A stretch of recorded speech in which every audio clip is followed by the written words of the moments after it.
Comrades, sorry for all the delays. Fortunately, this was fairly quick to reinstall. I didn't expect it to be. But, but yeah, I'm finally here again, and I will now be putting the ads out, so to speak, for the for the stream. Just give me a moment here. Here we are. This, put it here.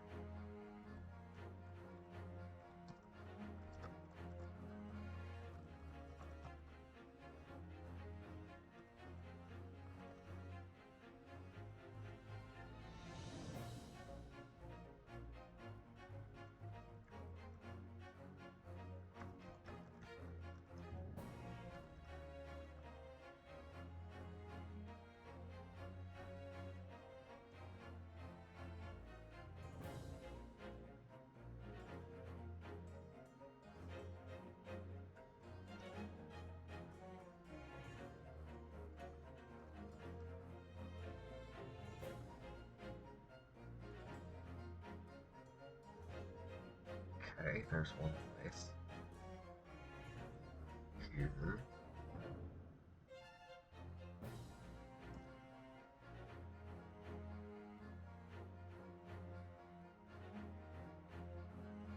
Okay, and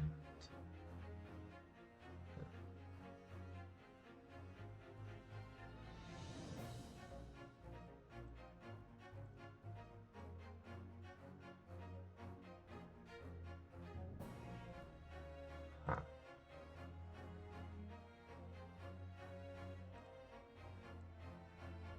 Okay. Uh, Sorry, something tripped me up on one of the places I was going to here.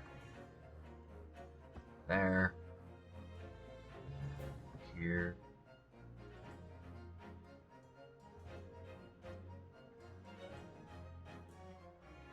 And what the?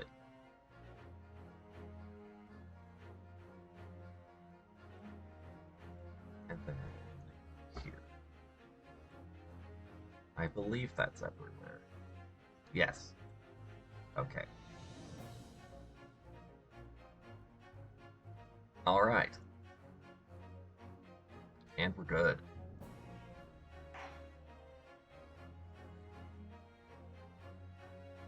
Okay. Just repositioning the screen to a good place where I can see everything, including the alerts. Okay. Continue. Yes. April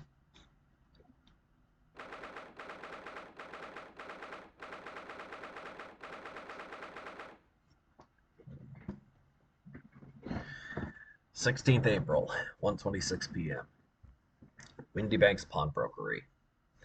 Hey, Fire. Um, as you may have guessed, I'm a little bit out of sorts right now because of a surprise flight cancellation and like work stuff. I'm a little disoriented, but I'm managing. So didn't cancel this after all. Still up for seeing everybody. But what about you? Here we are again at the scene of the crime. Now to thrust these representation papers in Gregson's face and see what he makes of them. Hello again, Inspector. Do you have a minute, please? What is it now? You should go home and get some rest. Here you are, Gregsy. Here are the representation papers. Your ladyship! Oh! I don't believe it! How the devil did you get that stubborn little ragamush to sign that? I salute you! That is good work, that is. Yeah, understandable, Fire.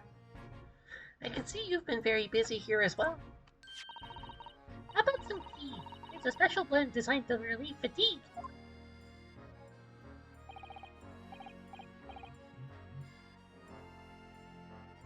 pinky out. Ah, lovely. Well, let's see now. Yes, yes! Oh, the fifth iron's all. I'm fit as a fiddle, your ladyship. Would it be alright if we investigated the scene of the crime then? Do as you please! You know where it happened. Through that door behind the counter. Yes, the storeroom. That's where I discovered Mr. Windybank. And Gina. Right, well, I'll be getting back to business then. Will you be investigating the storeroom as well, Inspector? If I'm perfectly honest, we need to wrap this up before long. Can't afford to spend too much time on it. There are so many articles to go through, it's taken forever, even with the lads working around the clock. Which is a problem, because there's another case the yard needs to investigate urgently. That must be what Lord Strongheart meant by far more serious matters before. So what I'm saying is, don't get under my feet, sunshine!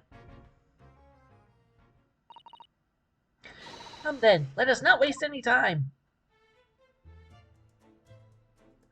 Hang on, there was... Dang it, I was just thinking there was something I had to... Right, I wanted to tell you all that, because I am so disoriented, I forgot to have lunch. It is in the oven now, it'll be ready in about 5 minutes. Once that's ready, I'm gonna have to get up and go have that. I'll be quick about it. It's nothing big. It's just one of those little individual chicken pot pies I got from the grocery store. So I'll get through that and be right back to this when the time comes. You didn't catch any of that? Hang on. How's the volume adjustment on the? Oh, right. It's because I had. It must be because I had my head turned. Yeah. In about 5 minutes, my lunch is going to be ready, and I'm going to take a quick break to get that into me. That's what I'm saying. Okay. All right. So if I examine here, is that how I get in here? Yes. Behind that door is the storeroom, isn't it? That's what Gracie said.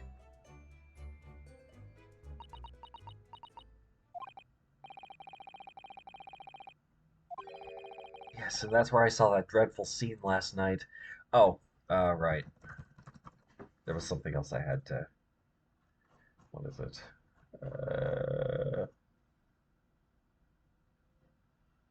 Okay.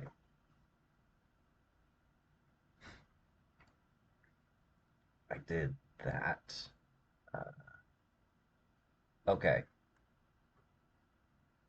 Okay. Again, achievement checklist thing. But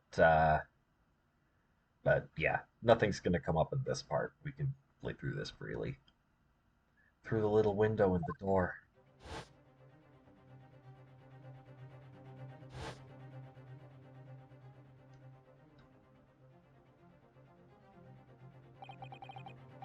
Mr. Windybank, face down on the floor.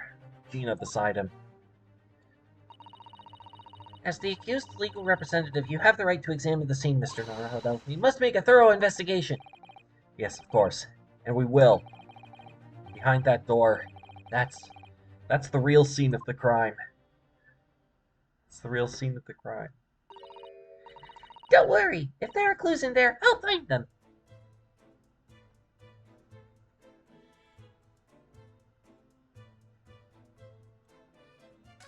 Wait a minute. That's a music box. Do you have them where you come from, Runo? Yes, but I've never seen one as large as this in Japan. Oh, well, this'll be a treat. Shall we have a listen? Yeah, I think we listened to this one before. What do you think? Isn't it a pretty sound?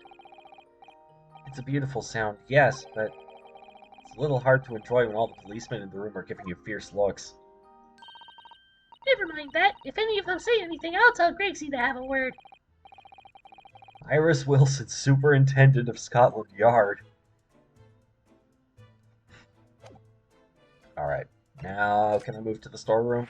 Yes. We could linger here a little longer, I think, she says. Okay, so there's still more to do here. Talk to these guys, maybe? The police are scouring every inch of this place by the look of it. Instructions from the auditor to examine every article in the shop and every ledger and book of accounts. Every article? But that's a ridiculous amount of work, surely. We've been hard at it ever since the shop was declared a crime scene in the early hours. We're sifting through it all in shifts at least, but still, we'll be working through the night, that's for sure. Even then we'll barely have scratched the surface. A crime in a pawnbroker's must be every policeman's worst nightmare. It's every copper's worst nightmare, you know, a crime in a pawnbroker's.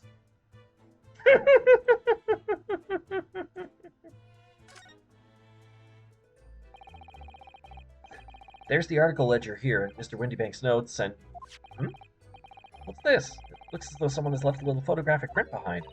Oh, look on the back. There's some writing. Is there? Oh, show us, Susie, show us.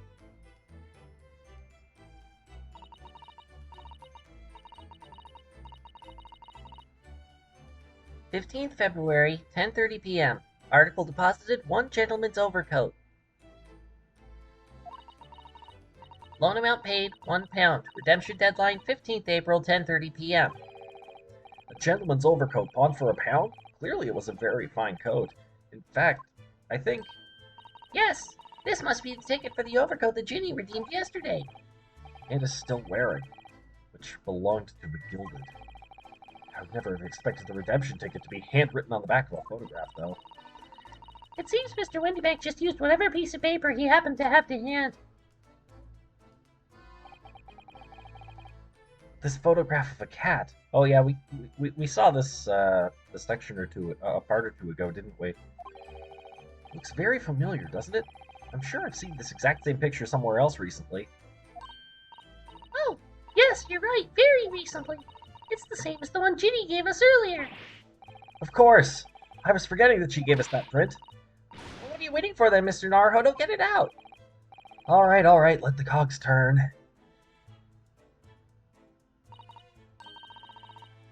No, they're not exactly the same. No, they are not precisely.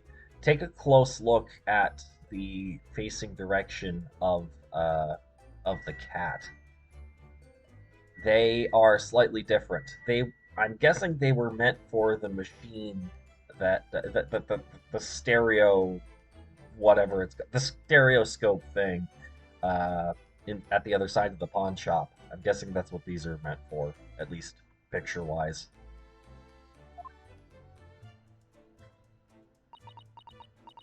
She's gonna notice. Yes, the old 3DS. I got it! These 2 photographs hide an amazing secret! A secret? What does she mean? You must tell us, Iris, at once! Do you really want to know? Yes, we need you to tell us all you know about this pair of photographs.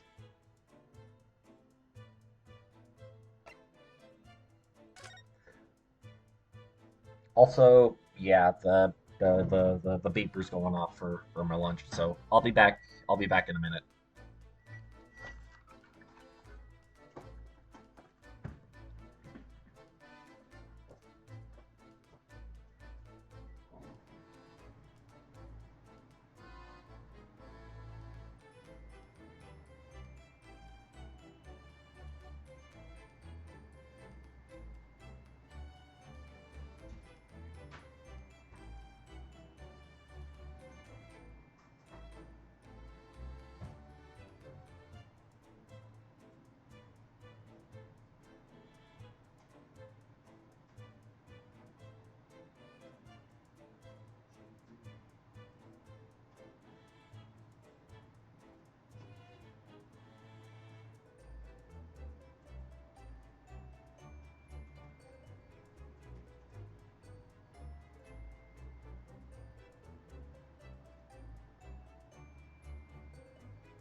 Okay. And we're back. Sorry for the wait, everybody. So let's ask Iris here about the pair of photographs. So Iris, about these two photographic prints.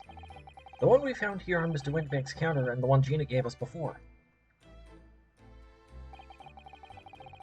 What is this amazing secret you mentioned that's hidden between these two identical prints? Actually, that's not quite right. Sorry? If you look carefully, the two prints aren't the same. Not exactly. They're not? Have another look at them now.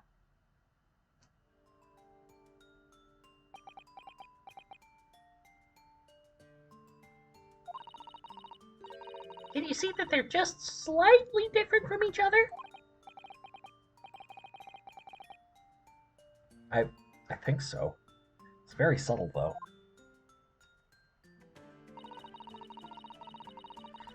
But what's the reason for the subtle difference between the two prints? Oh, well, it's because they're a set, you see. No, I don't. This pair of photographs is meant to be used for a stereoscope. Everyone in London is raving about them at the moment. Ah, stereoscope. Why do I feel as though I've heard that word before recently? Because Herlock was using one earlier. Oh, yes, that's what Mr. Schultz showed us yesterday. Yep, right there. You see, there it is, just over there. Ah, yes, of course. That magical machine that makes pictures look almost real enough to touch.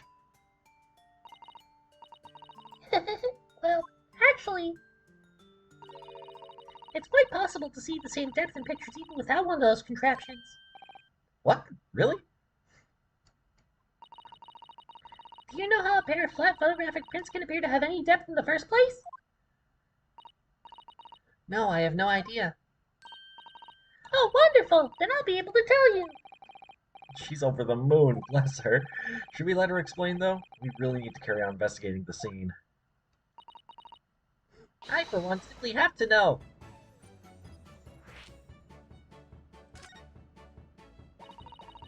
Have you ever considered, Bruno, how our eyes see depth in the world around us? Yeah, I was talking about this the last time this came up, yeah. Well, I just opened them and it works. The reason it works is because we have two eyes. Two eyes. Shocking. If you try closing just one eye at a time, I think you'll see straight away. What you see with your left eye, and what you see with your right eye, are ever so slightly different. You get a different view with each eye.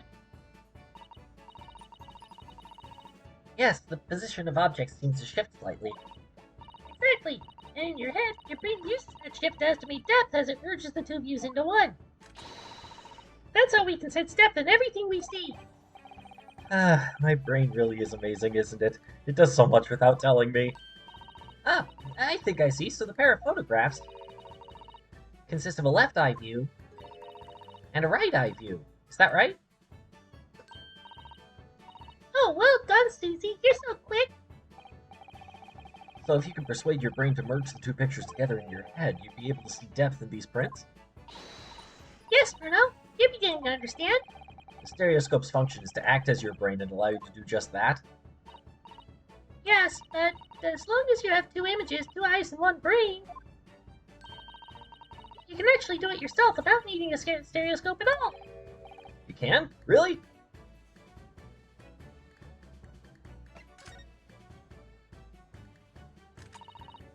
Let's try it. Let's see if you can view this pair of prints without the help of a stereoscope. Oh yes, I'm dying to have a go. What if you have none of those things? Well, if you have none of those things, then how are you here? Susato-san really loves this kind of thing. You need to be able to cross your eyes. That's the main thing. Can you both do that? Cross my eyes? I think I can. Watch me and see if you can copy.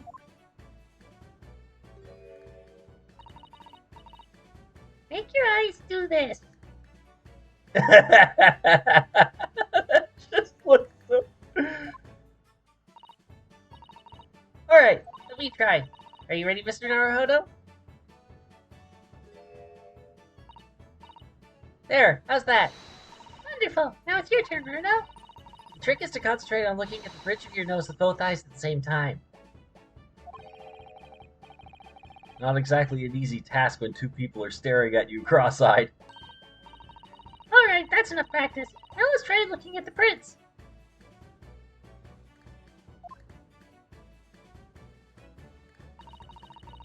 Start by staring at one print and slowly crossing your eyes. You should see two overlapping images like this.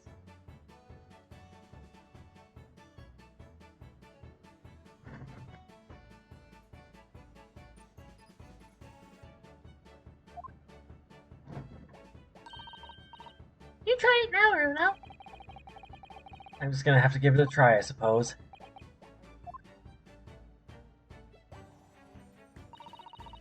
Did the print split into two images for you? Now third step is to put the bear prints side by side like this, and then try crossing your eyes again. The prints should slowly merge together until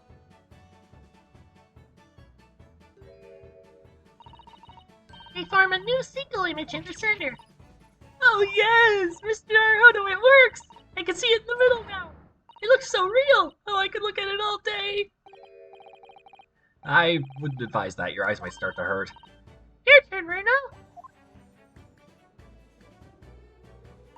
Ah, here we go, and the sound's working too. Yes! Welcome, Aurum. Thank you for the raid. Pretend you're looking through the two pictures and slowly cross your eyes.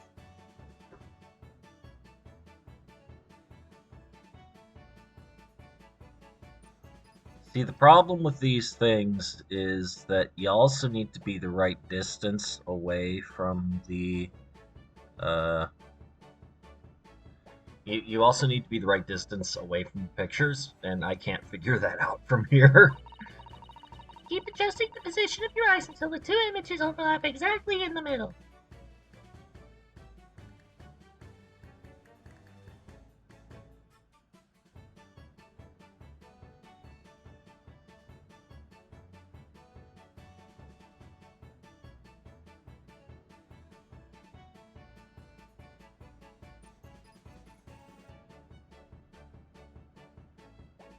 Good afternoon, noon. Yes, hello, Malagog. Tomb Raid. Welcome, everybody. I'm trying this myself here for a moment. Feel free to do the same.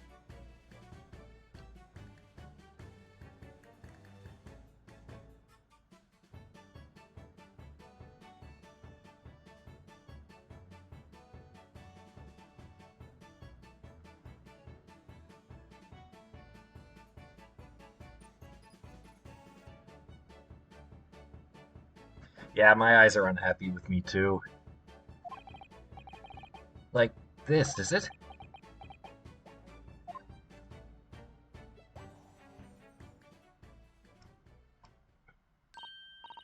There, you managed it, so now you know how stereoscopic images work.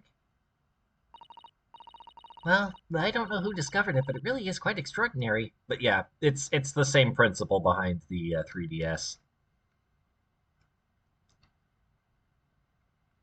The 3DS uses mirror trickery to show slightly different versions of the image from different angles on the same screen.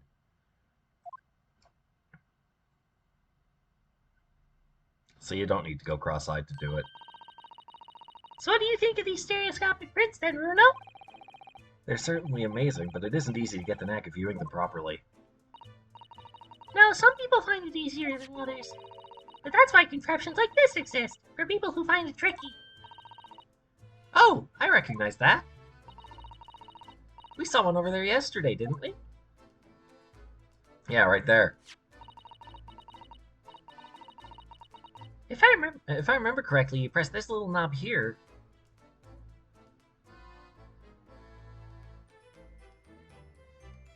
Yeah, or that we're talking about yeah.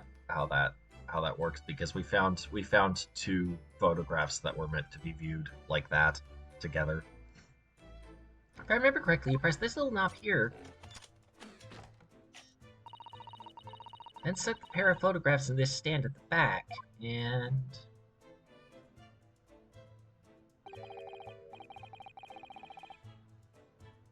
it's still amazing, even though I know roughly how it works. Even though I know roughly how it works now.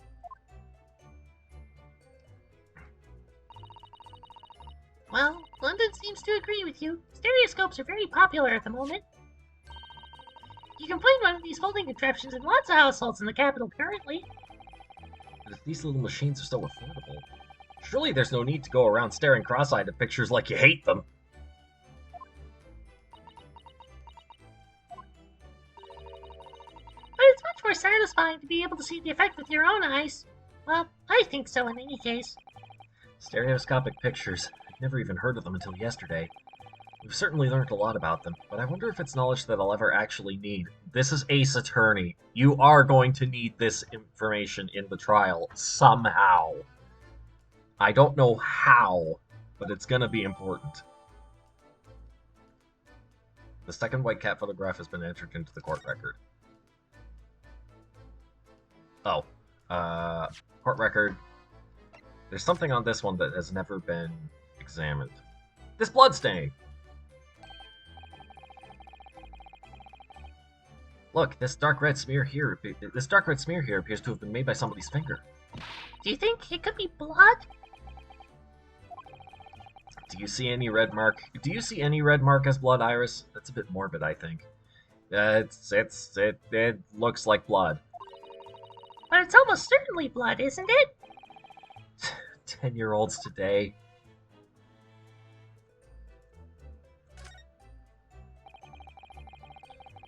This is the ticket that Gina brought in here yesterday. The murderer did not need a stereoscope to do the thing. Maybe. Yes, having been entrusted to her by Mr. McGilded 2 months earlier, article deposited one gentleman's overcoat, and the other redemption ticket was in the pocket of that coat. Yes, for a small box deposited 2 days before the omnibus incident. Get 2 identical jurors and you have to look cross-eyed at them to see a 3D of them. I presume you need... Or maybe you did need 2D, I don't know. Could that have anything to do with all this?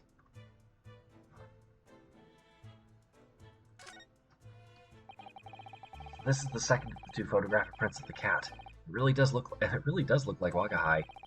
Looks exactly the same as the first photograph at first glance. I suppose that's what's so compelling. Actually, now that we have both pictures, I could have another go at viewing them as a stereoscopic image. So, I need to cross my eyes and try to get the 2 cats to merge in the middle as one. Such a hard thing to do. Whoever thought of this in the first place must have spent a long time staring. Alright.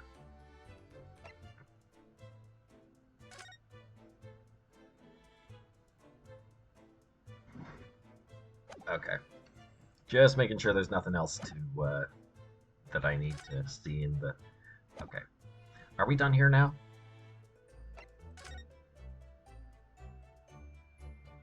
If you let your concentration slip, you might miss what people say.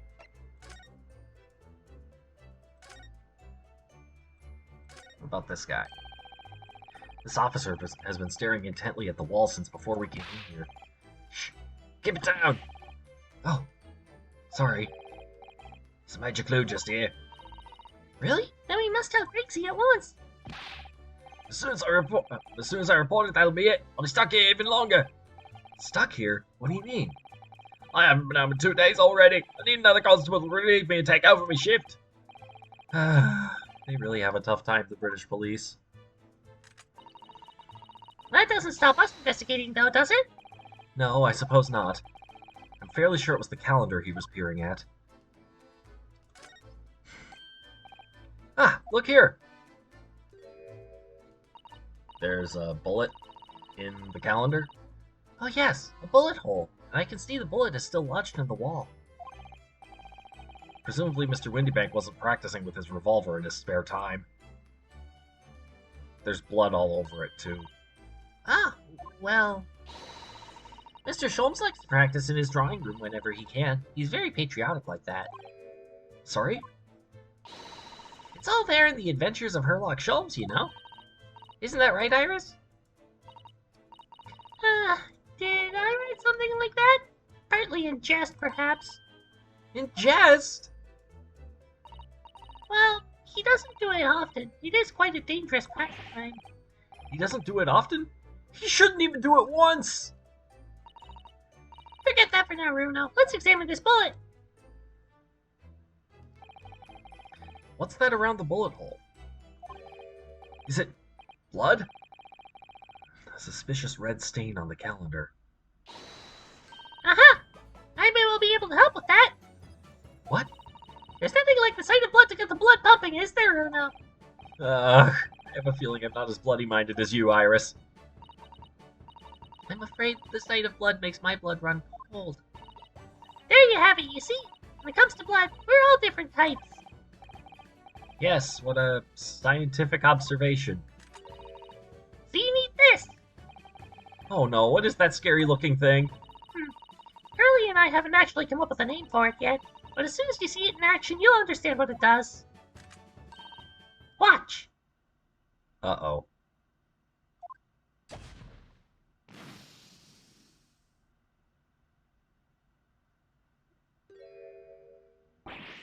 Oh! The color of the bloodstain has changed. There! Does it make sense now? Yes, I think I'm starting to understand. Good. It works on the principle that different people have different types of blood, you see. Oh, I see. Okay, so this is a so Iris here has somehow managed to invent a blood type test that works with fancy neon colors rather than, I guess, the more boring ones that you see today. Will it unshoot the bullet? Yeah, the Hulk did it, Arm. I didn't think the Hulk was much for... Actually, no, it must have been the Hulk who got shot. Oh, no. Oh, no. Yeah, I think we have bigger problems now. Works on the principle that different people have different types of blood, you see. Yes, how wonderful. The chemical of virus combines with the blood and makes it change color. So you can identify whose blood it is that you're looking at in a flash. Although, I suspect, with the medical knowledge of this time, I suspect that it can only turn 4 different colors. So if someone had the same blood type as same ABO blood type as someone else, then then this thing would turn their blood the same color even if they were 2 different people. You see what I'm saying?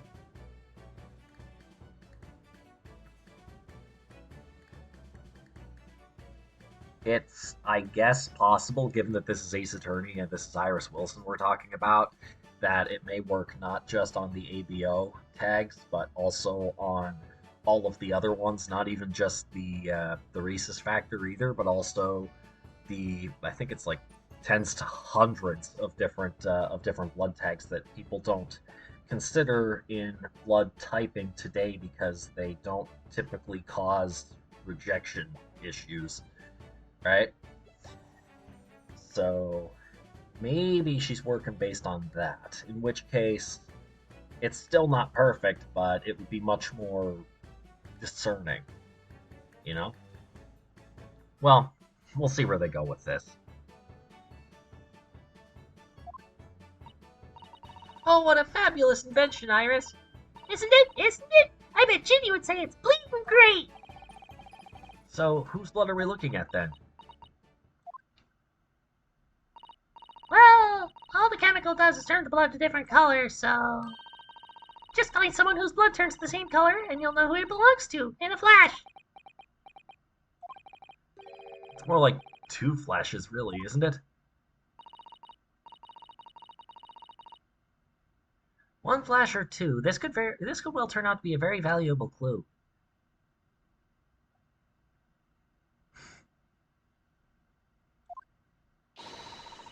So we must make a note of it in the court record. The blood sample has been entered into the court record. A sample of blood analyzed with a special chemical indicator developed by Mr. Schultz. Different people's blood turns different colors. Oh! Okay. Let's keep testing and adding the results of any other blood analysis to the portfolio. As long as I have reagents left, sure. Actually, there's a stain on the back of that one photograph, isn't there? I was just thinking that, buddy. I think perhaps we should see if that can tells us anything. Okay. Here we are. Turn it. There.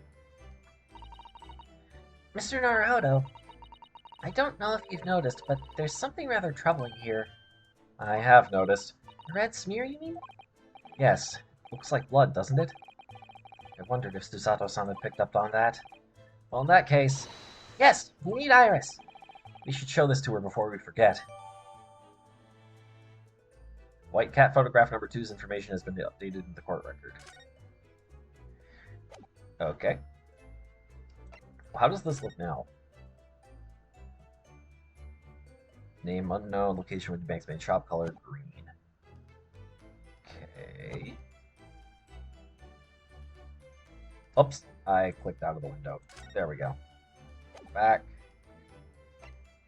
Present. This. Oh, do I have to... No, okay, I'm just pressing the wrong button. There we go. Oh, that looks like blood. Yeah, you saw it earlier. I would say it's from a gloved finger. Almost certainly a glove made of leather.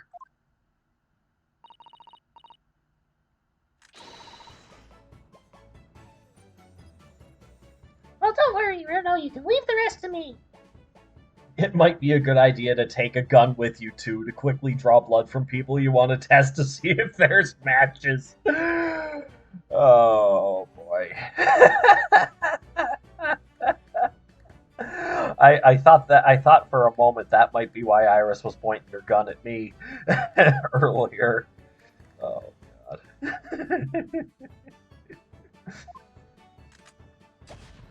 See, there she does it again. Okay, and this is purple. Look at that. Yes, that's a color we haven't seen before, isn't it? We simply must add it to the portfolio of blood samples. It could be an important clue. Although, it would be nice to find out whose blood these different colors correspond to at some point. Well, this particular stain of blood... Oh, you've had an idea, haven't you? Do you know whose blood this is?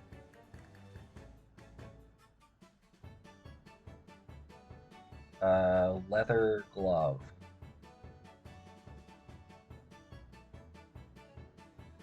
Bloodied hands. Yeah. Yes, I have an idea whose blood it is. Not from the color it turned, but with a little deduction. That's right. I think it's clear. Iris, you know as well? You first, Runo. Who do you think it belongs to? Alright, I believe that this is the blood of...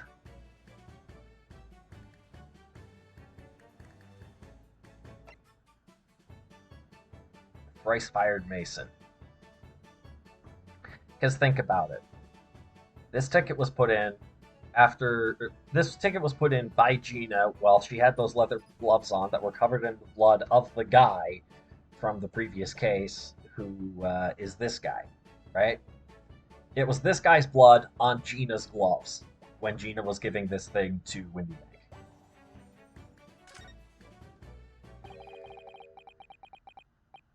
Thrice-fired Mason? You don't sound very sure of yourself the way you trailed off there. Well, it was 2 months ago now, that case. And of course I'd never met the victim, so I'm struggling to remember his name. He was definitely thrice-fired, though. The victim of the omnibus case? Yes, his name was indeed Mr. Thrice-fired Mason. That would mean that this bloodstain was left on the ticket 2 months ago. Yes, I think it was. Gina brought this ticket here to Wendy Banks yesterday.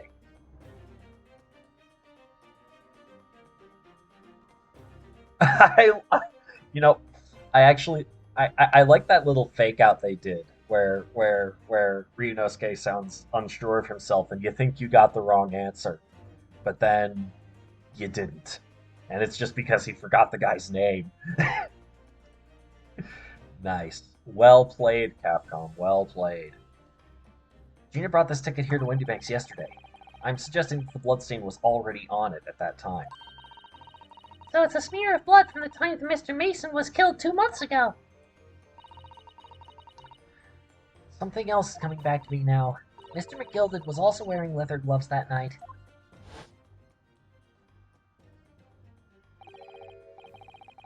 Now I ask yous, what good-hearted soul wouldn't rush to help a fellow bleeding from his stomach? I wasn't about to start worrying about my gloves now, was I? I reached out to give the man a hand. It certainly does look like a leather-gloved thumbprint, this mark. But we know that Mr. McGilded had no injuries at the time anywhere on his body, from which we can conclude that any blood on the glove belonged to the victim, Mr. Mason. Mr. Naruto, you sound just like Mr. Sholmes! Minus the quirky slip-ups, I hope. Yes, I think you're right, Bruno. Very well, let's make a note of this. The blood on it has been identified as Mr. Mason's. Okay. So purple means Mr. Mason's, I guess. The details of the pawnbroker's ticket for the coat have been updated in the court record. The blood samples portfolio has been updated in the court record.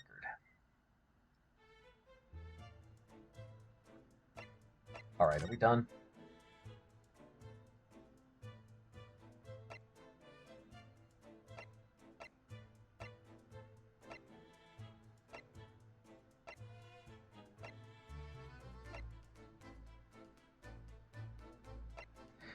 Well, let's go to the storeroom and see, because we know we can get more samples that way, probably. Yeah, see, right there. We can figure out what Windy Bank's blood color is. 16th April, Windy Bank's storeroom.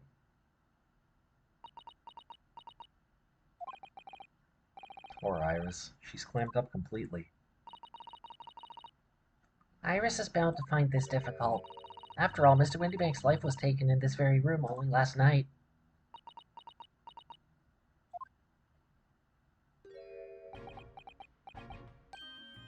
Ah! Wait! Inspector! What is it now, Sunshine? You took one look at me and tried to run away. You think a Scotland Yard inspector would run away from some jumped-up little defense lawyer, do you?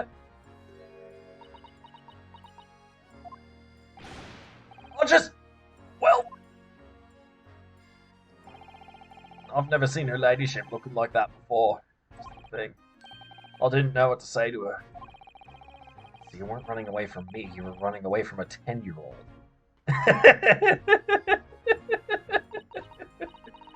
I'm afraid this is all a little much for young Iris. Some gentle reassurance might go a long way, perhaps, Inspector. Huh?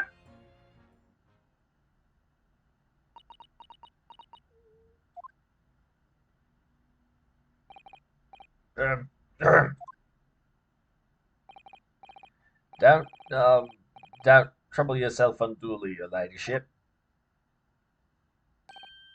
I mean, at least you're not dead, are you? Oh my god. Oh, Gregson, my god. Wow. Wow. At least you're not dead, are you?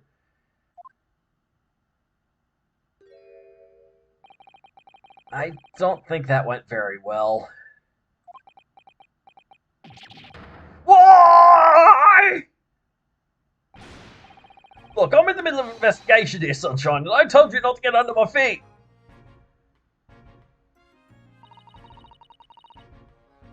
Where's that gun? We need a blood sample.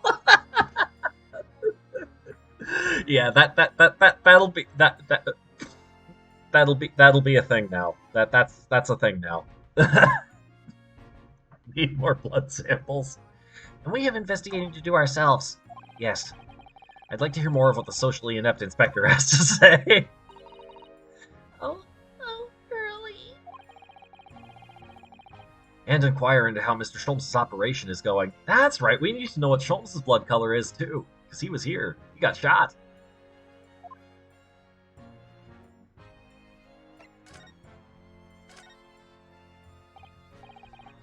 So, Inspector, what do you make of the crime scene here?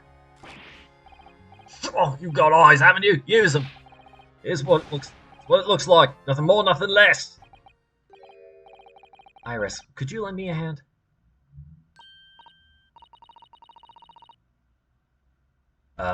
I thought you had shut down because you were like traumatized. So crazy. What do you make of the crime scene here? Oh yes, your ladyship. Do allow me to humbly explain. Last night, shortly after the hour of 1 o'clock in the morning, Scotland Yard police attended the scene. The one and only door to this storeroom was found locked from the inside. So it was locked from the inside. The lock appears to be broken now, though. Was that the police officers doing? Quite right, ma'am. Quite right. We took the liberty of smashing the door in as humbly as possible. Oh. As you can see, the victim was discovered prostrate on the floor, thus was. And next to the aforementioned body, we discovered the vile gutter child. Are you talking about Ginny? She's my friend, you know, Inspector.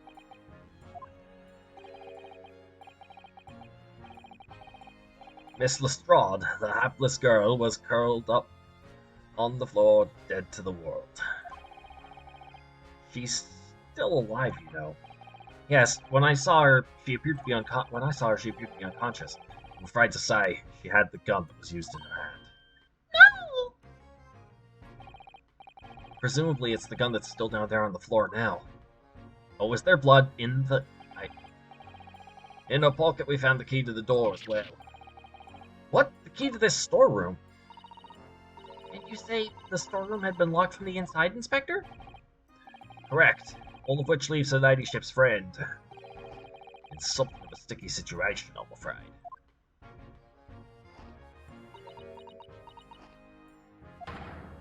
Obviously, my personal opinion is that it's all some sort of misunderstanding. Of course it is, Inspector. Of course it is.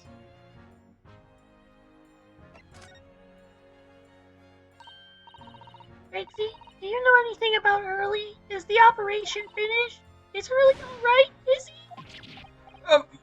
The thing is, Don't mince your words, Inspector, please. You don't mean to say that Mr. Sholmes is... No, the operation's done and dusted. It's just that, well... Out with it! Yes, ma'am! They use something called a general anesthetic. It's the latest thing. Renders the whole body insensitive.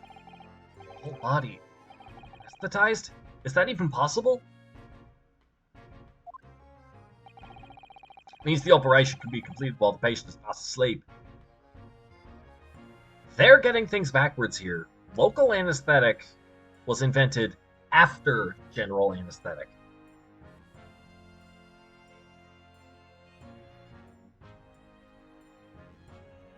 So why? So if Ryunosuke is baffled by the notion of general anesthetic, then why does he even know what anesthetic is? I'm very confused here. Friggin' anachronisms. Means the operation can be completed while the patient is fast asleep. Goodness, in the Empire of Japan, we can just manage to provide laughing gas for a tooth extraction.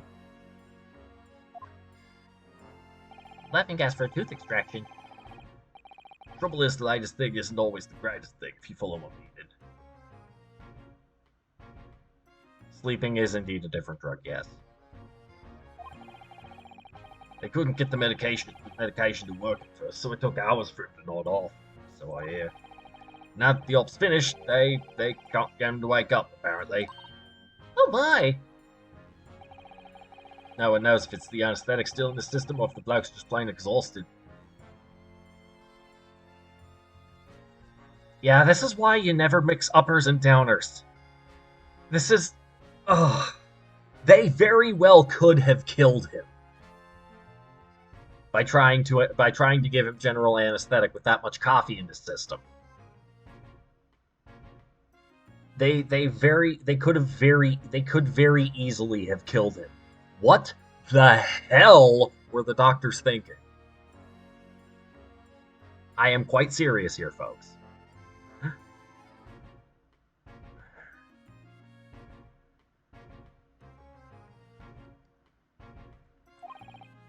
But anyway, all they can do is stand back and watch until he comes round again. Early. How many opens this is your ladyship? I swear I shall get word to you. What a surprise. Even in matters of life and death, Mr. Sholmes has to do things his way. Yeah, I have to admit that's pretty funny. But still. Doctors can normally tell dead from practically dead. Yes. I wouldn't trust these doctors, though, given that they... But then again, they had only just invented general anesthetic, they're saying, so... It's possible that they don't yet understand that caffeine and general anesthetic do not mix. Alright, we're going to examine here. We're going to see what color this is. Police have marked the position of the body with a chalk line.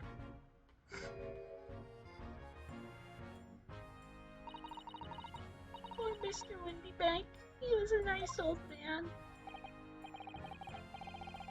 Well, he was shot just once, through the arm. Most likely the fellow died instantly. He wouldn't have felt the thing.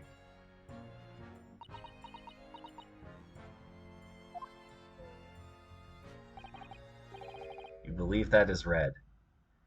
This must be his blood, then. Ah! I don't like to ask at such a wretched time, Iris, but I wonder if perhaps... Don't worry, Susie. I'm ready for action.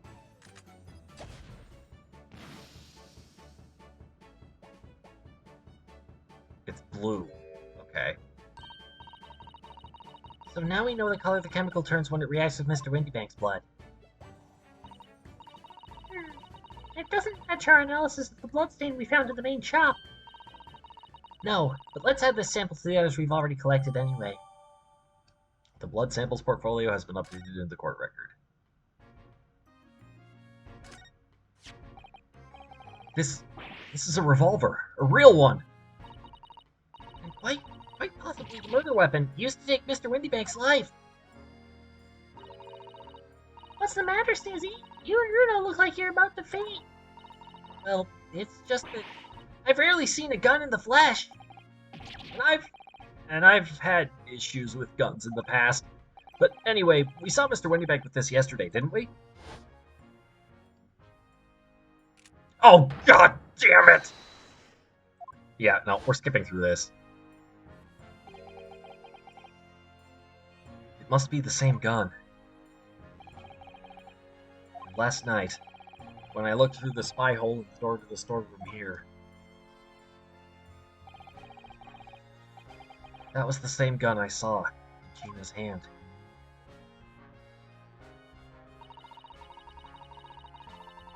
Mr. Windybank told us that he only ever had a single bullet loaded in... Can we stop talking about this now, please? Well, it's empty now. The one and only bullet he had in his gun has been fired. So we can be fairly certain that only a single shot was fired from this revolver. Okay, let's get as far away from that gun as we can.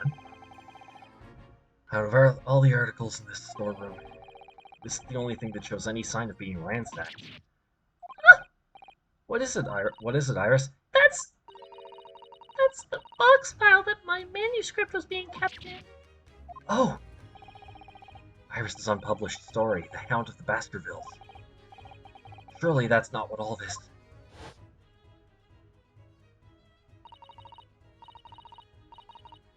Sorry, Iris, but if you ask me, he sold it. Without telling you. You must check inside the box at once. Yes.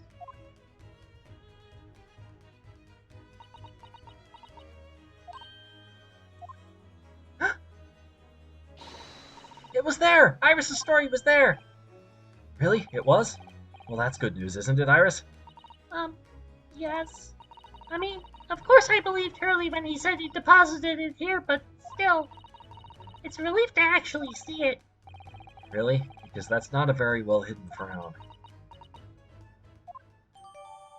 Iris's manuscript has been entered into the court record. A long unpublished story of Mr. Schultz deposited yep, that. Okay, we're going to go court record, and we are going to read the story. Except probably not. The Hound of Baskervilles. How does Dusato-san know the exact title of this unpublished story? I suppose I'll just have to wait until she's ready to explain it to me. I'm so sorry. Is there anything on the backside? Nope. Is there anything? Is there anything at all interesting about this?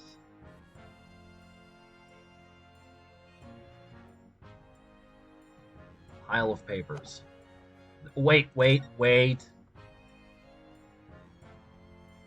Oh, never mind. She must have done it. Maybe. We'll have to find out. Look at all these articles that have been deposited. The room is stuffed full of them. I can't believe how many there are. A bicycle, a gramophone, musical instruments, even some enormous paintings. Look! Pieces of different people's lives quietly gathering dust in here together. Something very peaceful about the atmosphere. Or at least there would be, if not for the chalk outline on the floor and the policeman shuffling around. That is a lot of paper to be in a magazine. Good point, Auron. Rance must be more like the serial thing. I don't know what the name is. You're right, though. It is a bit... That story is a bit long to be in a magazine. Not much I can do about that, Sunshine.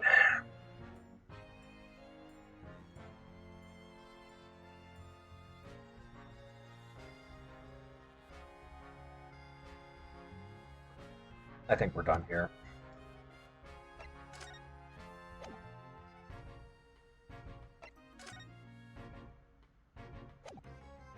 What the? If you let your concentration slip, you might miss what people say? But then that means... What if I present this? Is that what I think it is? Your ladyship's latest? Yes, my latest story. It's called The Hound of the Baskervilles. A most fascinating title, your ladyship. Fascinating. And, I don't suppose... Would there be any mention of my humble servant in the tale this time? Good question. I can't really remember. I see. Well, why would you, your ladyship? I'll just await its publication with eager anticipation. You needn't worry, Inspector. I'm sure if you do appear, you won't be doing anything particularly remarkable.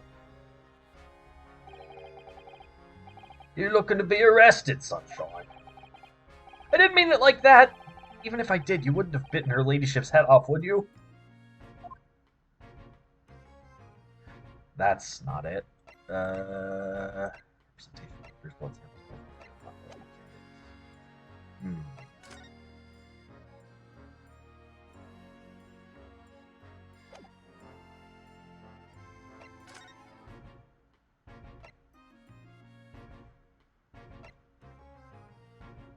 Hang on. I'm gonna do some moving around, see if we can get more,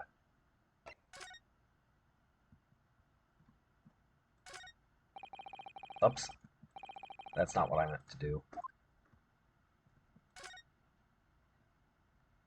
Dang. No blood samples. Okay, let's go down to here.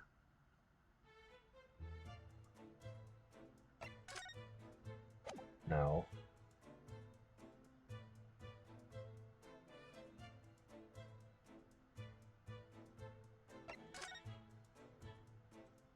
Spoken with that guy, spoken with that guy. That's nothing new. Oh, I have to re-examine this? Green blood. It just seems wrong somehow. Oh, there are all sorts of different colors. There are pretty pinks and purples too, you know. Like I said, everyone's blood is different. I wonder what color my blood would turn out. Actually, I don't want to know. This is that strange contraption that lets you see pictures of things as if they're right in front of your eyes. Makes you think. Mr. Sholmes gleefully showed it to us yesterday, blissfully unaware that any of this was about to happen.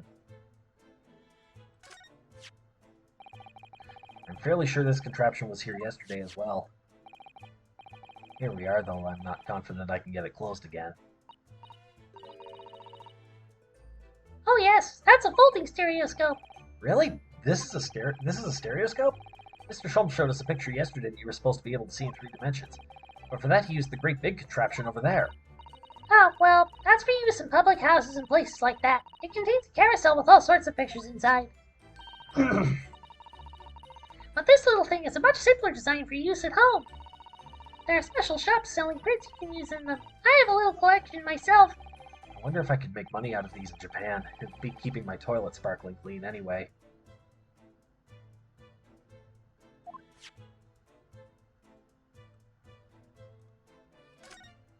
Wait, what does cleaning toilets have to do with anything? These shelves are where the pawnbroker puts articles that have been forfeited on display for customers to buy. Yes, it's a really strange facility, isn't it? I mean, who would buy this horse statue, for example? Well, sometimes you can find some real treasures among all the junk, you know. Are you alright, Erno? Oh, it's just, well, it looks like a collection of useless junk as a whole, but when you pick out individual things, you can't help wishing you owned them. Even that horse statue. That's exactly how the pawnbroker works. They're very clever.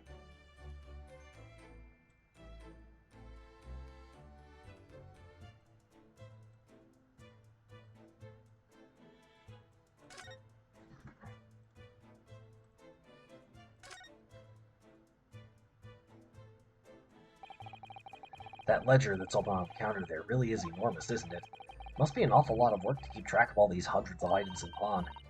Too much to think about. Better to sell it all and have a clear head if you ask me. Clearly, Mr. Windybank was very careful when it came to the articles in his care.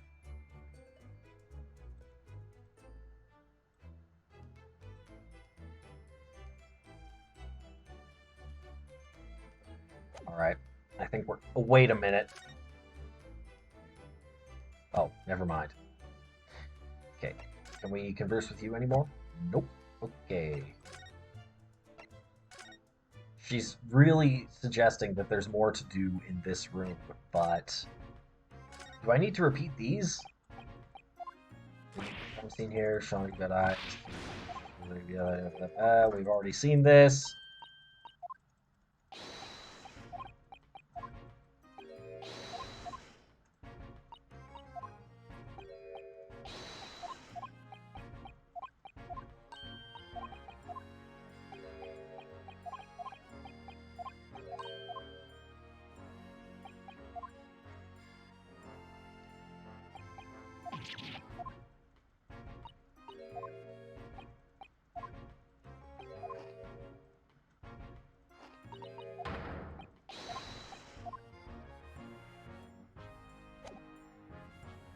Wait. Please don't tell me I need to... Okay, good. Oh, I need to examine this again? Iris? Don't worry, I'm alright. But we must find the true culprit. Yes, absolutely. Oops. Not this drawer. No. This stuff. No, no, no. Keys? Ledger? No. Ship? Lantern? Chalk outline? No. Gramophone? Nope. Okay. Then let's try this again.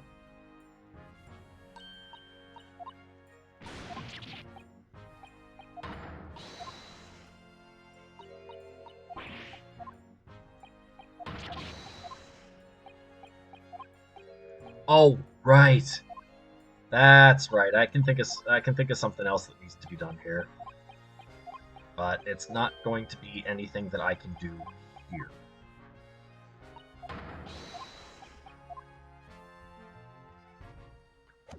Okay. Let's move to the prison.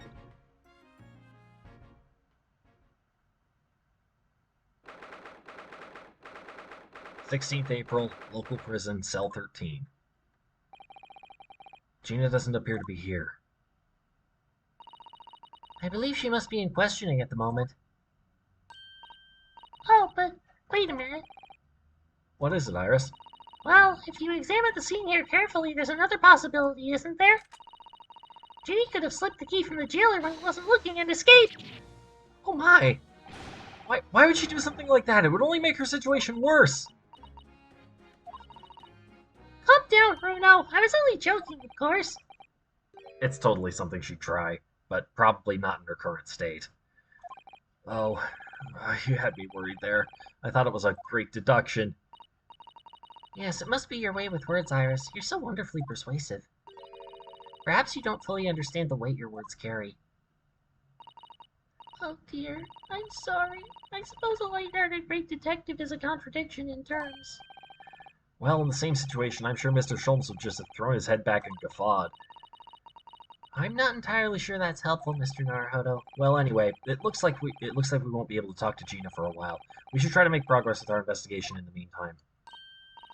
Yes, come along then, Bruno. Come along, Susie.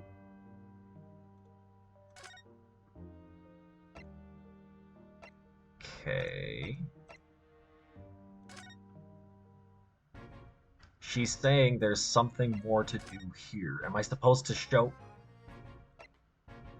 Fine, I'm just gonna present everything. Inspector Gregson, could you give me your opinion about this, do you think? We don't tend to share sunshine, not with the general public. In that case, Gregsy, how about some herbal tea?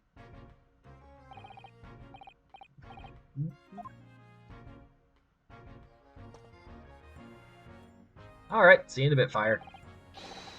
Ah, lovely. Not very much. Not really hit the spot, your ladyship. You don't mind sharing that, then? What about this? Blobbity, blobbity. Nope. That's wrong.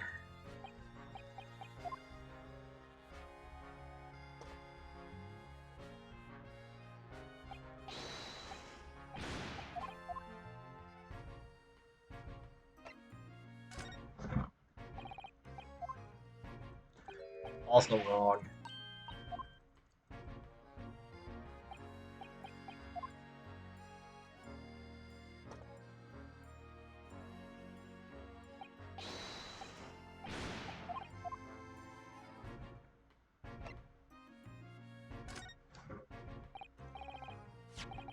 Inspector, what do you make of this? Oh, wait, why do I have to show him this? Ah, want to be here then? A redemption ticket for an article deposited here, is it? It's like someone ran out of office stationery and wrote the ticket on whatever paper was to hand. Darned. Yes. Yes, this is the ticket for McGilden's overcoat. One that little diver turned up with yesterday. Oh, actually no, it's not. Really? Think you know better than me, do you?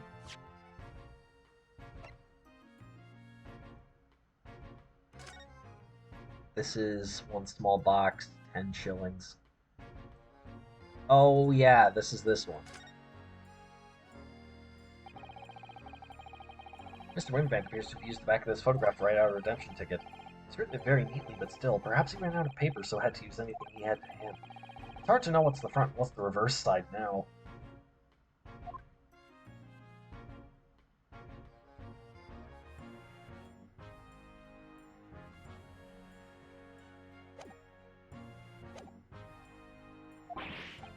No, I didn't mean to, Bruno's right, Gregsy. It isn't the same ticket. Of course it isn't, I never doubted you, your ladyship. So what's all this about then, if I might be so bold to ask? This is a second ticket. A second. It seems that Mr. McGilded in fact had another article in storage here at Windy Banks. Is that right? I think we need to discuss this further with the inspector, Mr. Naruhodo. Oh good, because he's ever so easy to talk to. Here we go.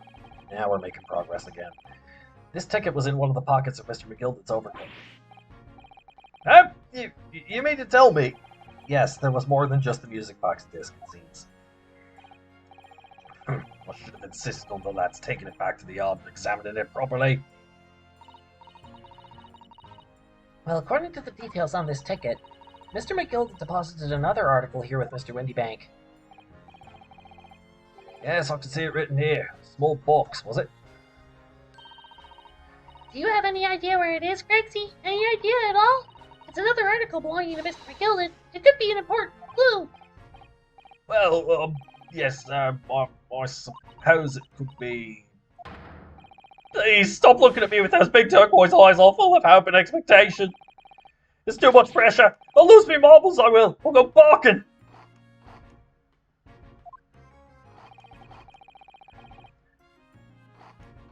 This is no time for dog impressions, Inspector. That's enough sauce from you, Sunshine!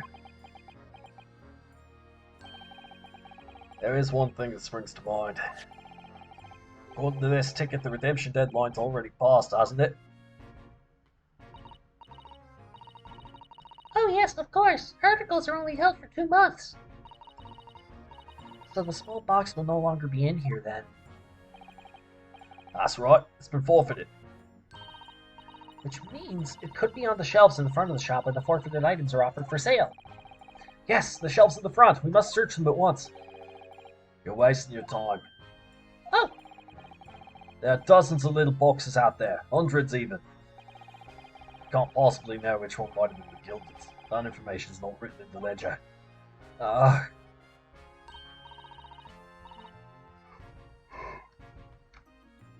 I think we should at least have a look, just in case. Of course, your ladyship, of course. Very sensible of you, I'm sure. This is getting old.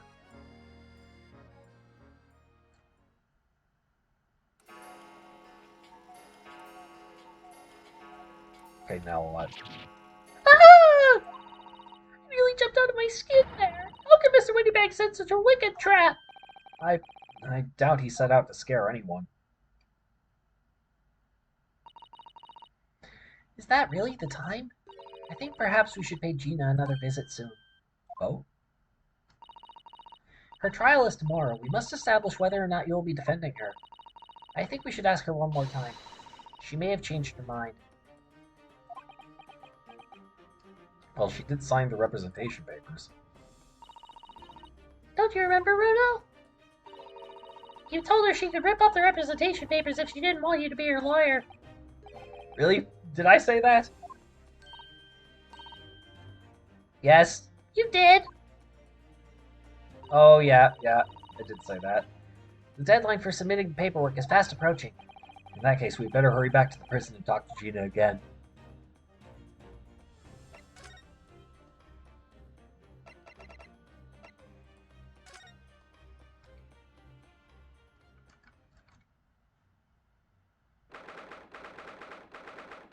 April, 5:41 p.m. Prison, cell 13. Ah, Gina, good. You're back. Huh?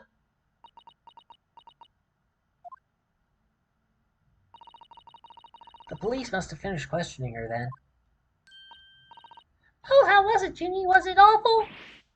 Oh, it didn't bother me. Thank you for the papers you signed before. It meant we were able to investigate the Windy Banks. Oh, right.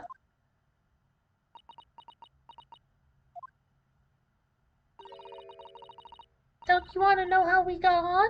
We've been ever so busy. What's the point in asking?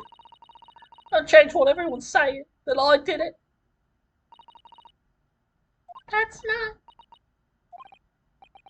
Gina, we came to ask for your final decision. Huh? What decision? About tomorrow's trial. Will you let me defend you or not? I must submit the paperwork now if you'd like Mr. Naruhodo to represent you. Right. I see. She's really lost her fight all of a sudden, but I know what that feels like. The worry is just so hard to bear.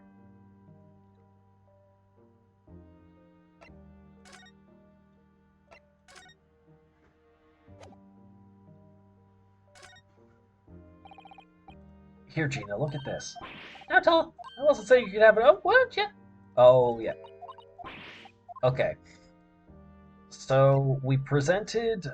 Basically, what happened was I poked around blindly for a good while, but eventually I realized I had to present. But eventually, I presented this to Gregson. Twitch tried to give you 2 ads, but it played the same thing twice in a row. Wow. Yeah, I know what that's like. Anyway. This here. Apparently, Gregson did not know about this second redemption ticket that expired 3 days ago, and thus the item would have been forfeited. We figure it would have been crucial to the case, but there are dozens, if not hundreds, of small boxes that have been forfeited and are now for sale. So Gregson figures it's hopeless to try to identify which of them was McGilded's.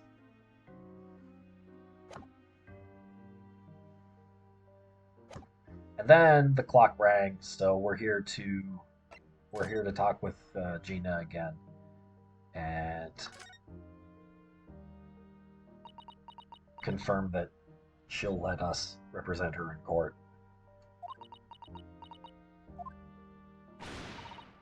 Oh, all right then, blimey, give it a rest with them eyes, Iris.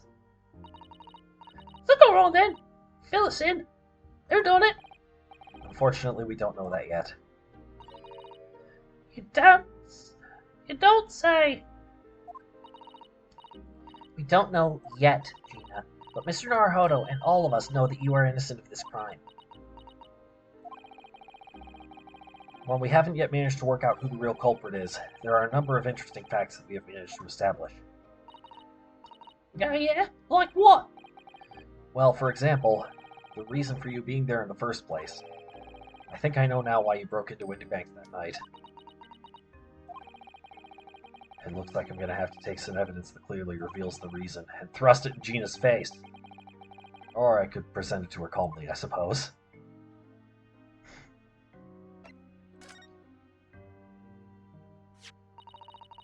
We already have the representation papers and other documents we need.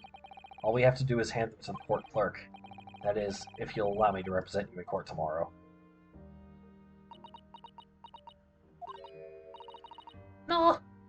No, don't bother. Jenny. Whip them up and chuck them, would ya? Them representation papers or whatever they're called. This cell ain't fancy enough to have a bin. So what will you do in court tomorrow? I'll be fine on my own. I don't think you will be. Look, it don't matter. What's gonna happen is gonna happen. This is one stubborn pickpocket. She thinks she deserves this. From what we were talking about last week. Anyway. Oh! You went in to see if this was still there. Yep, and the music stopped. We found this in Mr. Windybank's storeroom. The manuscript of Iris's latest story. Oh, right. Well, that's good then. Curiously, the storeroom at Windybanks showed no sign of being ransacked for items of value or the like. With one exception. The box file that housed this manuscript. It was you, wasn't it, Gina? You broke open the box containing this manuscript last night. Huh? You were determined to find out whether or not the Hound of the Baskervilles was really there. That's the real reason you broke into the storeroom last night, isn't it? Why don't you tell us what happened? Please. There we go. Yeah, that would explain why the box had been broken open, but the manuscript was still left in there. If it was someone trying to cover up something related to that case, then they would have taken the manuscript, but it was still left there in the box, right? Alright, yeah, this Baskerville's story, it's the latest Shelton's adventure, right? But it ain't been printed yet. So I figured it's gotta be worth a fair few pieces of silver, right? That is not what you were thinking at all. Oh yes, at least 5,000 pounds. What? So you intended to sell Iris's manuscript, did you? Oh, Jimmy, how could you? What? Wait, no, hang on. Of course I weren't gonna sell it. All I want to do is find out if the manuscript or whatever you call it really was there or not. That's the only reason I was in the place. For Iris's sake. Isn't that right? We knew why you'd done it from the start, Gina. Of course we did. But I knew you wouldn't do anything mean like that, Ginny. I just knew it. Well, When I saw the manuscript in the storeroom, it reminded me of what you'd said the night before. grown-ups do a lot worse than that, believe me. Bad-faced lawyers, the lot of them. You just ain't realised it yet.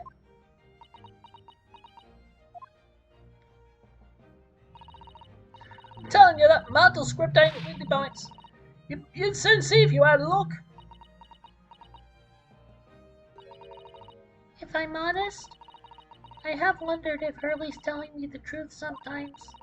I mean that I sometimes wonder if he might have hidden my manuscript somewhere. Somewhere I don't know. Even though it's wrong of me to doubt him.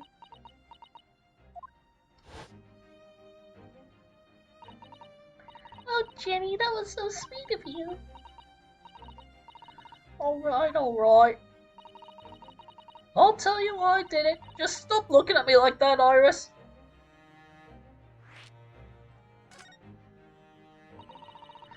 But because of Iris, that's not why I did it. I just wanted to know the truth, that's all.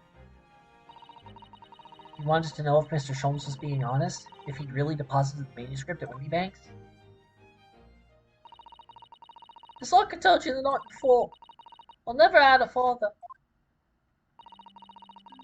But Iris's Lord ain't like mine. She's got a dad, only she can't see him.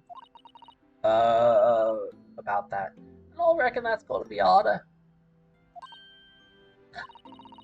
That's why she writes the stories. They're about her dad, really. That's what it sounded like to me, anyway. Last night when I was listening to what you were saying. Stories about Daddy? You mean they're not the adventures of a great detective? So much as the adventures of a great detective and his trusty partner?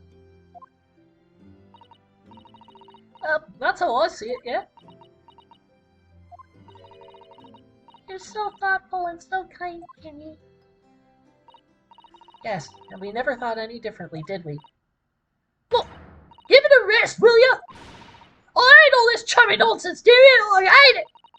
I don't trust no one, right? That's how I work. Because if you don't trust no one can let you down. So leave me alone. Go on, Scopper.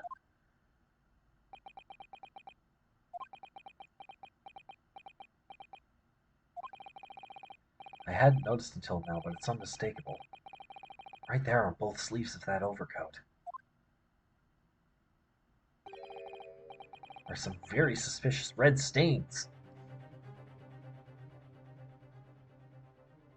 Oh yeah, the lighting makes them look a little different, but yeah. What? Why are you looking at me like that? I think it might be worth presenting some of our other findings in that area to Gina now.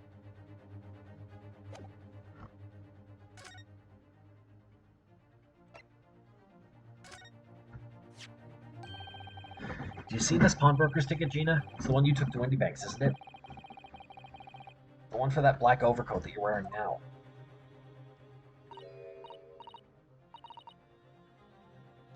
What? That? I don't know. She must not know about Rick Astley. He'd never let you down. No. I don't think Unfortunately, I don't think Rick Astley was a thing just yet at this time. That must be the reason for her problems. They all look the same to me, those tickets. Probably not. Well, this one has a very obvious mark on it that would appear to be blood. Huh? Does that ring any bells? Oh, the blood's not on the sleeves anymore. See? Hold on now. All looks the same to me. Blood. They all sound the same to me, those answers. Suspicious.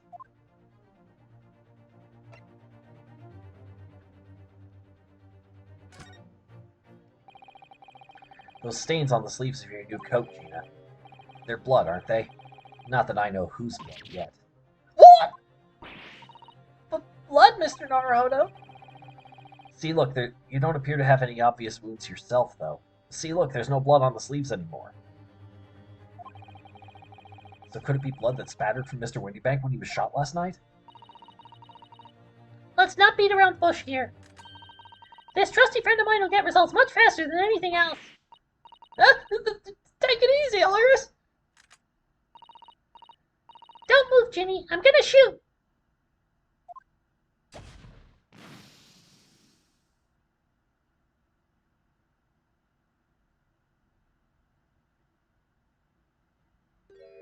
Is that purple or blue? Oh. It's Mason Man's blood. You're right, Fire. Oh my. What the? Forget the sleeves. The whole coat is covered in blood. Of course. The black color of the fabric was masking the stains. That's why we haven't seen them until now. And the blood has reacted with the chemical to turn a purple color, which matches one of the samples we've already collected perfectly. Yes, now let's see. Who had the purple blood? Aha! Yes, it was the brickmaker, Mr. Mason, the victim of the murder case 2 months ago. I knew it. What are you all on about? The victim? What do you mean? McGilded totally did it. He's guilty as sin.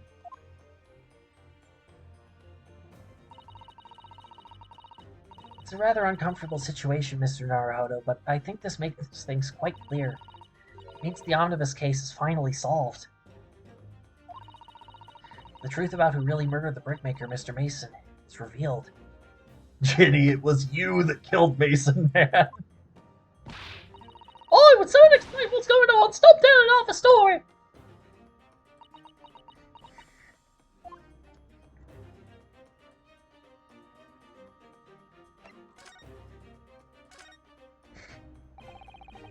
We can see now the victim's blood is all over Mr. McGilded's overcoat.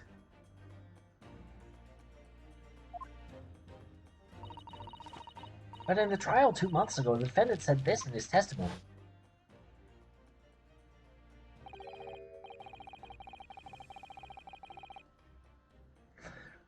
Now I ask yous, what good-hearted soul wouldn't rush to help a fellow bleeding from his stomach? Wasn't about to start worrying about me gloves now, was I? Reached out to give the man a hand. But if you look at this overcoat now, it's clear. These stains couldn't have arisen from McGilded trying to pull the victim to his feet. No, if that was what had really happened, the blood wouldn't have splashed all over the front of the coat. The only explanation for this pattern of blood is that it splattered over McGilded's coat when he stabbed the victim in the stomach. I've tried to run from the truth for long enough. There's no escaping it now. The true culprit in that case, Mr. Mason's killer, was Magnus McGilded.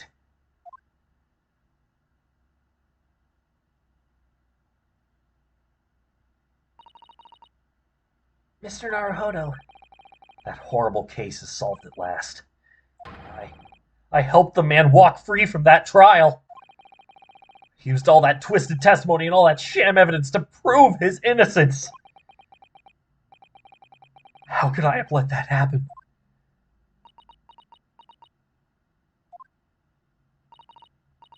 Oh no. Did you believe him, though?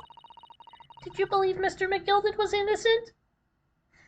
At first, I believed, or rather, I think I was trying to believe. I wanted to, because believing in those you represent in court is a defense lawyer's greatest weapon. A weapon?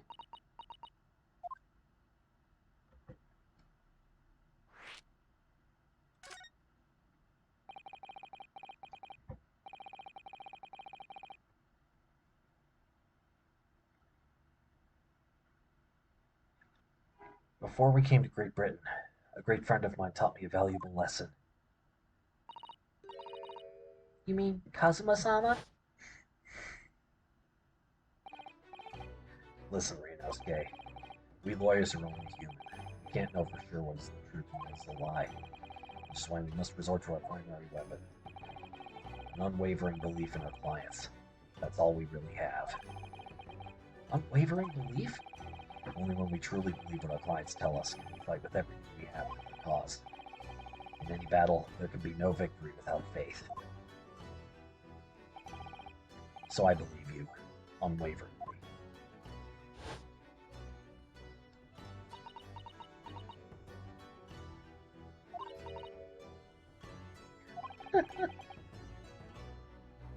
What's funny, Gina? All sounds like this Empire of Japan you come from. Everyone must be soft.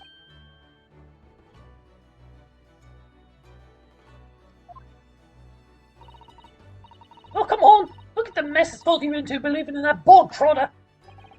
Yes, I inadvertently helped a murderer walk free. Well, you would have if it wasn't for a certain Reaper who knew better. Pulls out a baseball bat with text engraved on the side saying, "I believe in my client," before running towards prosecution with it. Imagine. I mean, it wasn't it like it was fairly early in the series when we had a prosecutor doing that to the defense, right? Remember Franziska?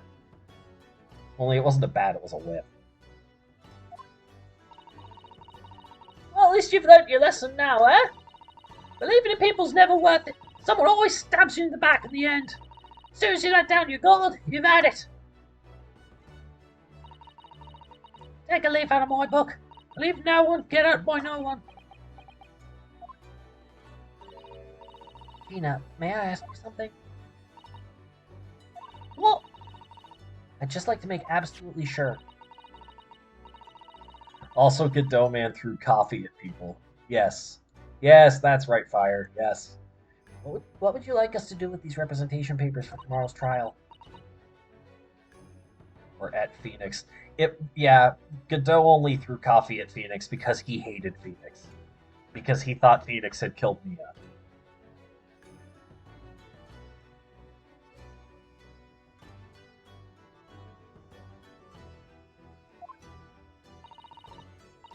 How many times do I have to say it? Rip them up and chuck them away. Are you really sure that's what you want? I bet that's what he wants and all now. Mr. I'm a believer lawyer over there. Don't forget it was me in that trial 2 months ago. I let everyone up the garden path, didn't I?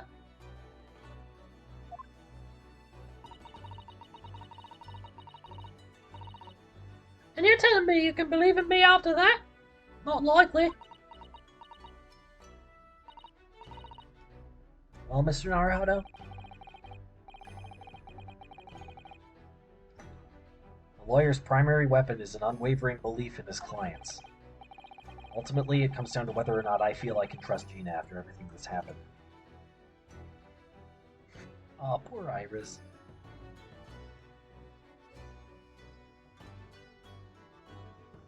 Wasn't I literally threatened? Oh yeah, Gina was.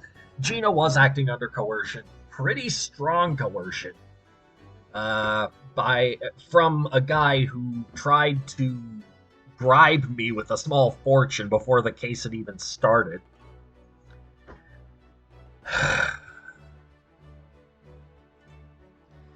Never trust the Irish. Never trust the Irish.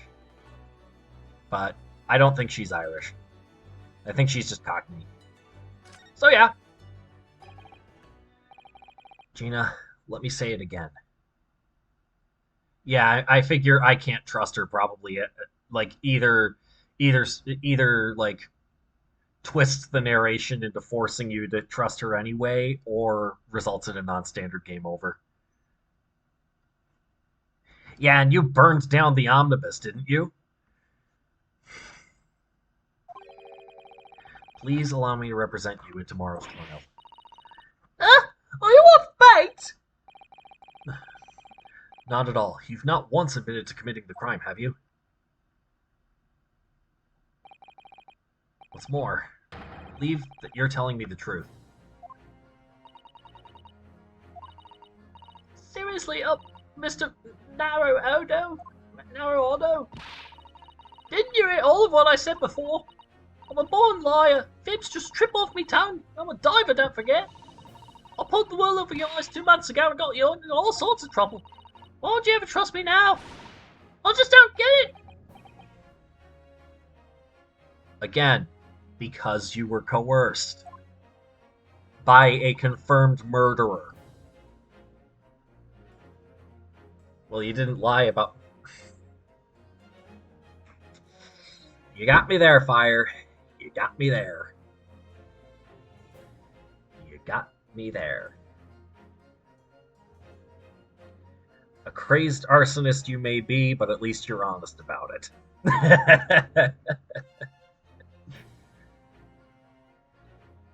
Gina, I do understand why you choose not to put your trust in others. But I assure you, there is more to this life than you yet realize. What do you mean? The world we live in is full of people you would do very well to trust. People who won't ever let you down. People who won't ever give you up either. Or run around to desert you. It's true that I'm just a student of law, and I'm certainly lacking in courtroom experience. But I can promise you this. Whatever happens, until my very last breath, I am completely on your side.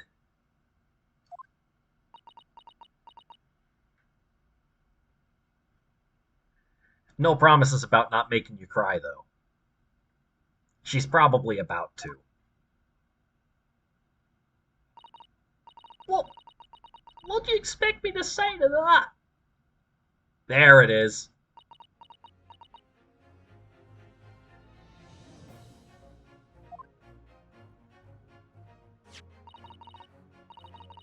Then it's decided. I will take these papers now and carry out the necessary preparations for tomorrow's trial.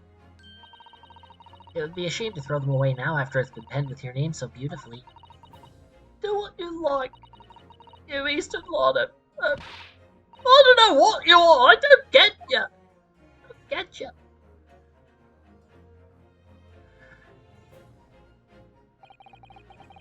Gina's taken herself off to the back of her cell. She'd never admit it, but I hope she's feeling relieved. That turned out all right in the end, I think.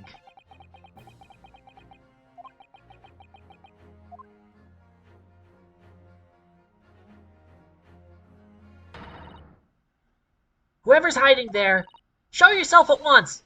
Eavesdropping is the height of cowardice! Miss Susato?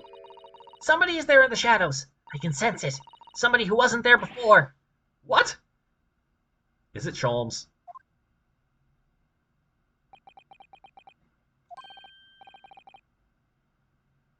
Blimey, you're sharp, eh? Oh, it's Gregson. I suppose you were using one of those mystic Japanese arts. The art of stealth I've heard so much about. If anyone was being stealthy, it was you, Inspector. Rexy! Oh dear me, I'm most terribly sorry, your ladyship. I didn't mean to startle you. How long have you been listening in on our conversation? Good grief, listening in! No. I just got word that there were some visitors who were refusing to leave even though it was after hours. I'll show you, your ladyship. I only just arrived this very minute, not a moment earlier.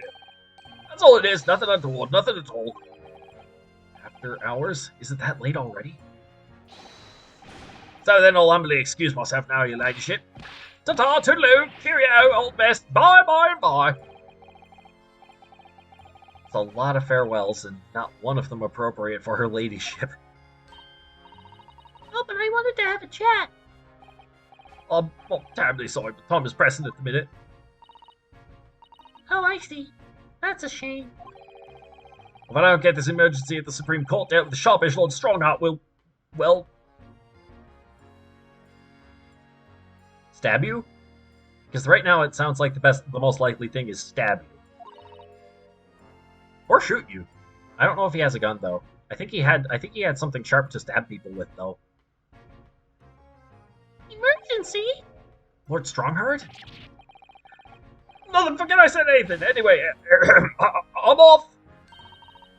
Alright, Gregsy, if you have to, but let's chat soon. Delighted. John, can't wait. If you please, my pleasure. That's still a lot of pleasantries, and not one of them sounded sincere. Gregsy's so funny. He says such silly things. It's certainly entertaining to see an inspector of the police fawning to a 10-year-old girl. Anyway, I wonder what this emergency is at the Supreme Court. I must attend the court clerk's office now before it closes. Yes, of course. Thank you, Mr. Sato.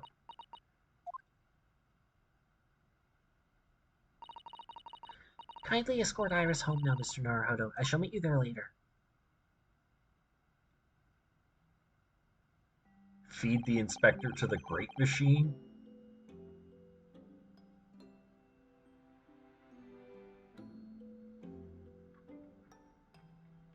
I'm trying to think of which machine you mean. You mean the analyzer thing that used to be on Sholmes' desk? And so our investigation came to an end.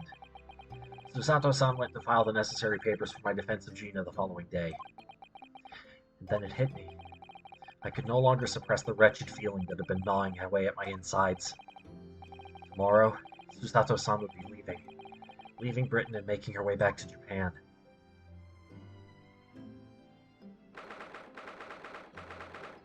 16th April, 11:13 p.m. Naruhodo's Legal Consultancy. Naruhodo-san, it's been a very trying day, hasn't it? I do hope you're not too exhausted. What about you, Susato-san? Today has been even more trying for you, I'm sure. Shot before our eyes, Gina was arrested. All on the back of the news that her father has fallen ill and that she must return to Japan at once. I hope your father recovers soon. Thank you for your kind words.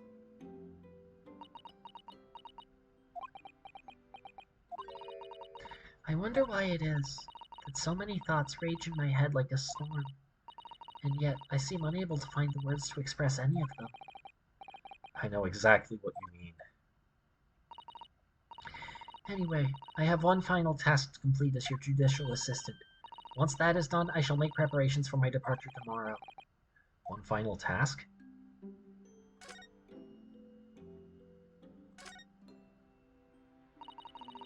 It's just 2 months since we arrived in London, but we've managed to establish this office. It was finally feeling as though we were settling in. I'd be lying if I said I felt no regret. I'm so sorry, Susato-san. It's just so sudden. I really don't know what to think. I've had no time to gather my thoughts. I know we've only been here a short time, but in my limited experience of the courtroom, I feel I've learned something.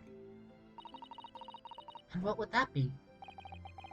It seems to me there are many facets to people's personalities. Facets? And like a jewel, the light plays off them in complex patterns, illuminating their actions and their motives. But we only see a small number of the total facets, and what is illuminated is only part of the whole story. What lies in the shadows? What do those facets we cannot see look like? Perhaps there are some parts we'll never lay eyes on for as long as we live. That's so true.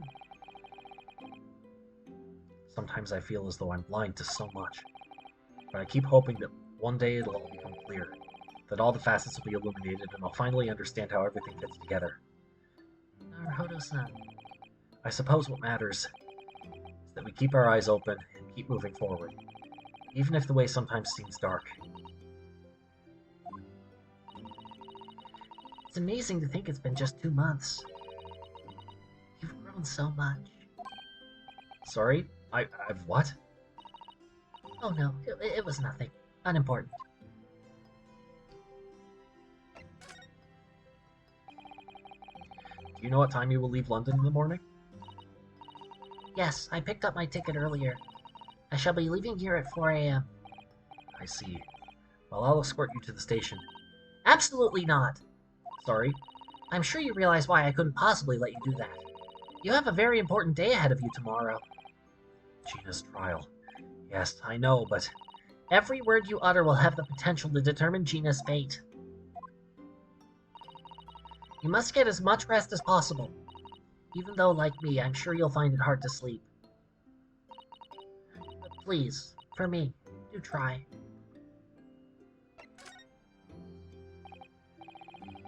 You mentioned one final task a moment ago. What did you mean? Oh my! I nearly forgot. Please, I want you to have this. What is that? Some huge bundle of documents. It's my notes from the case 2 months ago. The murder that was committed on the omnibus. The McGilded case. It seems to me that this case of Mr. Windybank's murder, of which Gina is accused, is very much tied up with that omnibus case, in ways that are not yet completely apparent. So I took the liberty of consolidating my writings about the case for you. With everything else she's had to think about, Susato-san still managed to do this, and all neatly laid out for me in her beautiful handwriting. It was my pleasure. I can only hope that it'll bolster your case tomorrow for Gina. Thank you so much, Susato-san. I will do my best to use it wisely. You really are the best judicial assistant in the world. Well, that's extremely flattering. But I'm sorry to say that I've been a complete failure. Sorry? I didn't quite catch what you said there. Oh, ignore me. I was just mumbling to myself. Okay, it's not there yet. Ah, there we go. The Gilded case notes have been entered into the court record.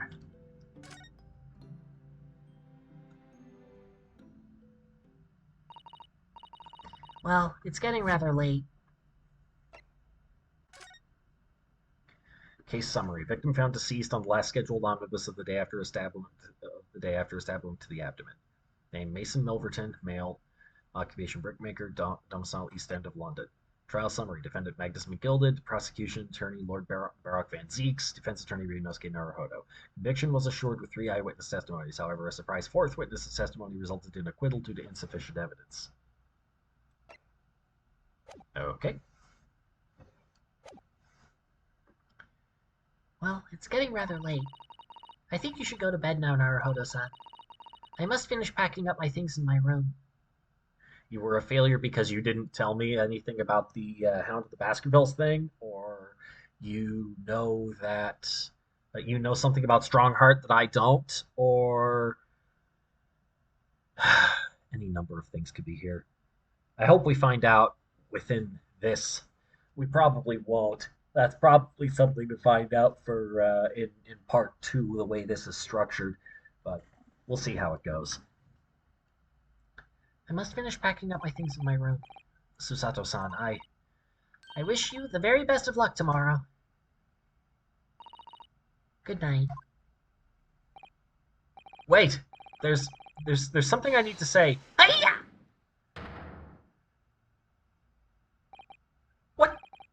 What was that?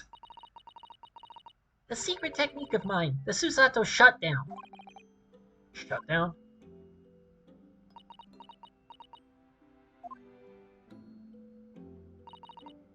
Please, I implore you.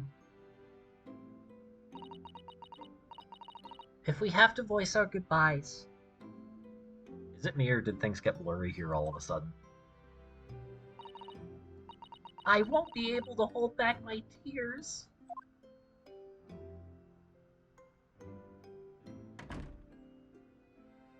Ah, okay, there we go. Oh, and now it's blurry again. Susato-san.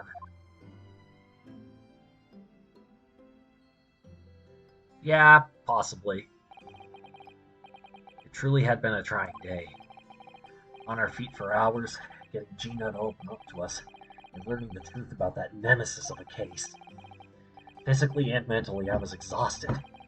The idea of sleep seemed impossible. But I forced myself to close my eyes. As a cacophony of scenes of our lives here in London played through my mind. Eventually, my fatigue triumphed and I fell into a deep sleep. Yeah, that's probably it, Aurum. The head trauma. It'll do that.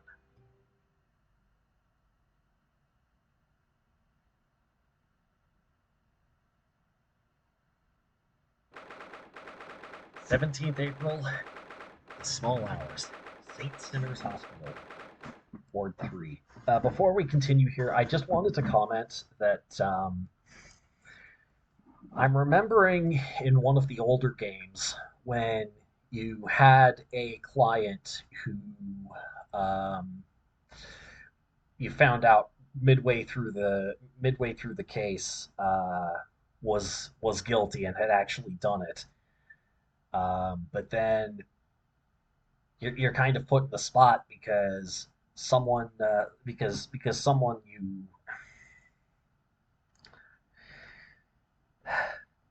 because your deuteragonist there um, is being held hostage, and the condition of her release is you get a not guilty verdict for your client. And so you're kind of in a spot because either you never see either she dies or the killer or I guess the killer by proxy in that case goes free, right? But then of course you end up turning that on its head by revealing to a key guy that he had done something horrible, right? Yes, that's right, Fire. Yeah, and then by the end of it, it's the other guy who's in a bind because either he goes to prison for life and probably put on death row, or he goes out and the assassin kills him anyway, right? So that was really satisfying to see that one case. But now we're seeing something similar, but it was in a different order. We see we defend a guy. In that case, it was we start defending a guy, we find out he's guilty, we finish defending the guy, and then he dies. Right? This time, we start defending a guy, we finish defending a guy, and then he dies, and then we find out that he's guilty. So now we don't have to worry about it. So now we don't have to worry about sticking to him because it sounds like the Good Reaper did it for us months ago.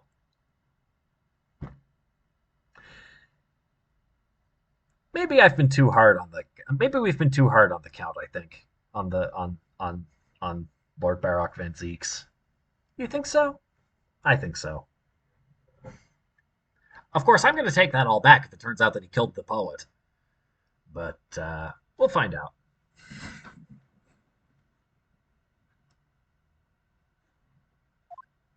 Anyway, that's all I had to say. Onward. Yes, I quite understand.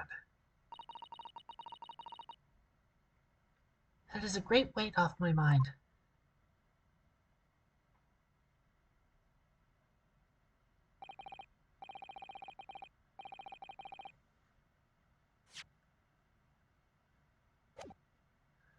Rest assured, I shall put everything in place exactly as we have discussed. Thank you so much. It has been an honor and a pleasure to be acquainted with you, Mr. Sholmes. On the contrary, the pleasure has been mine.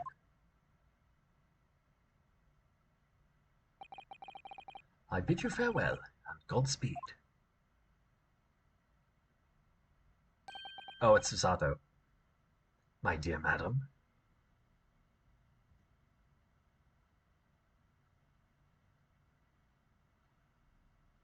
To be continued.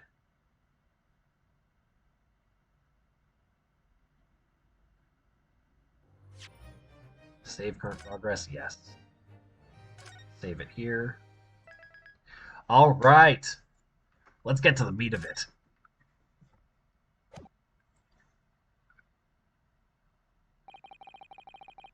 When I awoke the following morning, Susato-san was already gone.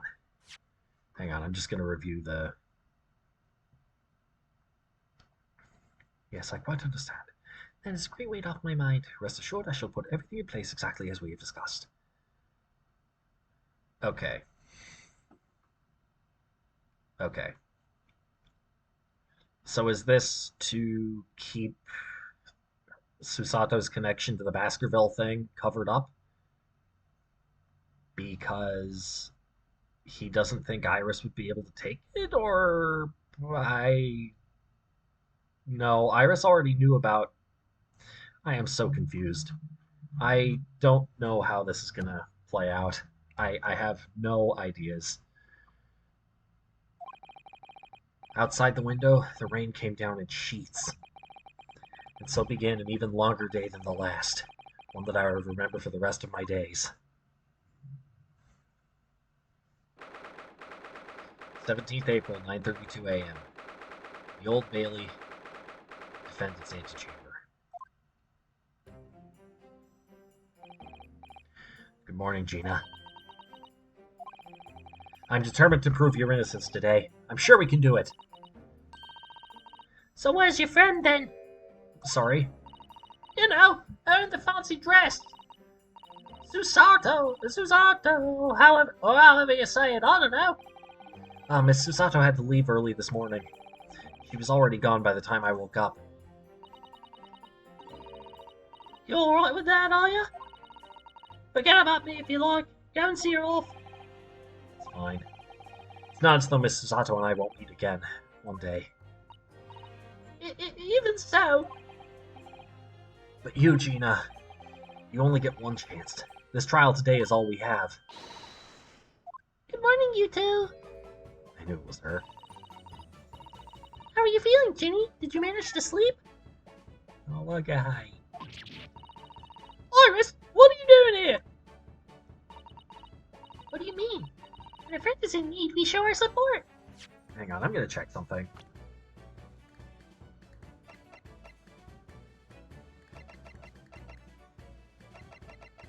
Yes, she brought the cat. Okay.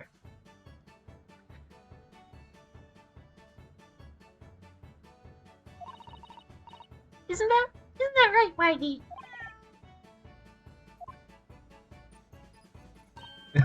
Ah, Great way to show your support, Kitty. let him have a nose around. What I'm gonna do? Oh, that reminds me. I bought a paper on the way here. Oh.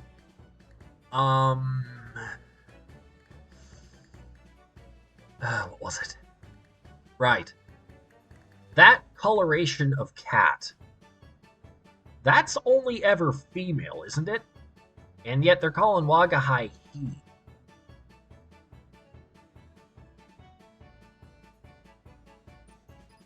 I'm confused now. Am I getting mixed up? Watch it turn out a cat caused the fire last time too. Oh boy. Well, that reminds me. I bought a paper on the way here. Now, would you like the good news or the bad news? What do you say, Bruno? Ginny? Oh, well, I think I'd rather get the bad news out of the way first. No, I always take the good news first. You might not live to hear the bad. Yes, that question always gives away people's personalities. Let's not go there. Alright then, I'll give you the bad news first. A record amount of rain has fallen this morning, and carriages all over the capital are struggling to move. Huh? Huh? The bad news was a weather report?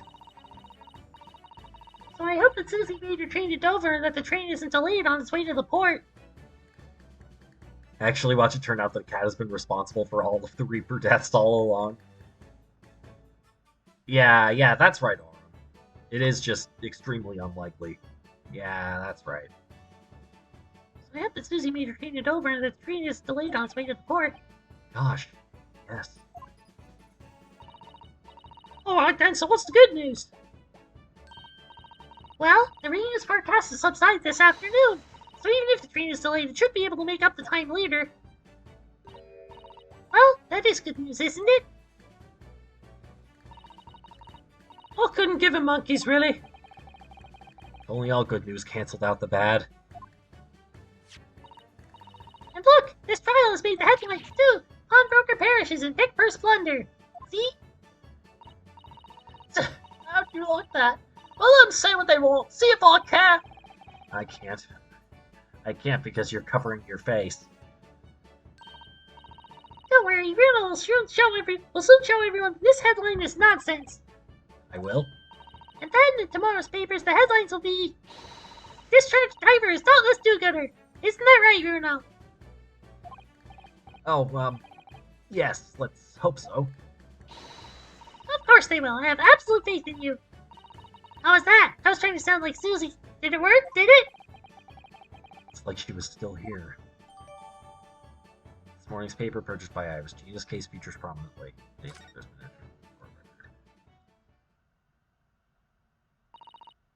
Good luck then, Bruno. I'll do what I can. I would like to examine this, please. That is the wrong button. I would like to examine this, please. Pawnbroker perishes in pig purse plunder. How awful! For Ginny, I mean. Tomorrow's headline will be "Discharged diver is dauntless do-gooder," right? Yes, something like that. If possible, I'd like to go even bigger. Bigger? How? Round pickpocket protects planet post-trial. Perhaps? Protect planet? Ooh, I can't wait for tomorrow now. It's gonna be so great.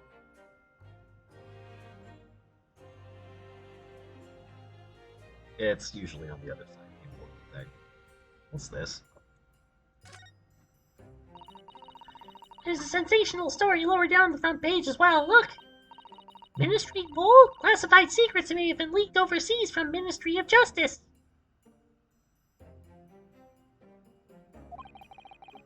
For a 10-year-old. Iris certainly has her finger on the pulse of world news. It's about secret communications between Great Britain and its allies. Apparently they're being intercepted by hostile nations. Communications are being intercepted? But how would somebody be doing that? That's the question, isn't it? I've come up with 3 different possible methods so far. Are you looking for a new career, Bruno? No, of course not! I wonder, perhaps this is what Lord Strongheart was talking about yesterday. Yes, it could be. And it could explain why he has Gregsy running from pillar to post at the moment. This morning's paper, which contains an article about government secrets being leaked to foreign agencies.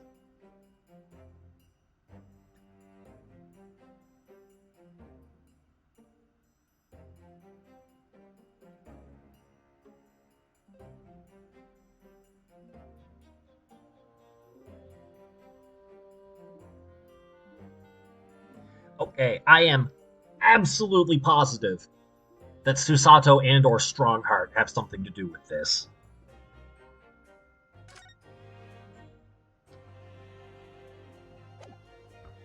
Just saying. Anyway, that's what I wanted to do. Obviously, I don't know the law like Susie does, but still.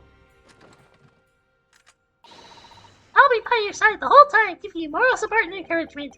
I'm not sure that big thing is as comforting as you think it is, to be honest, but... Thank you, Iris. That's very kind of you.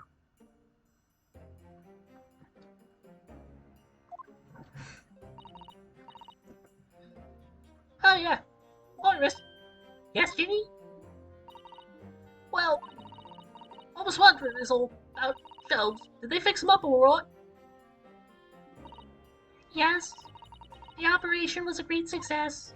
But Hurley still hasn't come around yet. Huh? I've asked a friend of mine at Scotland Yard to send a telegram as soon as he wakes up. I'm sure Gregson will let us know the moment there's news. Don't worry, she'll shoot you with comforting bullets. I mean, I have been playing a lot of Monster Hunter recently, and bullets that are drugs that boost your strength and durability are a thing. So if they could figure it out, maybe Iris could too. Then again, I don't think roiding up Ryunosuke would help in this situation.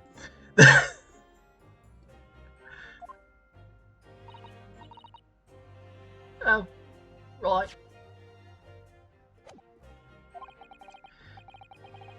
No Susato-san, and no Mr. Sholmes. It's all down to me today, to prove that Gina is innocent of this crime.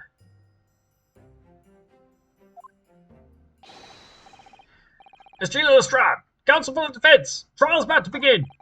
Please make your way into the courtroom! It's time then. Yes, let's go, Gina. Iris. Lead the way, Runo. I'm wanting to try with people on your NSO. Oh, that sucks, man. Your NSO ran out?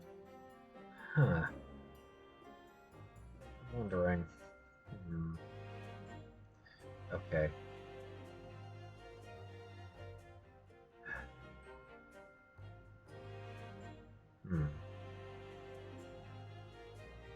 If you're struggling to find a way to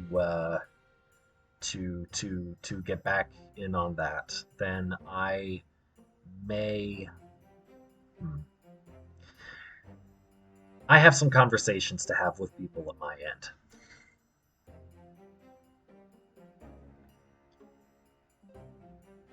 Feel free to DM me about this as a reminder later. Poor Gina. She's trying to put on a brave face, but I can tell she's worried and scared. I have to believe in her from start to finish. That's the weapon that'll secure our victory here. If I learned anything from my great friend, it's that.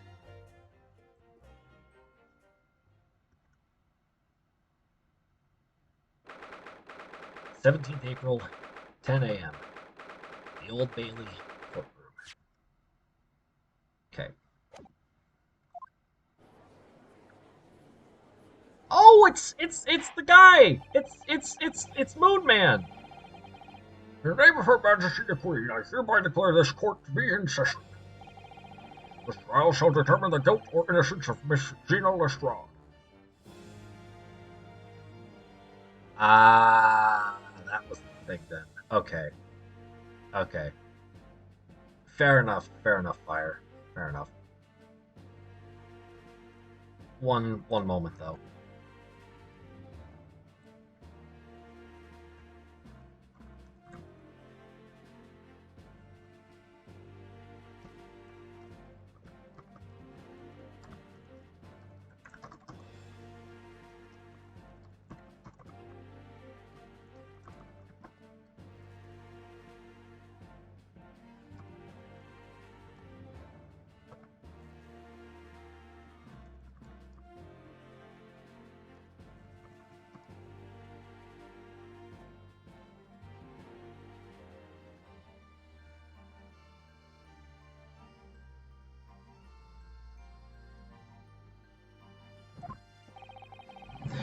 I now call upon the counsels for the prosecution and defense to declare their willingness to proceed. The prosecution is ready. The defense is ready. And Cheeks, my lord. Remind me, how many years ago was it that you withdrew from the public prosecution service? It was some 5 years ago, my lord. Yes, and then 2 months ago you resurfaced something unexpected. Here you are again today. There are some circumstances in which the court should be aware that have led to this erratic behavior. What one might describe as your former life 5 years ago. You dealt exclusively in matters concerned with the highest echelons of society and government. Really? Yet today you choose to try a simple case of burglary and murder. I confess I find it more than a little befuddling, Counsel.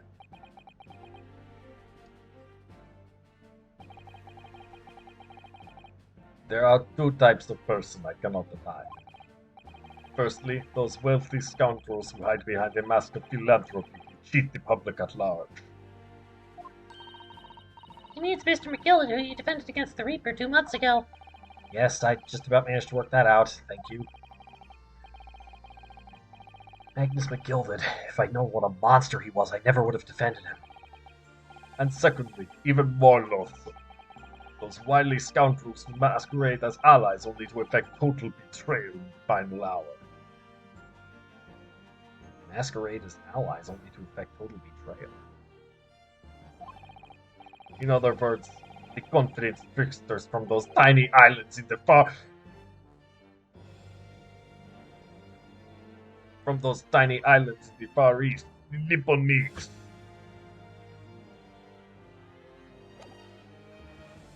Well, up yours too then, buddy. Here I thought you were decent. All right, everybody, break out the wooden stakes. What? Did he really just say that? He means you now, Runo. I actually managed to work that out too. Thank you, Iris. Total betrayal? What are you talking about? Horrid look of hatred in Lord Van Ziek's eyes. Is that directed solely at me, or was he talking about all Japanese people? Alarmingly scathing explanation, Lord Maxis. Still, the judiciary welcomes the return of the so-called Reaper of the Bailey, feared by all London's malefactors. Your lordship is too kind. Now, jurors, the 6 of you have been selected at random to represent the will of the people in this trial. Are you ready to hear the evidence placed before you and determine the guilt or innocence of the... Oh my god, it's the comrade!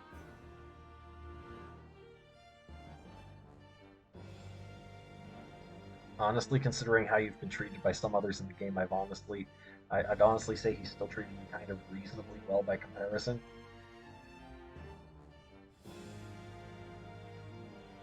I'm not sure what you mean there, Fire, but yes.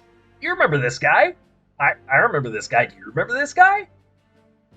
Also, this guy. Let me think.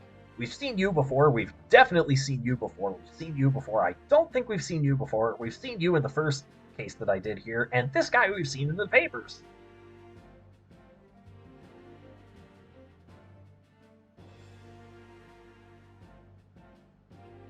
What is the population of Britain right now anyway? Well, London. It must be fairly small if we keep getting the same people.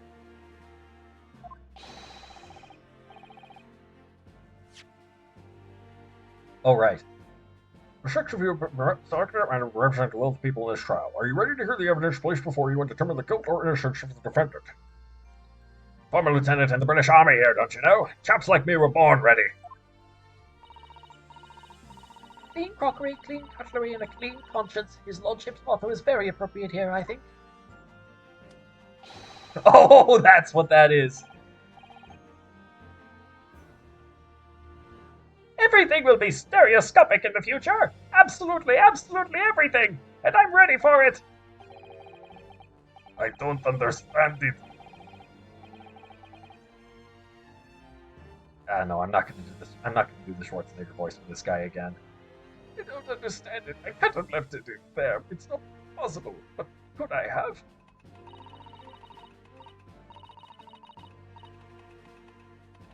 Oh, now you're using this machine.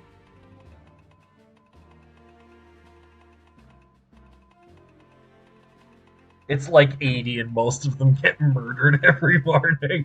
Yeah, that sounds about right at this point. Oh, you meant because it seems so many people see... Yeah, no, I understood that, Fire. I understood that, I understood that that's what you meant. You meant that other characters in this game seem to be even more harsh on the Japanese, but I couldn't remember any examples. Other than Strongheart.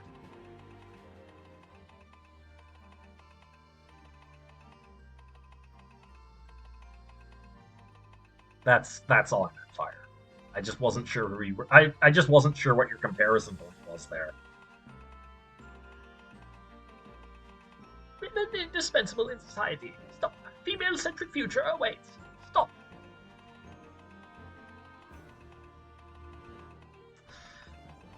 Oh. I don't have the heart to tell her.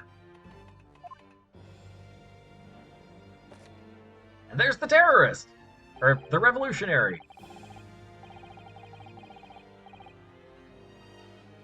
Good day. I am visiting London for sightseeing. I would like to take bus to Crystal Tower, please.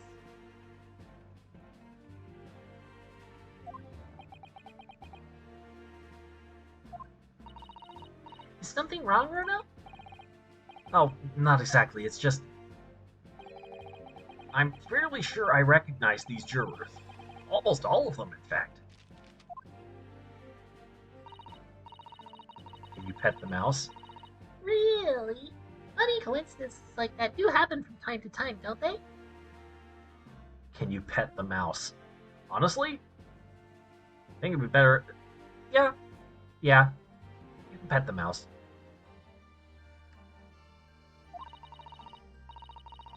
But it is quite strange. The jurors aren't chosen at random from London's 6 million inhabitants, you know. Oh. Yeah, no. See, I'm trying to remember. I cannot remember whether he was... like, what kind of revolutionary the guy was. The revolutionary or the counter-revolutionary. But, I mean, then again, Britain was scared of him. So... probably a comrade?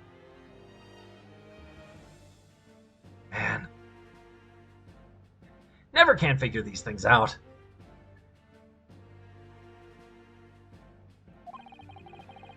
So I've been led to believe. Something tells me I'm being duped. Very well. Now, Lord Van Sheech.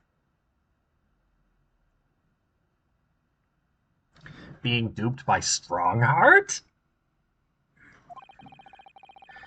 The court calls upon the prosecution to introduce the facts of the case. Didn't Revolutionary Man responsible for several murders? Oh yeah, I see what you mean. Yeah, they had charged him with killing people. They were probably all capitalist pigs anyway. Court calls upon the prosecution to introduce the facts of the case. Assuming he even did anything. As you wish, my lord. Allow me to begin with a word of warning to the ladies and gentlemen of the jury. In short, there has never been a more self-evident case of cold-blooded murder. The victim, Mr. Pop Windyback, proprietor of a pawn shop on Baker Street, was shot from behind and died instantly. The prosecution presents this photographic print of the crime scene. As the court will observe, there is a single bullet wound just below the gentleman's left shoulder. The evidence suggests that the bullet pierced the man's heart, resulting in near instant death. Moving on to the findings of Scotland Yard's coroner. His report states that the bullet entered the body on a rising diagonal trajectory. Rising diagonal? Wait. I'm trying to figure out if that still adds up with him being shot through the peephole in the door. And what's that supposed to tell us? It means the victim was likely shot by someone significantly shorter in height than himself. Someone like the accused, you might say. Oh! The prosecution wishes to present the autopsy report and crime scene photograph as evidence, my lord. Indeed. The court accepts. Hand them to the bailiff, please. Autopsy report has been entered into the court record. Single bullet wound from the back. No signs of trauma. Yep. Crime scene photograph has been entered into the court record. I now ask the court to turn its attention to this plan of the establishment where the incident occurred. Yep. The proprietor was found in the storeroom where he kept articles pawned to him. A windowless room with a single point of entry, a door to the main shop that was found locked.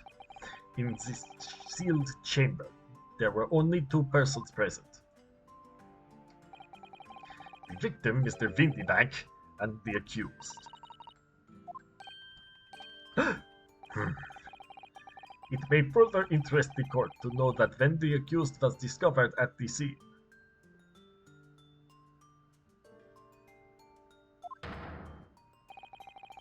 she had in her hand the gun used to fire the fatal bullet.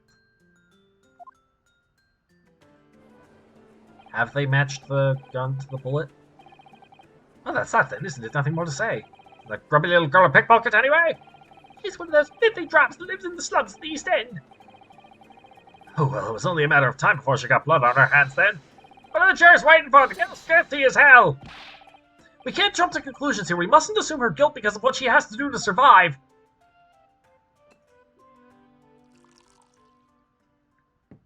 Wait, was there something in that? Oh no, it was just a little hilt. My learned Nipponese friend, it is you who mustn't jump to conclusions. The prosecution has barely begun presenting its case. Conveniently, this appalling act of murder did not go unobserved. There were witnesses. Good gracious! After their testimony, this girl's true nature will be exposed. Pitiful pick purse or cold-hearted killer. Here's to establishing the truth. Okay, watch them carefully. The court will take this floor plan and firearm into evidence. Hand them to the bailiff, please, Lord Francis. Advance, my lord. Crime scene floor plan has been entered into the court record. Windybank's revolver has been entered into the court record. There are signs of a single discharge. This isn't good. I'm gonna examine this.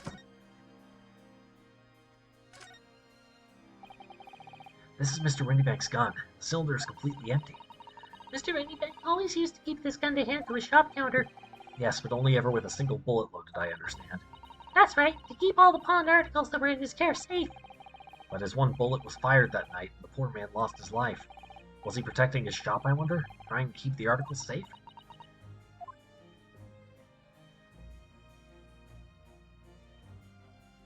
That's right!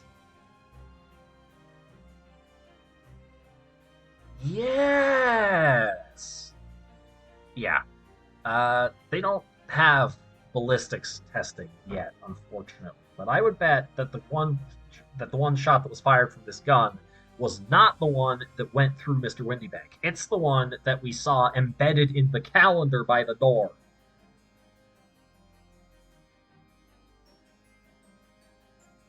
You think? Although the angle doesn't quite line up for that. I'd like to look at the floor plan again. No, that can't be it because oh yes it can. It can. Yeah, if it went this way and this was sufficiently and this wasn't high enough, then the gunshot could have gone this way up here and into the calendar up here. And then somebody out, and he was shooting at somebody out here, but then the shot was, a different shot was taken through here, and it went through the peephole as well, and into the guy's heart, and he died.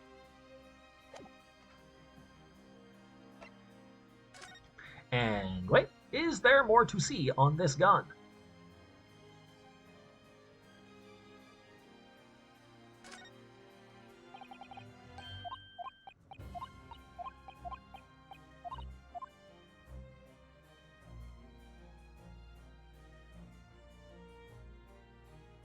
Wonder what the odds are that the calendar will be something that catches Vampire Man, because police guy earlier said he didn't want to report because he made to stay even longer, so he wanted someone to take over first.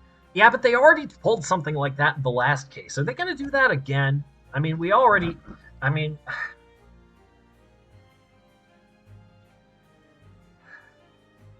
then again, maybe we do have to establish more of a trend that all of these bobbies are doing a job that should not, like... Yeah. I cannot speak to the veracity of ACAB in this context due to lacking historical knowledge of this time period. But we'll see.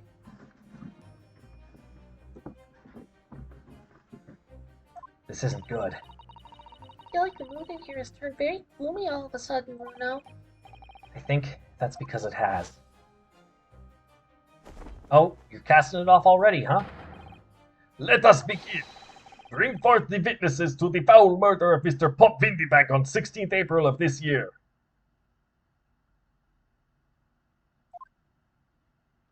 Okay, if they have a little clown looking. Yep. Okay. Witnesses, state your names and occupations for the court. Name's Anash Skulkin. Occupation is baddie. Professional baddie. What if the dead man was hiding and Ginny was the one shooting? Point is, these are the guys that we ran into running away from the shop. So I'm pretty sure one of these guys shot Windybank.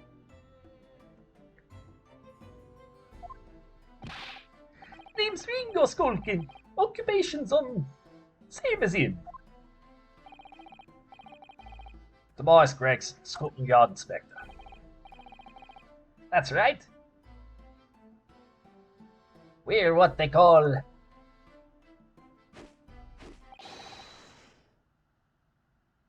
the Three Skulkin Brothers.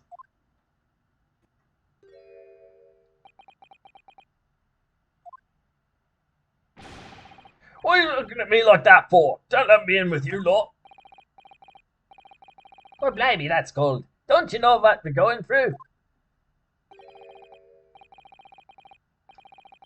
It's our road to probe. Those contact feeling we have. So we're scouring every shady corner of the capital. I'm sorry. I know that these guys are supposed to have a completely different accent. They remind me too much of a certain other pair of brothers. And then last night we come across you, the very spit of the bloke. Ain't that right, Ringo? He is, Nash, the very spit of him. So he decided then what he was gonna do. He was gonna call you.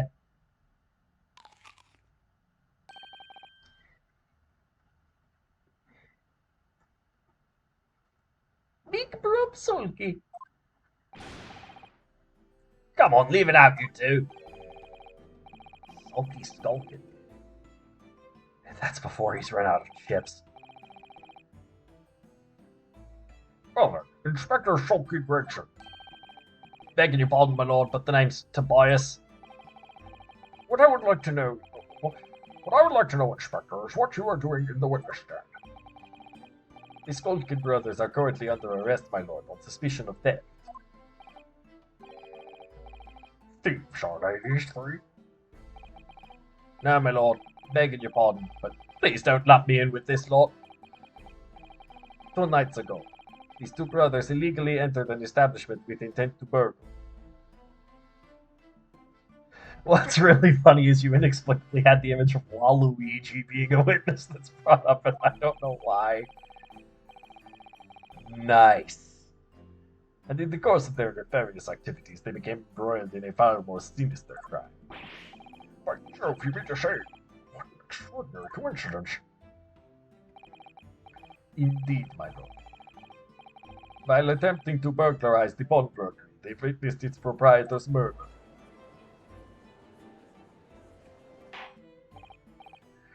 Order! Order!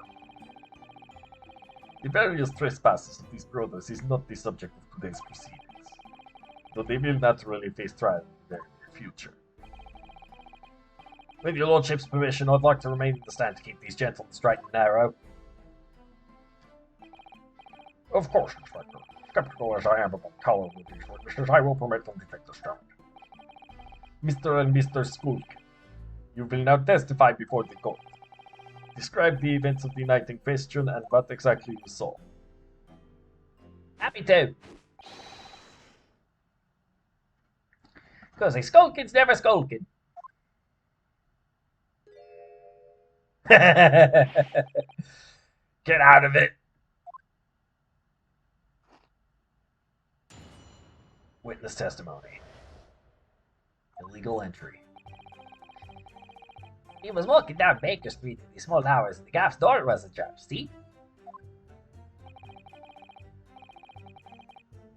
It was like some kind of sign, begging for us to go in, it was.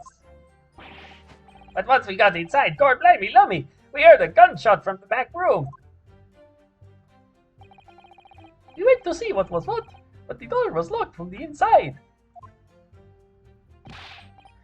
We never done nothing, Governor. We never took nothing.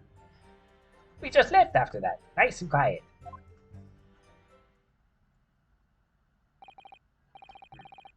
Terrible coincidence, isn't it?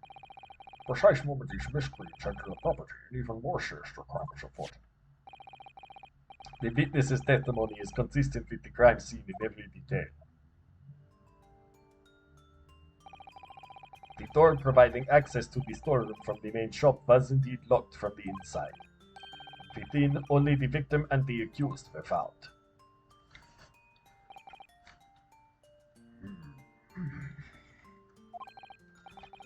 I must say, it does appear to be an overwhelmingly simple case.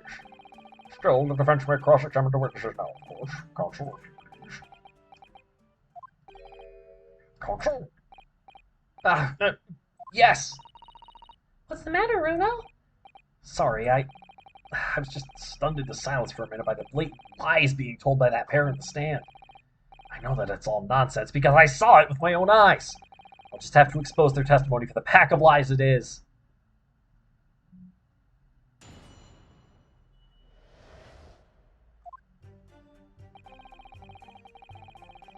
Okay. Now for the last thing that I gotta do with this case, I have to press any of these statements. The front door of Windybanks was ajar, you say. What time of night was this? Must have been about that. Must have been about 1. Right, Ringo?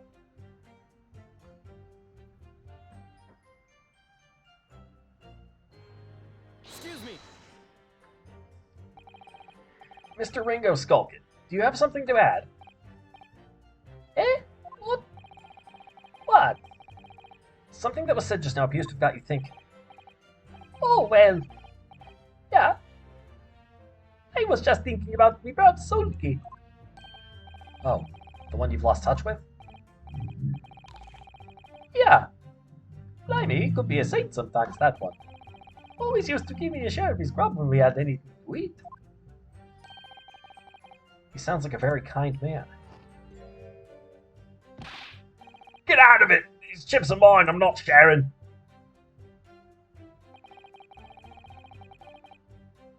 Hang on. That wasn't supposed to... Hang on.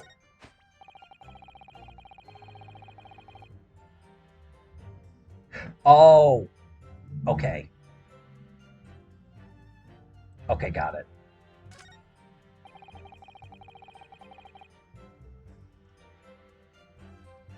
Hold it! Press this. I'm just missing a part. What are you trying to suggest? That you had to go in? Well, God moves in mysterious ways, they say. Don't they, Ringo?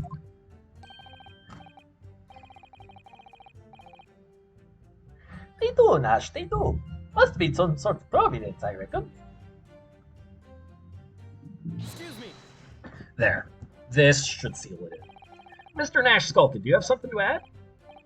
Eh? What? Something that was said just now appears to have got you thinking.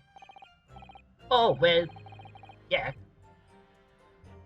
I was just thinking about me bruv Sulky. Oh, the one you've lost touch with? Yeah. Gory could be a right nasty piece of work sometimes, that one. Always used to nab me share of the grub when we had anything to eat. He does sound like a very mean man. Oi, what are you looking at me for, sunshine? There's what I wanted.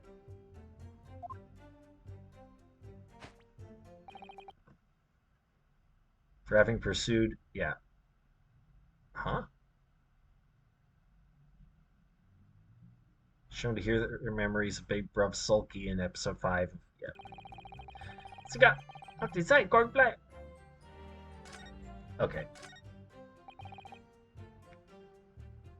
I want to see the court record. Okay. Pawnbroker's ticket. Blood sample. Iris story manuscript. Revealed case notes. Morning paper. Autopsy report. I'd like to examine this, please. Okay. Time of death. Yep. Reporting party. Yep. Coroner Dr. Stevens. Single bullet. Yep. Okay. Instant death from posterior anterior bullet wound to the heart. A bullet entered the body from the back on a gently rising diagonal trajectory. Okay. So what you're saying is Mario could have done it.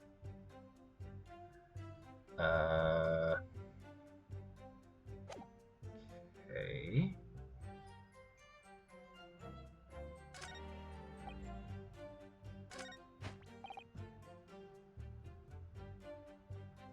You got inside, they heard a gunshot from the back room. Door was locked from the inside. That was true.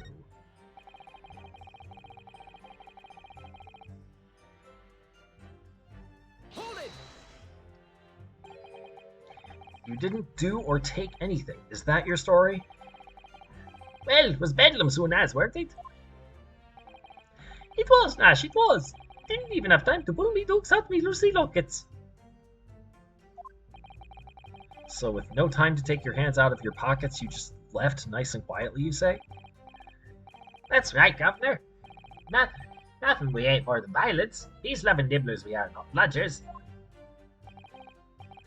We are, Nash, we are. Never even pulled me dukes out me Lucy lockets. So you'd clearly like us to believe. So you'd clearly like us to believe. Eh? Come again? As you fled from the pawnbrokers that night, did you not run into anyone else? And did you not fire a gun at that person? Sakes alive! They fired a gun, you say? Ah! Ah! Blimey, Governor! You ain't telling us it was you in the doorway? It was. By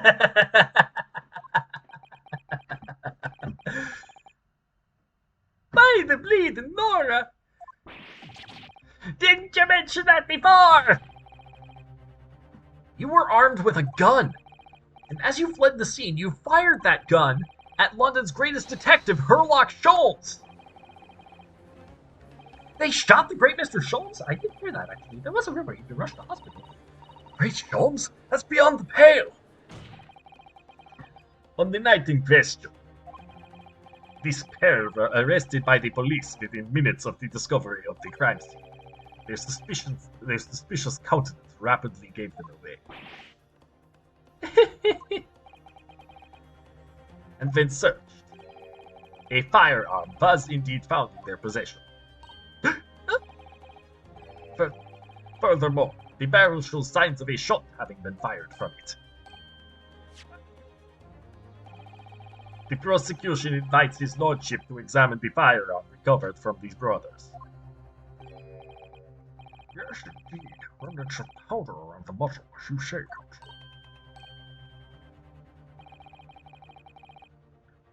Didn't realize Wario was standing on a crate. Yeah. You know, that does make more sense. I could read them more as Wario and Waluigi. This weapon is evidence. I saw that they were green and red, so. But these guys are more like, yeah, that makes sense. The Skulkin Brothers gun has been entered into the court record. Signs that a single round was fired. Now, I learned the police friend. Yes? Here's to you successfully presenting the evidence.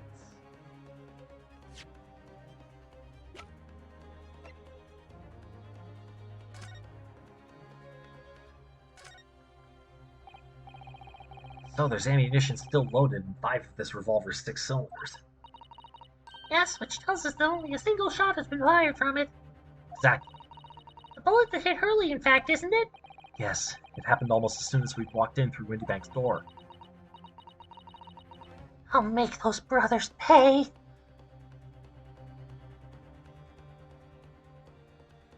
Hello, Majora boy! Glad you could join us. Okay, so the important thing, there's a key difference between these two guns. This one is now empty. This one still has 5 rounds in it.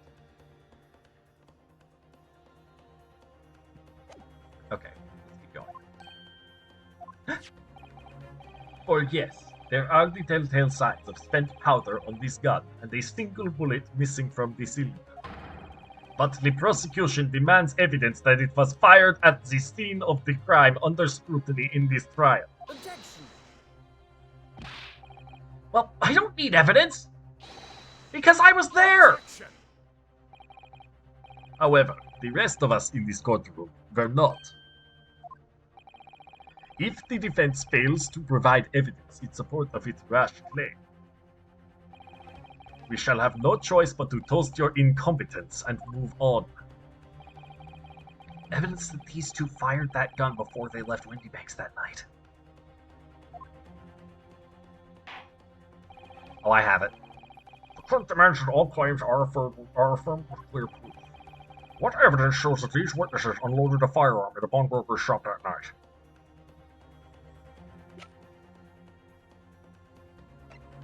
Let's see. No, Miguel did no. Blood samples portfolio. This is the closest one I can think of. Because by the victim, Mr. Windybank, blood on it has been identified as Mr. Mason's. Okay, redemption ticket. I want to present this picture.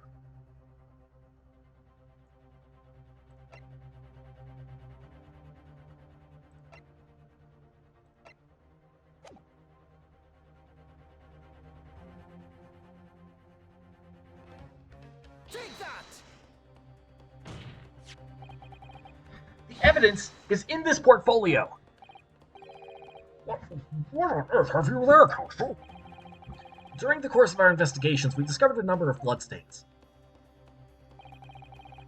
not trusting the police to do the job they're trained to do? How arrogantly Nipponese of you.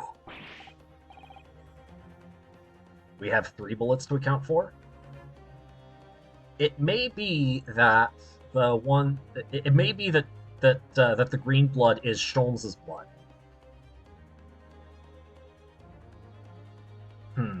Oh, but yeah, I see your point now. Imagine if that worked. Your Honor, my client is innocent. I know there's a recording of him shooting the man dead, but I was there and didn't see it happen. Well, anyway, we analyzed all the blood samples we found and recorded the results in this portfolio. You claim to have the evidence the court is demanding therein? Yes, my lord. No more tallying, then, counsel. Present the pertinent evidence at once. What do you have in your portfolio that proves these witnesses unloaded a firearm at the scene? This Take that! What is that? Explain. It's a photographic print taken at Windybank's pawnbrokery on the day of the incident. The scene for the crime, is it? Is that a bullet hole? And if my eyes do not deceive me, here's the bullet is still lodged there. Yes, as your lordship noticed. Bullet pierced Mr. Windybank's calendar. The date shown being the 16th of April, the very day of the pawnbroker's death. The incident occurred at 1 hour after midnight, but this indicates that a separate shot had been fired sometime after the calendar had been set to the 16th. Yep, and Windybank said that he made a point of changing the date at midnight every time. That's right, and while it isn't irrefutable, the defense believes this is credible evidence that the witnesses did fire a round from their gun in the pawnbrokers that night.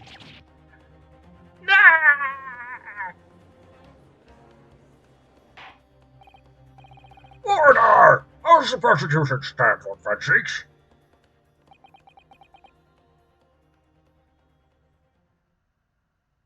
He's gonna throw it into the thing again. If that is the direction my learned friend wishes to take, the prosecution has no objection. What? There it is! But you'll forgive me for flinging my hallowed chalice aside in disgust at the repugnancy it exposes. Yes, on the night in question, these brothers entered the pawnbrokery illegally.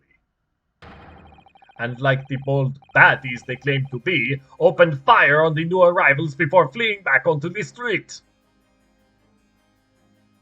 Yep, that's exactly what happened, buddy. That's what we've been trying to tell you. Take it easy there, Governor. You're gonna land us in the soup.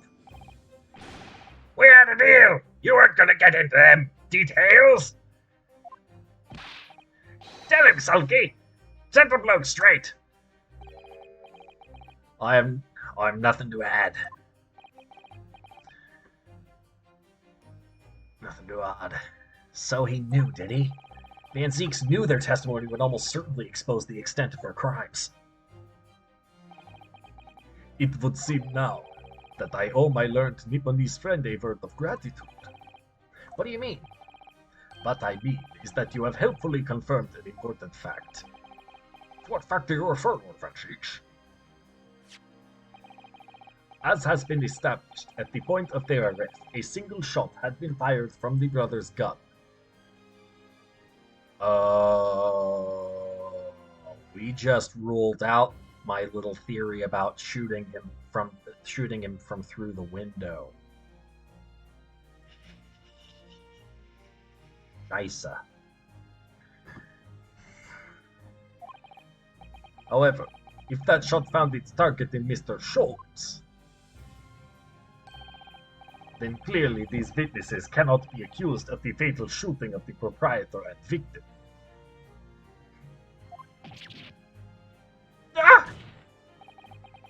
In other words, these two men have no material connection to the murder of Mr. Windibank at all. Ah, yeah, no worries, Majora. So that's it.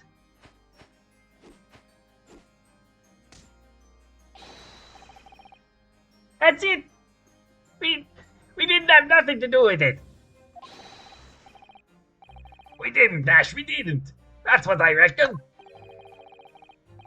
Your crimes include unlawful entry, intent to steal, perjury, and let us not forget attempted murder. Quite catalog, eh, fellas? We're in for it now, bruv. Now then, let us take a moment to consider the aforementioned great detective, Mr. Herlock Sholmes. It would seem the man patronized the pawnbrokers in question somewhat regularly. Where's he going with this? Mr. Sholmes appears to take pleasure in tinkering with eccentric machinery. Eccentric? Says who? Not me. Don't give me that look. He installed a pair of machines like this one, the victim's shop. Oh, that's one of Hurley's red-handed recorders. What is that, Counsel? It has the appearance of a photographic contraption. As your lordship has surmised, it is indeed a camera attached to a small timing device. Every half an hour, it automatically photographs the interior of the establishment. The idea being that if a thief were to break into the shop, he would be caught red-handed. The prosecution has obtained the photographs taken by the device on the night in question.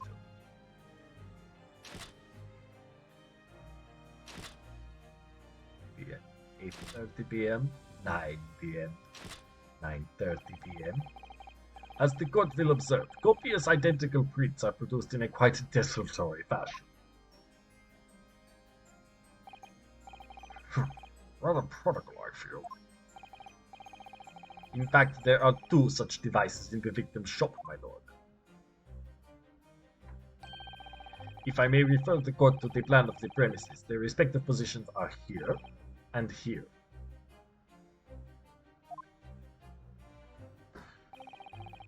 You say these cameras produce a print every half hour.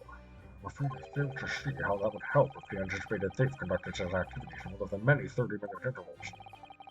One can only pray that the would-be criminal lingers, my lord. On the night in question, the witnesses currently in the stand were not caught on camera.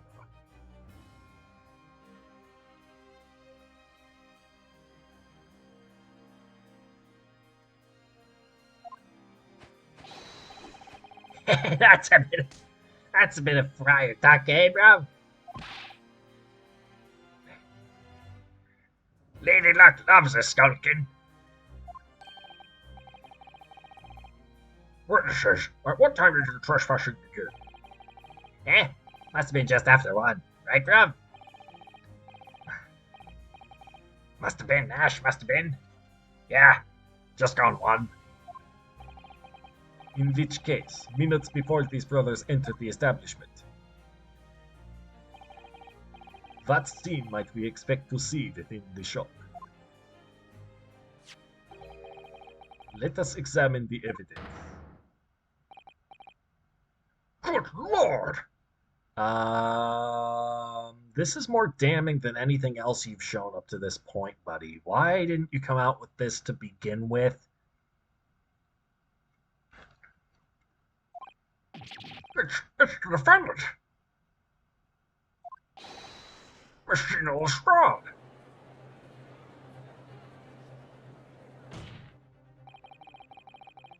As the court can clearly see, the accused is pictured, gun in hand, facing the victim over the shop counter, no doubt coercing the proprietor to open the door to his storeroom. Well, that part's probably accurate. Right, one can only too easily imagine the events that unfolded. The court will take this photographic print as evidence, if you please, counsel. The photograph of Gina has been entered into the court record.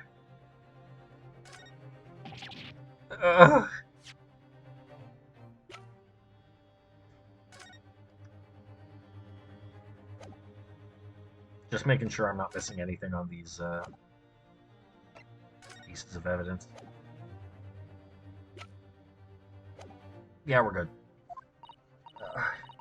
I don't believe it. Jimmy. In short, the accused is the only person who could possibly have killed Mr. Windybank. Ah!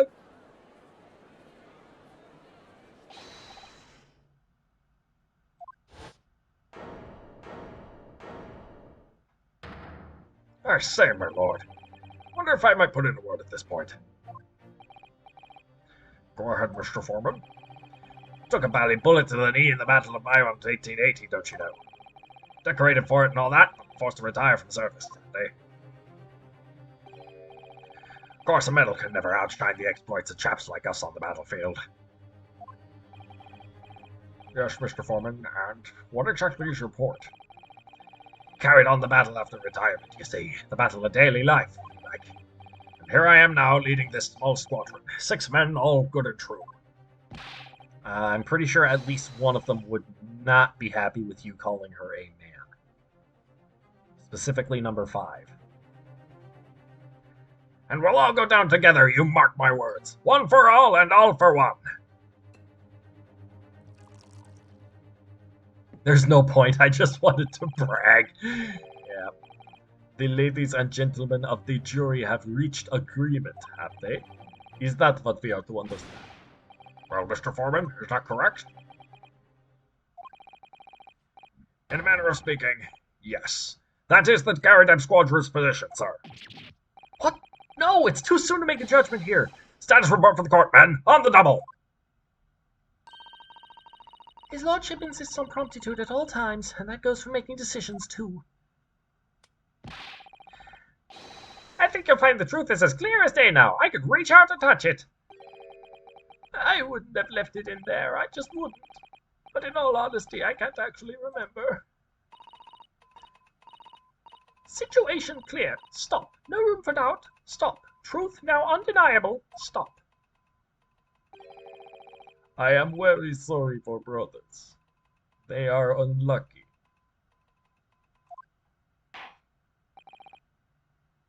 Very well. I now call upon each member of the jury to state his or her reading in this matter. Announce your considered verdicts to the court. Guilty. Guilty. Guilty. Guilty.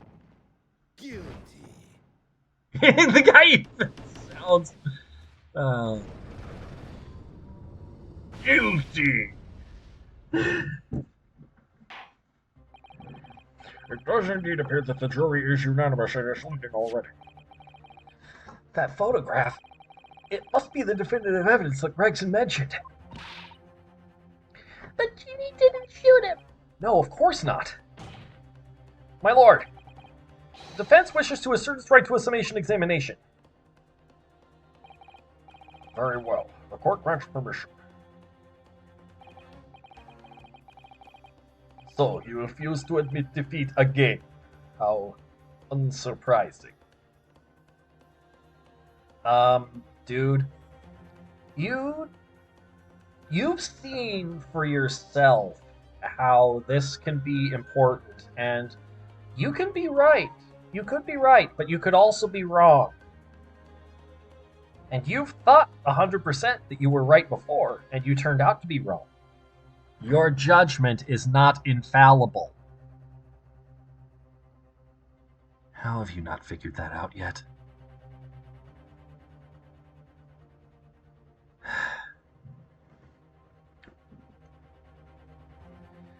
Neither is mine, admittedly. Seem gilded, but We shall proceed immediately with the summation examination. Mr. Foreman, are all members of the jury ready?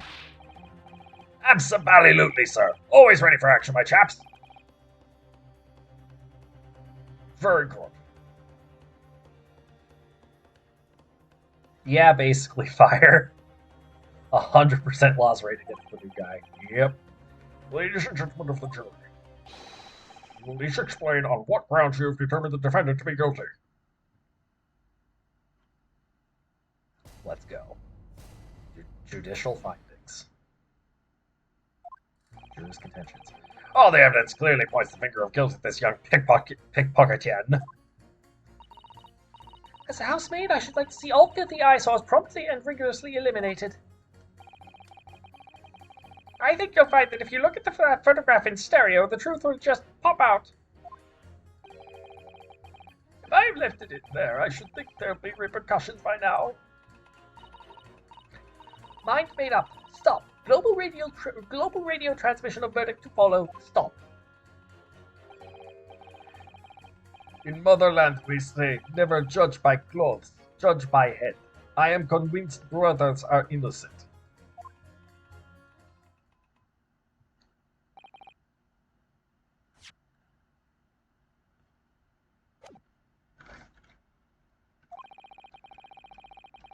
The circumstances of the crime and the evidence show indeed implicate the defendant rather comprehensively. The storeroom locked from the inside, in which the victim and the accused were discovered alone, and in the accused's hand the fatal revolver, the firing of which was heard by these witnesses. Not to mention this print. Take it from a chap who's seen action on the battlefield. That young girl's on the verge of pulling the melee trigger. Thanks a lot, Mr. Sholmes. Oh dear, Hurley's cameras were supposed to help, not hinder. I'm afraid you think you have an uphill struggle ahead of you. But Gina didn't shoot Mr. Windybank. Which means there's more to this situation that we've yet to see. Agreed. You have the floor, counsel. Proceed with the summation examination.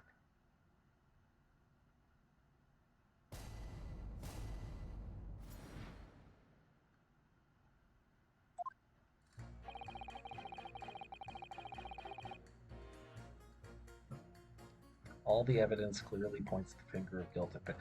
I want to know what this guy is talking about. Hold it! What exactly have you been muttering about all this time, sir? You keep talking about having left something somewhere or something like that. So sorry. As you can probably tell, I'm a surgeon. A surgeon? That totally passed me by. Oh no, was he operating on Sholmes? Of course, people conducting surgery in this country aren't considered to be doctors. Oh no. Even though me and my kind are at the forefront of medical science, the real brains in the field. So, what is it that you think you've left behind? Oh, well, that's a little embarrassing, to be honest. You see, I was operating on someone yesterday. Standard thing. Went in through the abdomen.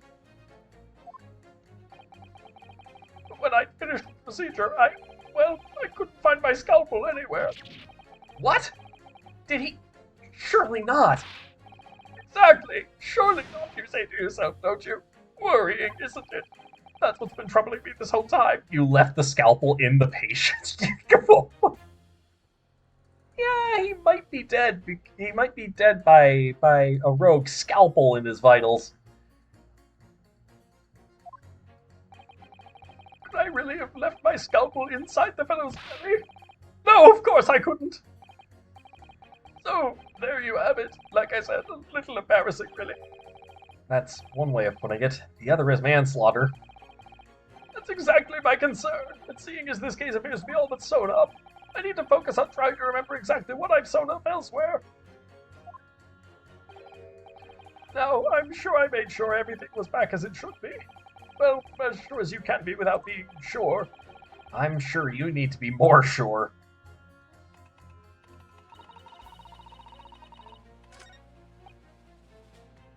I have left it in there. I should think there'll be repercussions by now. Hold it!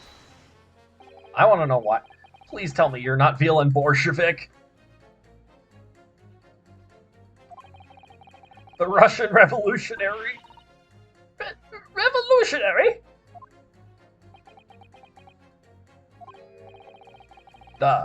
I believe there is such a rumor. I believe there is such a rumor. It's just a rumor. As you see, I have unfortunate appearance. I look like vicious criminal. Your words, not mine. Your words, not mine. Just want to point that out. People call me revolutionary, murderer, autocrat. And which glove fits?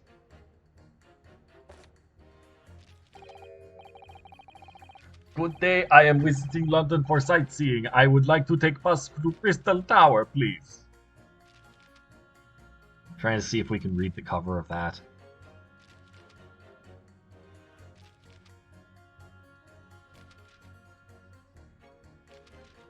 It looks like it's in Japanese, but he's moving it around too much for me to read it. Right, that didn't sound staged at all. You'll forgive me for having my doubts. To be treated like vicious criminal all the time, it is very painful. People do not realize. So I have much sympathies for these brothers. People say they are criminals only because of how they look. The Skulkin brothers? Maybe they went inside pawnbroker's shop, but they have done nothing wrong. That is all what I want to say. Skulkin brothers, nothing wrong that night? Alright, well, first of all, that's one not-so-little misunderstanding I'll need to clear up straight away. Tell me something, Iris. What is it, Runo? Jurors are chosen at random, the inhabitants of London Town, aren't they? Yes, it's amazing, isn't it? In that case, how is it that there's a Russian tourist sitting among them who looks for all the world like revolutionary? I wish I knew. If I can't change the minds of more than half of these 6 jurors, the trial will be over. But we knew that Ginny would never shoot anyone. Yes, so we need to find contradictions in what these jurors are saying and pit them against each other. I must be ready to go to whatever lengths I have to convince them of Gina's innocence. Okay. Filthy eyesore is promptly and rigorously eliminated. Photograph in stereo. Good. Have you changed your... No.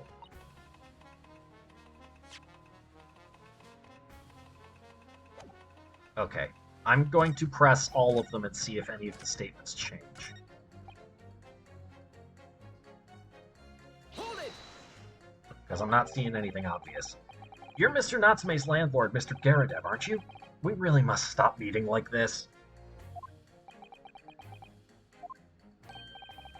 Oh, you're that lawyer chap. Well, there's a turn up for the books. Yes, rather a turbulent time we had back then. Some extraordinary events took place at your house, that's for sure. Luckily, Mr. Sholmes and I were able to get to the bottom of it all. think we did rather a lot for you, didn't we? I mean, obviously, I wouldn't be suggesting that therefore you should change your leaning to not guilty or anything.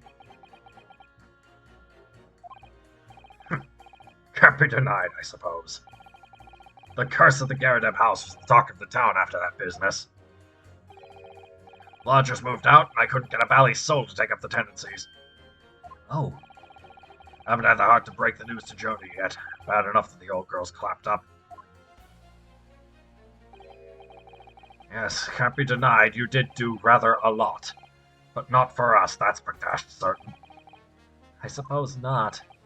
Of course. There can be no suggestion of that being the reason I'm leaning towards guilty here, obviously. Obviously, but honestly, I really wish he'd pay more attention to the trial and less to juror number 2.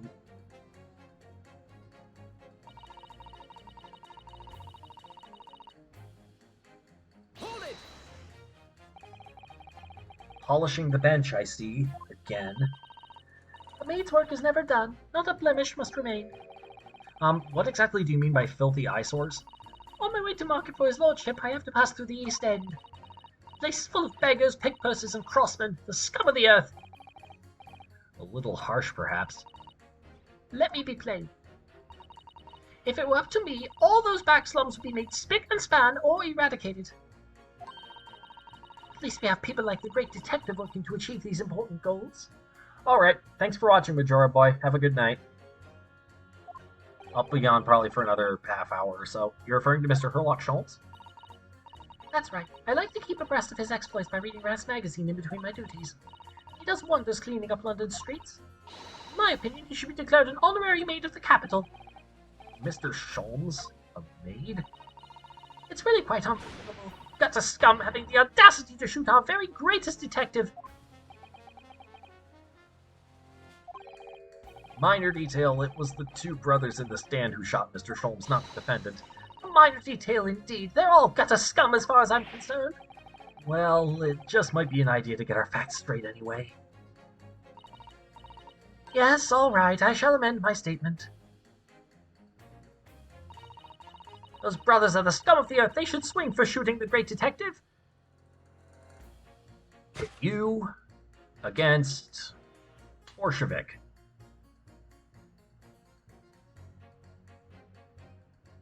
Objection! Those 2 statements clearly contradict each other.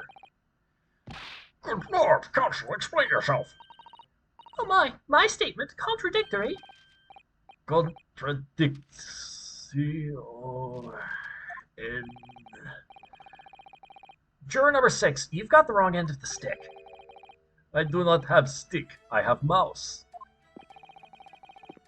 As juror number 2 said earlier, when the Skulkin brothers fled the scene on the night in question, they fired a shot from their revolver. Yes, they shot poor Mr. Sholmes in the abdomen, I understand. Surely you're not going to tell the court now that you didn't hear? Abdomen. A, B, D. Sir? Sorry, my English is still learning. You are telling the court you didn't hear? Forgive me, I did not hear. Here is word. Abdomen, part of person's body containing stomach and other vital organs. If this is what you mean, you should say in plain English, I am Russian, not native speaker. Who thought it was a good idea to let this man be on the jury again? So, you are telling me these brothers who look like criminals were lying. They said before, we never found nothing, but truth is, they shot detective. This is double negative. Yes, that's exactly right. Lying is wrong, especially when lie is said by person who looks like criminal. Poor mouse. No, don't squish the mouse. Coming from you, that seems surprisingly prejudiced. This means, when they said we never took nothing, We never took nothing. Maybe it was also big fat lie. Is this true? Well, according to the police report, no stolen goods were found, so take a blood sample. There it is, Fire. That's how we say this around here. Yeah, we can take about 5 more blood samples around here, can't we, with the stuff we have on hand? Enough! I trust no one now. It's not the mouse's fault, though, sir. I must see with own eyes. I must investigate crime scene myself. I'm afraid that won't be possible. Yes, it is, Runo. Easily. Sorry? With the prints from Hurley's red-handed recorder. Ah, If you compare the print that pictures Ginny and the next print from half an hour later, you'll be able to see straight away if anything was taken or not. Gooey, Mr. Prosecutor!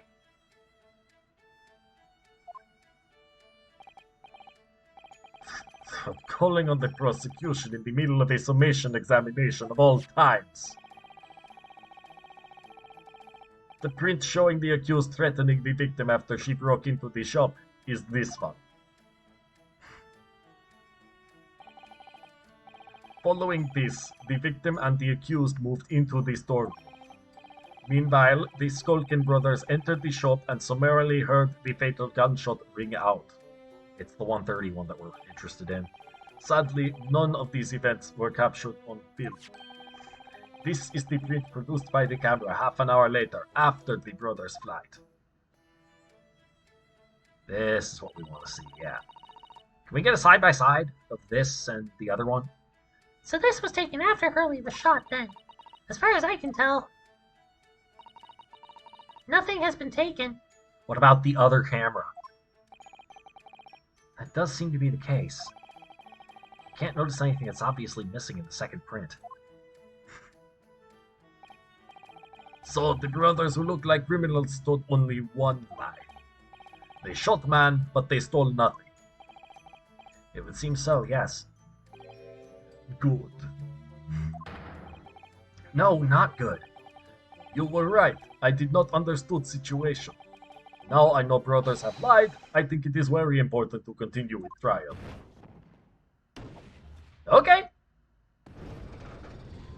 Yeah, Comrade Bolshevik pulling through. Yay, well done, Runo. The balance is shifting. Well, it's a start, I suppose, but there must be more in what these jurors are saying that I can use to expose the truth.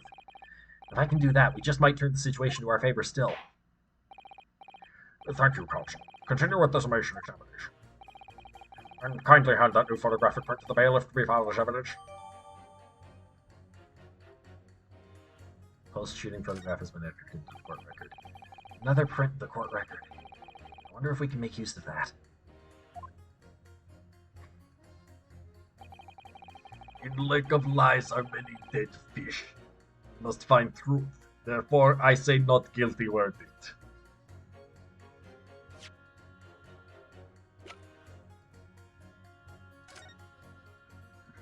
Okay, there's a dog picture, there's a cat picture. This has been smashed.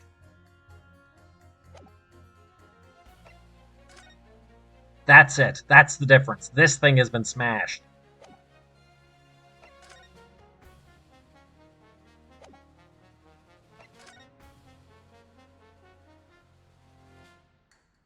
Is there anything else?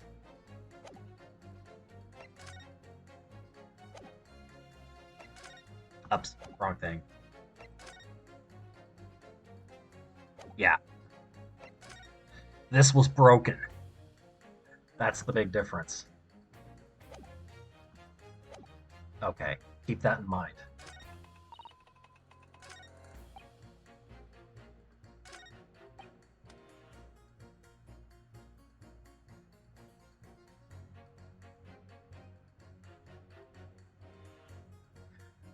You know, I think we should listen to this guy. Hold it! What do you mean, look at the photograph in stereo? Sorry, what? Don't you know? If you look at the photographic print normally, It looks as though the pickpocket girl is about to shoot the victim. Objection! But there's no indication that the defendant ever fired the gun. All I'm saying is that if you look at the same print in stereo, it could reveal all sorts of new information. By any chance, are you a fan of stereoscopes? Oh, how did you know? Let's call it a lucky guess. It never gets old seeing the two prints merge into one before your eyes. It's extraordinary, it's captivating, it's the height of modernity. Of course. Oh yes, I think you'll find that stereoscope is here to stay. Giving us new perspectives we could only dream of before is the greatest invention the world has ever seen. If only it could give me a new perspective on this case, I might agree with you.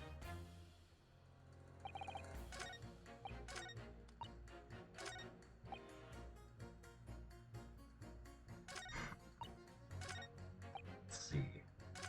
I presented you. Oh, right, I can't,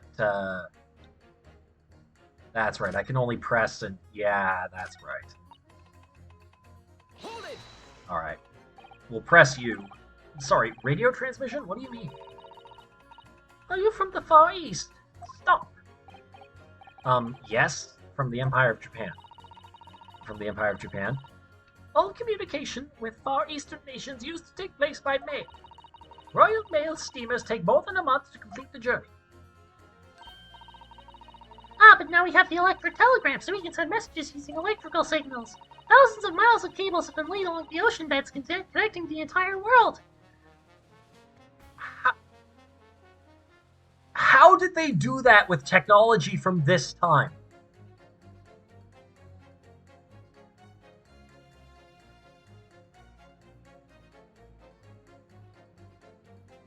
Wow.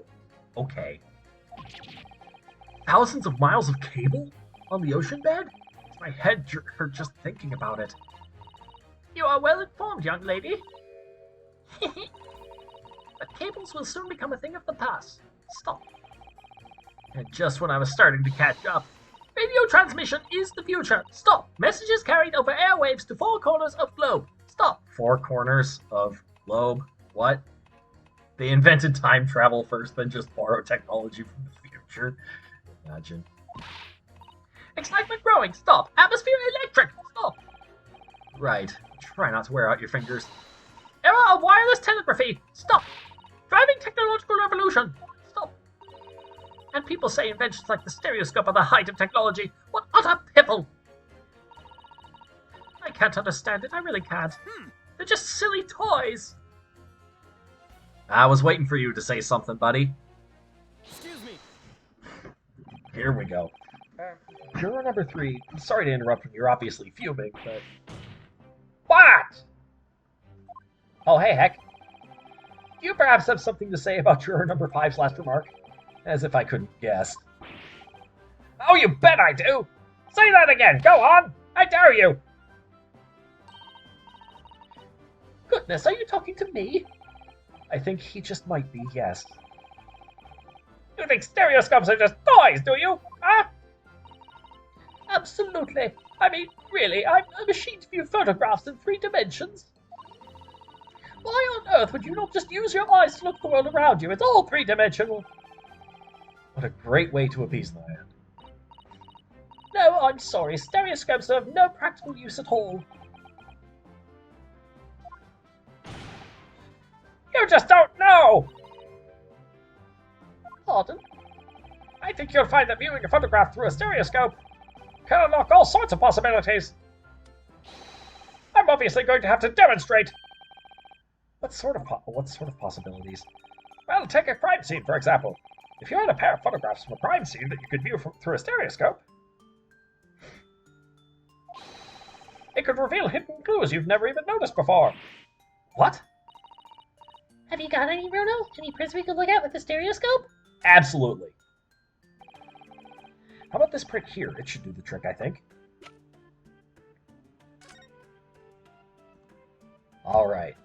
Now we're making some progress. I'd like to present this one. Take that! All right, then, juror number 3. Are you saying you can do this with any 2 suitable photographic prints? Of course I can! Very well then, I'd like you to demonstrate. I'd be delighted to. Just give me one more print and I'll amaze you all. Take that! Alright, these two prints were both taken with the same camera in Windy Banks on the night in question. Yes, I see. Tell me, Mr. Lawyer. Do you know how stereographic images work? Do you understand the principle? Well, I think so. I did have a lesson only yesterday. The left and right eye images need to be the same, only with a slight shift in the positions of some objects. I told you this would come up in the trial. I knew something this seemingly completely irrelevant would. Then when your brain merges the two images together inside your head, it notices the shift as if it were depth. Yes, exactly. That small shift between certain objects in the two pictures is really important. So what happens if you use two photographs that are exactly the same then? No, obviously that wouldn't work at all. Not for seeing the scene three-dimensionally, anyway. Oh! Of course, now I see! Ah, I think the young girl has discovered the secret. I have! There she goes again. Can you uncross your eyes before you tell me? Have another look at these two pictures from Hurley's camera, Runo. Go on!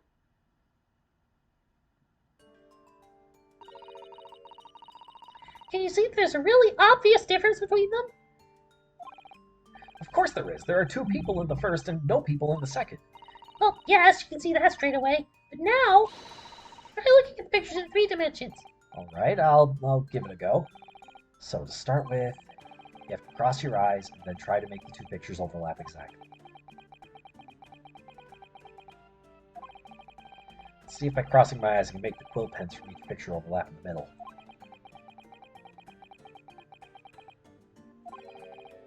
Wait. Well, did you manage to see it properly, Runo? Ah! What's going on with these two pictures? Some of the things on the counter sort of jump out at you. Oh, that means they're not looking at the lamp. Okay, they're looking at these things have been moved.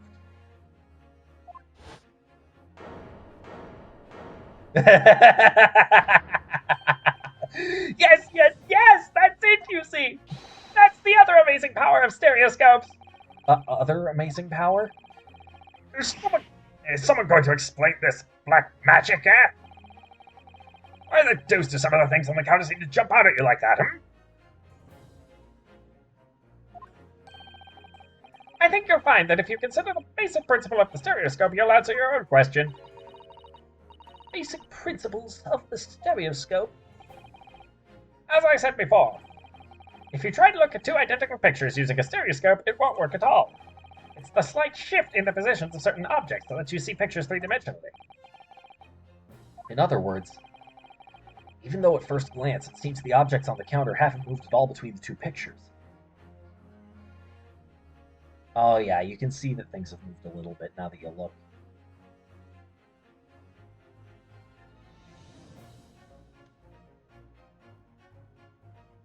Yeah, compare these two objects to the position of the book. You see they're more over to the left on this one. Here they're more to the right. Even though at first glance it seems the objects on the counter haven't moved at all between the two pictures, this shows that actually there must have been a slight shift in their positions. Yes, there must have been.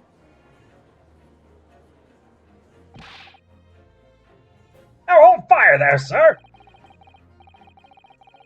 Not a reasonable grasp of this whole cross-eyed business now, I'd say. Why the devil does this shift between the two prints exist in the first place?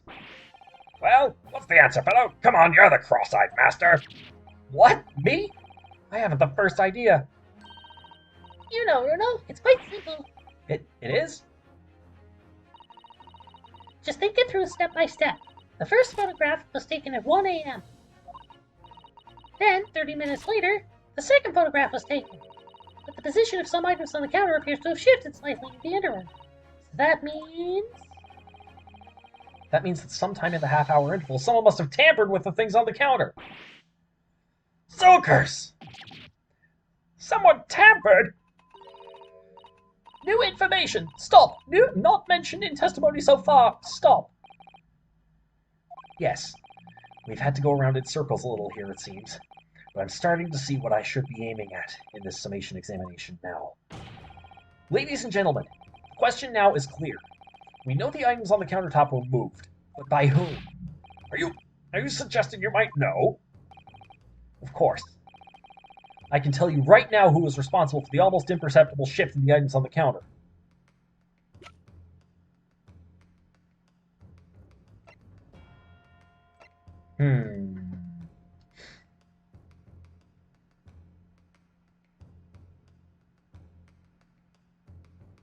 Shift in the items on the counter between 1 and 1:30.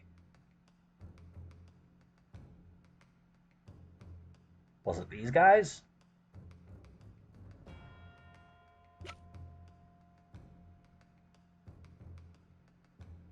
It wouldn't be Eggert. We don't know he was there. And Herlock was shot.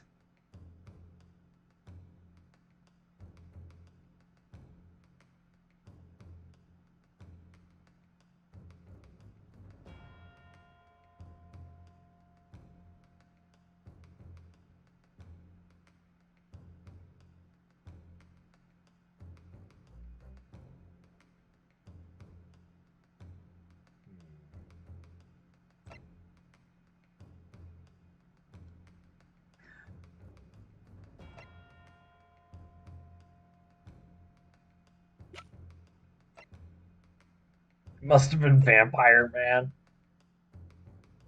Ha. No. Professional baddie. Yeah, if the two in the back room were locked in, then it had to be these guys.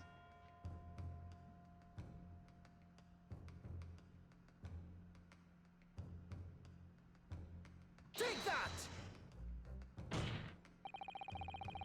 It was the witnesses currently in the stand, the Skulkin brothers. Wait! This does not agree with what brothers said in testimony before. They said they did not even have time to pull dukes from Lucy Lockets. My phrasebook says dukes is meaning hands and Lucy Lockets is meaning pockets. But is this another lie? Is this what you are saying? Yes, I'm afraid so. Now hold on there a minute, you can't be sure of that. I quite agree. The accused is a common pick person after all. It's perfectly possible that she went through the things on the desk to see what she might steal. I think that's unlikely. And why exactly? Because she was locked in the room. As you can see from this photographic print, the defendant was pointing a gun at the victim. It would seem, as my learned friend indicated, that she was coercing Mr. Windybank to open the storeroom door. In other words, Miss Lestrade's interests lay within the storeroom, not in the main shop, giving her no reason to touch anything on the counter. All of which points to one thing. The Skulkin brothers have omitted key facts in their testimony. The accused is a pick person. Come and get a trash. Why look any further for the wrongdoer here? Because the Skulkin brothers are thieves, madam. No better, in fact, worse than a pick person. I believe that these brothers were looking for something on the victim's counter that night. Ladies and gentlemen of the jury, if you would condemn the defendant on the grounds that she's a pickpocket, would it not at least be right and proper to thoroughly scrutinize testimony given against her by two thieves? Well said. I, for one, would like to hear more from that shady pair. Did he just... I did not expect that. I did not see that coming. Can you all see now? I think you'll find stereoscopes aren't playthings. You've seen their extraordinary potential firsthand.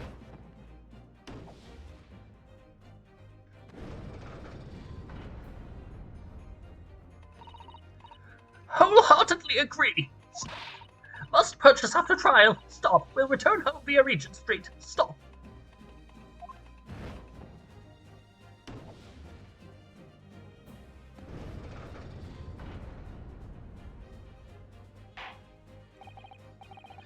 Well, it would seem this trial has yet to run its course. The ladies and gentlemen of the jury have declared their inclinations via the mighty scales of justice. I hereby call the summation examination to conclusion with the balance altered in the defendant's favor. 2 lean to guilty, 4 lean to not guilty. Accordingly, the jury is without consensus.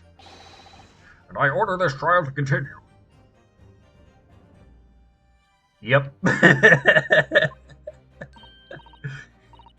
well done! Oh, by the way, What? you should hold on to this, Bruno. You never know when it might come in useful. Twice in one trial would be unusual, surely. But alright. The stereoscope has been entered into the court record. Lord Van Zieks. You will instruct the witnesses that the court demands additional testimony from them. I'm sure it won't spoil the bouquet to do so, my lord. Oh, excuse me. Let's examine this, shall we?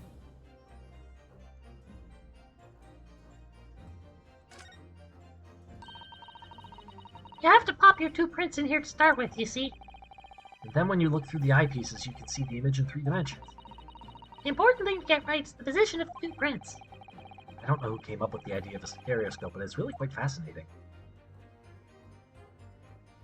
This is the latch here.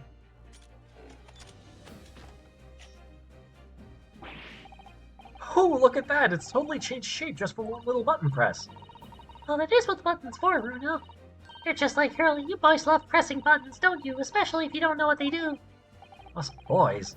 Says the 10-year-old girl. Anyway, now you can see that it really is a stereoscope, can't you?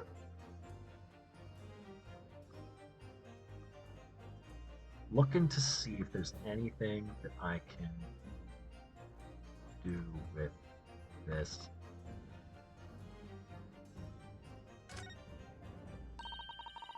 You have to pop your 2 prints in here to start with, you see.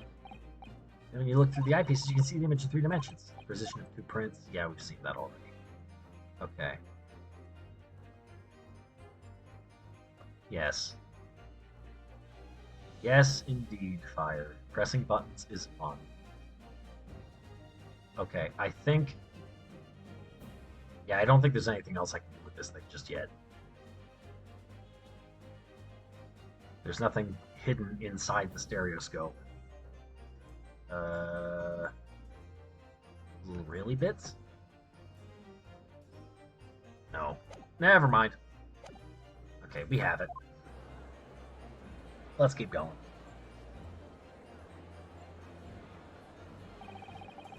I want myself another chance to probe that pair about their activities that night at least. And I won't stop probing them until I've proven that Gina is innocent. Oh, was that the end of trial part 1? Yep. That's it.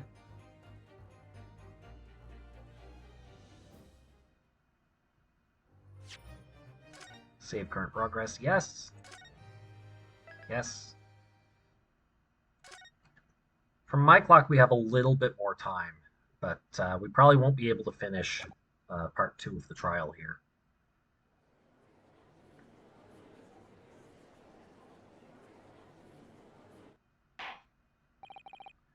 Order, please. Let us resume proceedings. Witnesses, you will now retake the stand.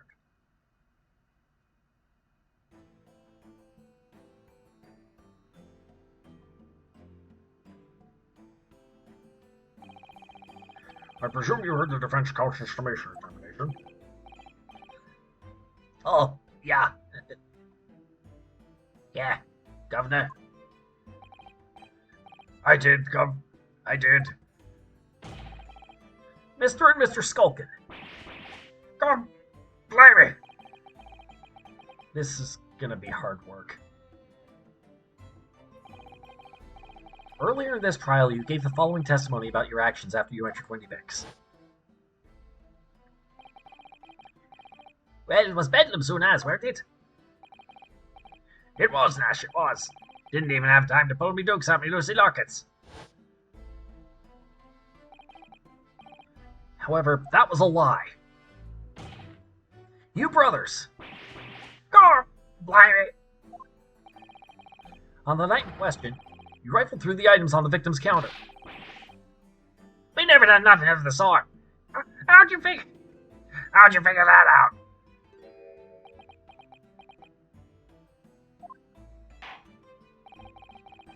You will now give formal testimony once again.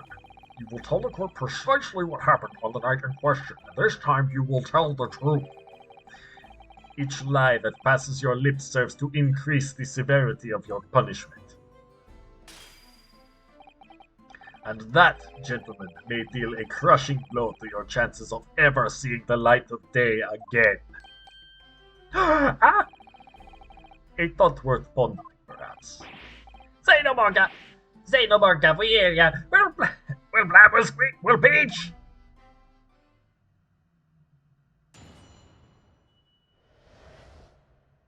I wonder, actually. Illegal entry, the whole truth. I'm gonna check something. Japanese word for pear.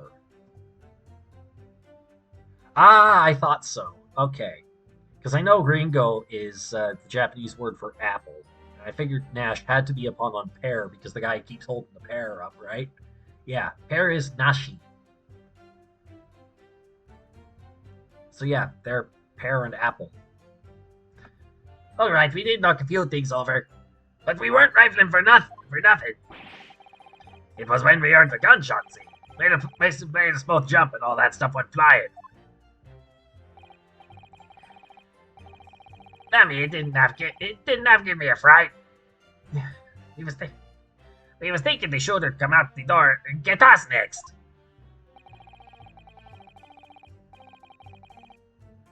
We stuck everything back where we found it in Scarborough, straight into him in the black.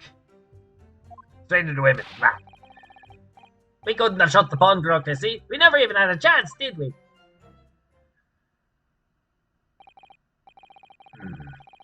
So you admit to the defense's accusation. You did indeed ransack Mr. Windyback's countertop on the night in question. Not ransack, Governor, no. That's right. That's right, Nash, that's right. It's more like we tidied up, yeah. Sorry. By their own admission, these brothers entered the pawnbrokery under dubious circumstances. However, they panicked and fled on hearing the gunshot, having first made good their mess. The way you say it, we hardly sound like roughs at all. We don't, Nash, we don't. Can't he make us sound a bit more cutthroat? Can't just be coincidence that these men showed up at Windybank's that night.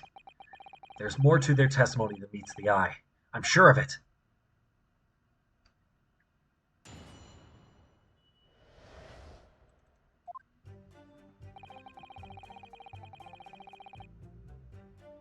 Hold it!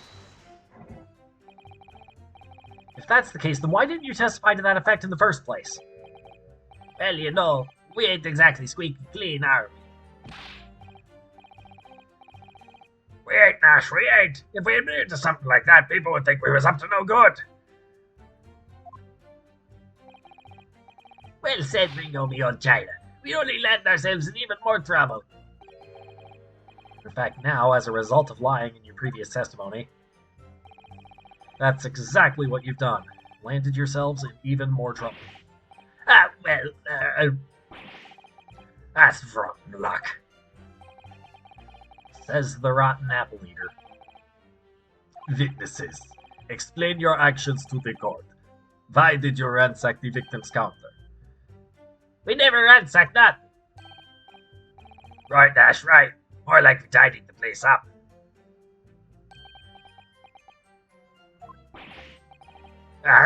Sorry.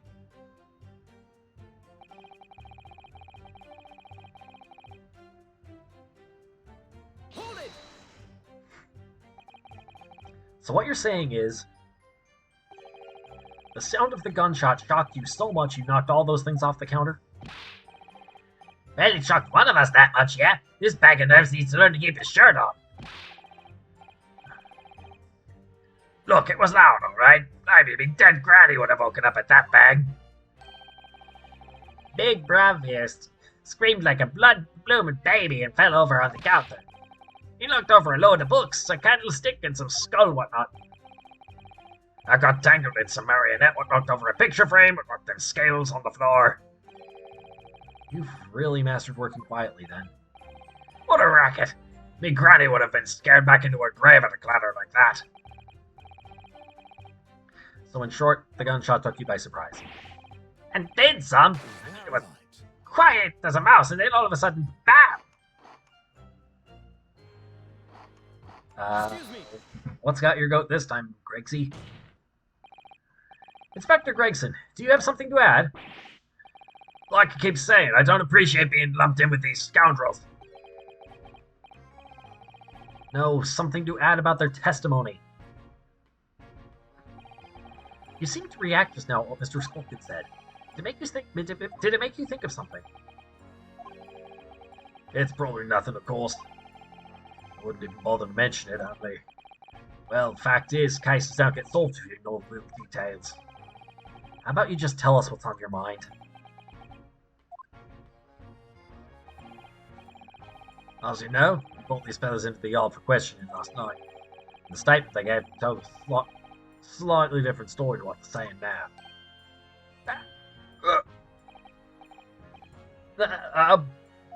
Did it? Claimed you heard the victim shout something out before the gunshot. Might have, Gov, might have. Does ring a bell now, bit.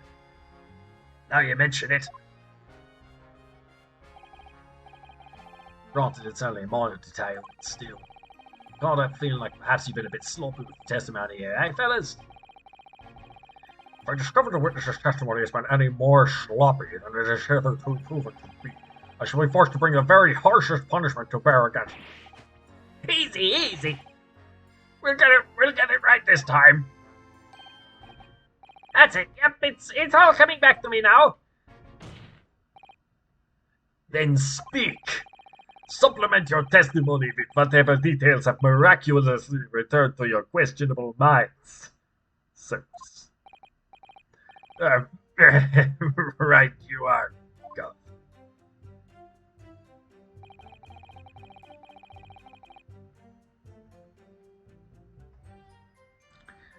Just before the gunshot, we heard a voice yelling out, "Give me that gun."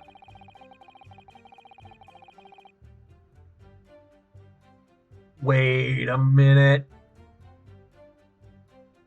The bloke around the place was holding the gun, so he should have just fired instead of yelling at the girl. Just before the gunshot, we heard a voice yelling out, "Give me that gun!" Lummy, it didn't have give me a fright, but he was thinking the shooter come up. Sorry. Lemmy, it didn't have given me a fright. We was thinking about the shooter come up to the door and get us next. Bloke going around the place was holding the gun.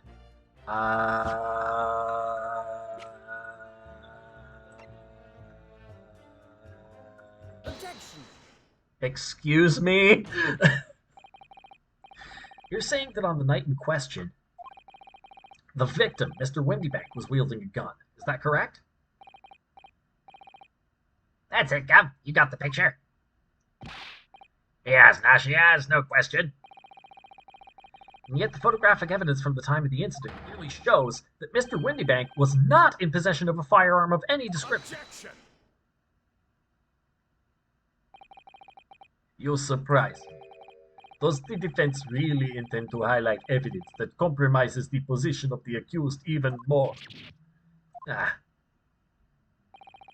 Furthermore, the defense has failed to establish that the photographic print presented was taken a suitably short time prior to the victim's death.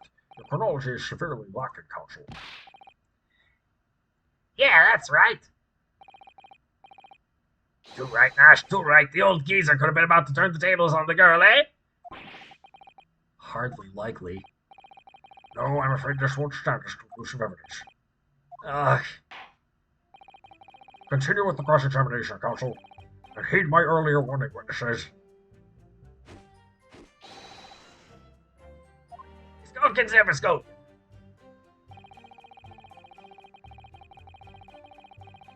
Okay, so they're saying, good on you for spotting that, but it doesn't prove anything. That is fair. You're saying that Mr. Windybank had a gun in his hands? Oh, yeah. Bet that was a sign, eh? Them two waving them guns at each other must have got pretty heated. I mean, just before he shouted out, we heard the geezer say, "If you don't want to get shot."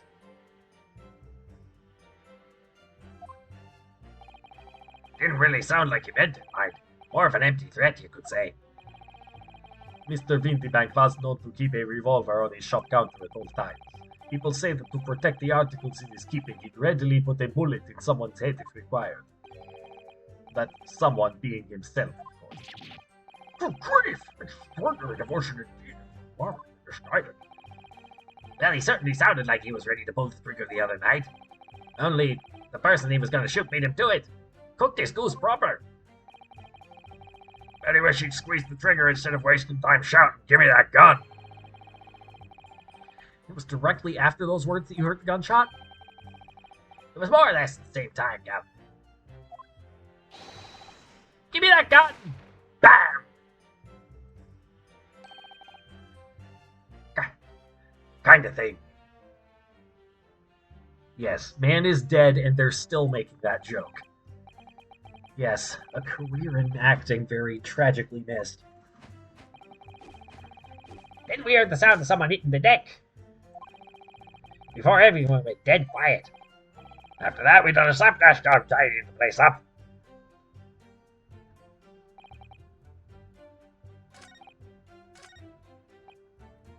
Hold it! So in fact, you heard the voice and the gunshot almost simultaneously? We did, Gov, we did. Although, I suppose if you're being honest, we heard kind of wavering voice before the yell at all. Came back to the Wario brothers, testifying. If you don't want to get shot, Give me that gun! bam. Kind of thing. A career in acting tragically missed.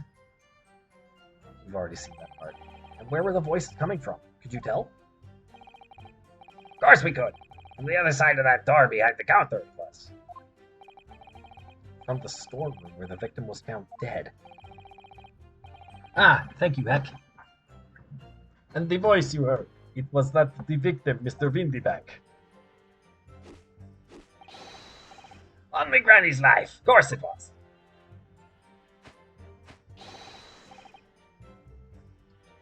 On his granny's life. Of course it was. So that would mean that you both knew Mr. Windybank and the sound of his voice? Eh? So that would mean what? What, Nash, what? Any ideas? Yes, Counsel, indeed it would. No. We didn't know the geezer. How am I supposed to deny it when that bloke and all the fancy clobbers giving us the evil eye? If you value your lives, you will ensure your testimony is accurate and true. On me granny's life it is. On his granny's life, it must be. It's a good job his granny's dead. To summarize then, immediately after hearing the voice of the victim, you then hear the gunshot, causing you to stumble and upset the items on the counter, scattering them over the shop floor. You make it sound like we're clumsy. Don't forget we tidied up after like good little boys. Anyway, the way I see it.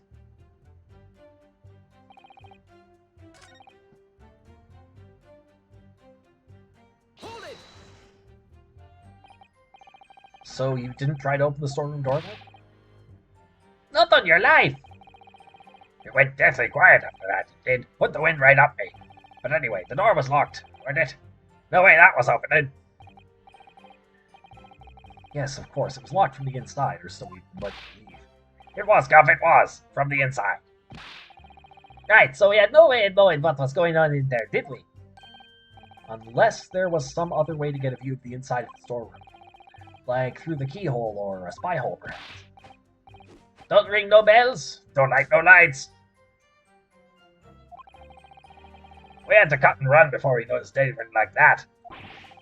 We're still cutting our teeth in this game, see? But one day, We'll really cut the mustard. Please, cut it out.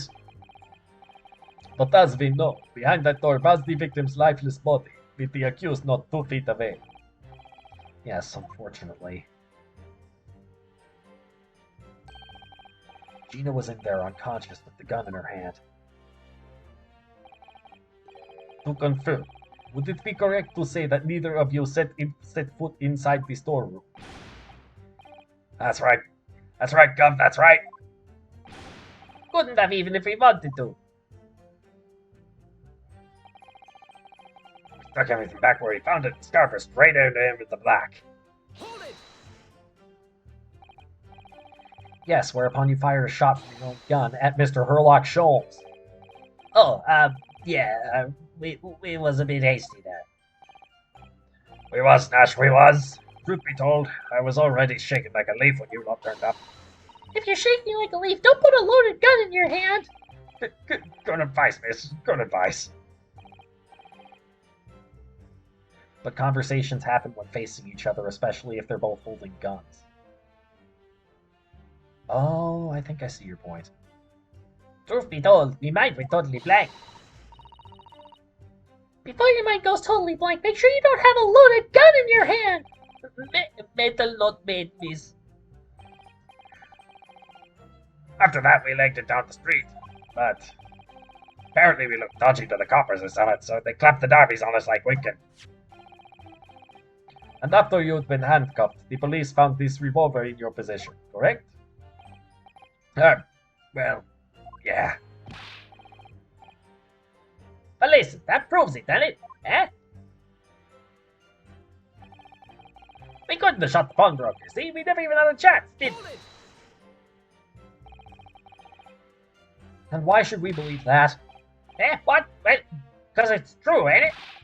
The place was totally empty when we went in. At that time, the victim was already in the storeroom, having been forced to open the door by the accused who had a gun to his head. In other words, on the night in question, these two witnesses never even laid eyes on the proprietor of the pawnbrokery, Mr. Windybank. Correct? You've got it, mister. Down to a T. So the Spelkin brothers never actually encountered Mr. Windybank? Is that really true, I wonder? That's it? That's the full extent of their testimony? What is it, Bruno? You look very fierce. I could pour you some herbal tea if you're tired. Oh, thank you, but I'm fine. Being such a logical thinker, you'll probably laugh, but I feel as though these brothers are still hiding something. Something important. It's nothing more than a feeling, though. I've no proof to support it. Their handshake into their stupid smiles kills you. Yeah, I know, right? Well, feelings can be very illogical at times. Sorry? People's expressions, movement of their eyes, the words they choose. You can take all that in and your brain will quietly analyze to come up with a feeling like you described. You've concluded there's something suspicious about this testimony without knowing why, that's all. I think you should trust your instincts. Iris, thank you. Sometimes I think if she's 10 years old, I must be 5.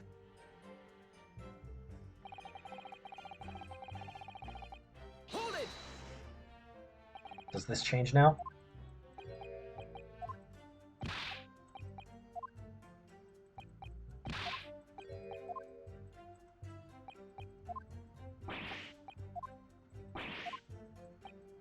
Yeah, we've already seen this.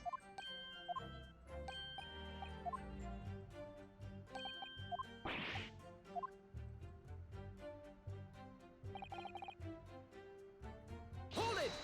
And we pressed this. Let's try it again.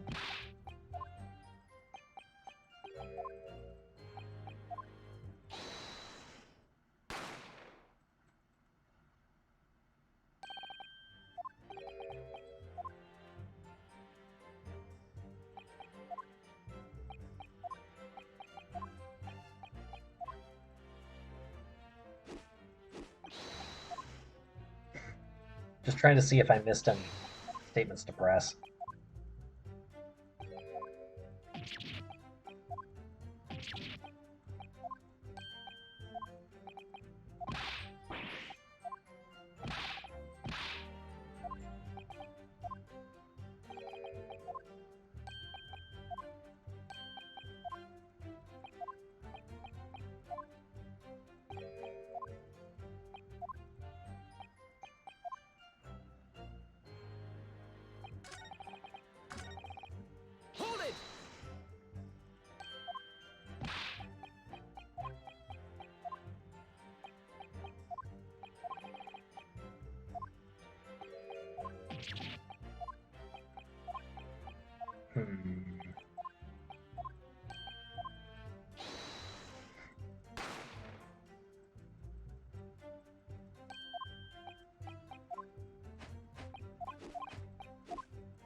Okay.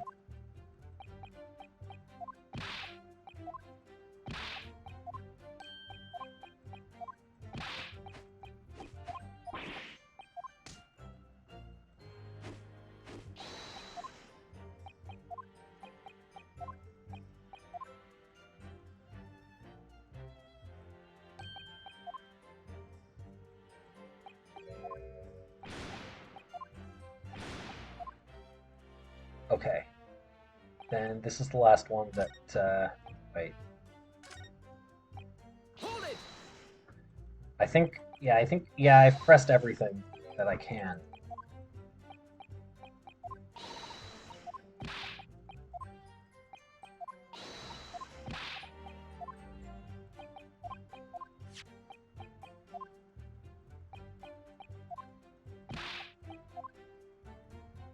Okay.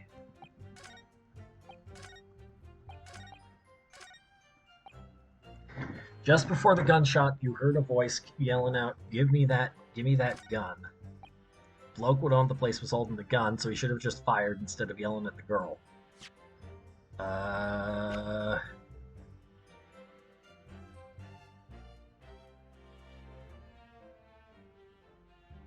Wait a minute.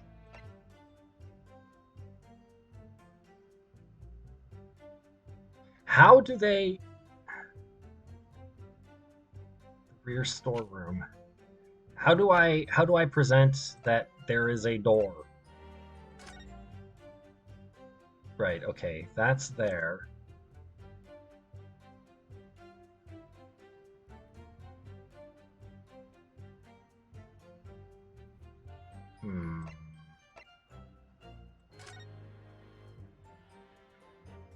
Oh, single bullet wound in the man's back.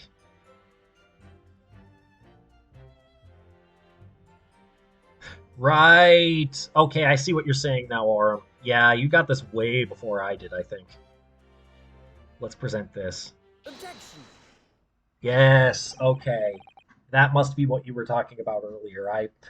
I think the stream delay like got me thinking that you were talking about something else.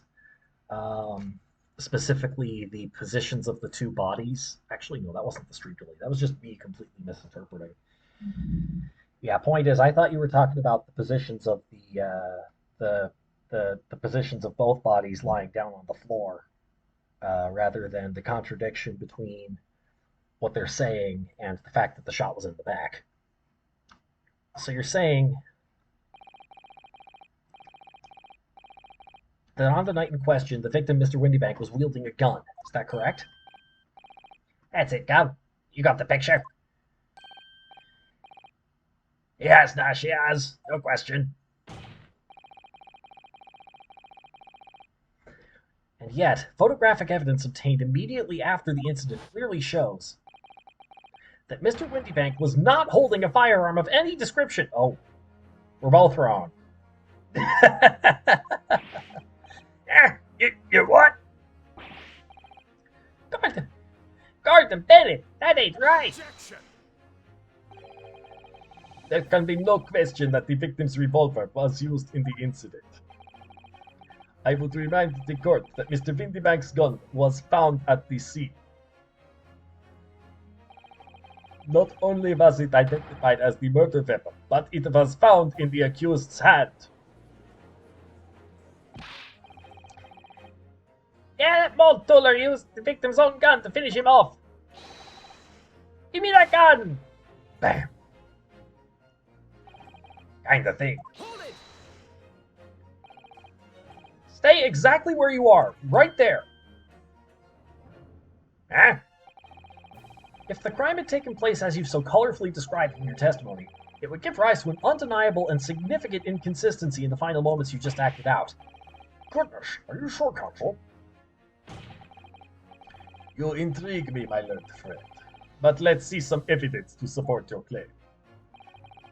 Where is the proof that demonstrates this inconsistency in the witness's portrayal of the victim's final moments?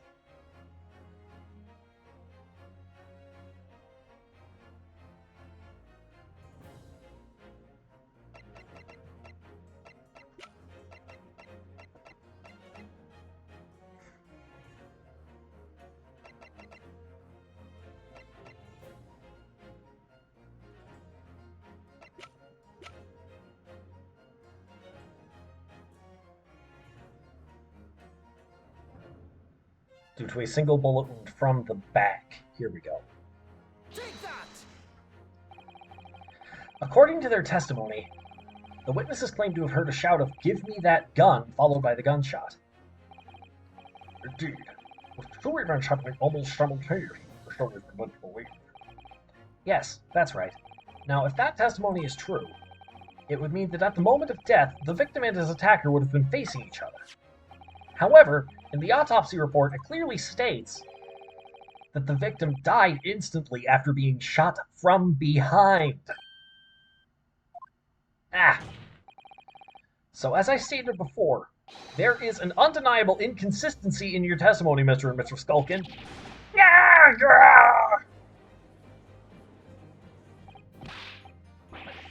But it's the God's honest truth! It is, Nash, it is! When he was shot that night, The shopkeeper had a gun in his hand! We saw it with our own bleeding eyes! Did I hear you right just now? You actually saw Mr. Windybank holding a gun. Something like that I slipped out. Ladies and gentlemen, you have all just heard the admission by these two witnesses that on the night in question, they actually saw with their own eyes the victim wielding a gun. Which can only mean that despite their testimony to the contrary, the Skulkin brothers must have encountered the victim in person. Nash.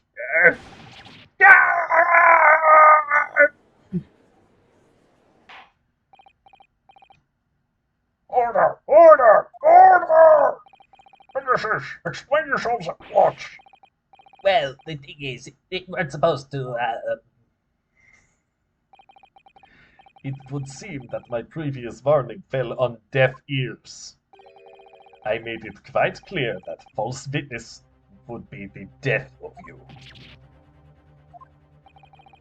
Am I to understand that you replaced the untruths of your original testimony with renewed lies? ever so sorry, Governor.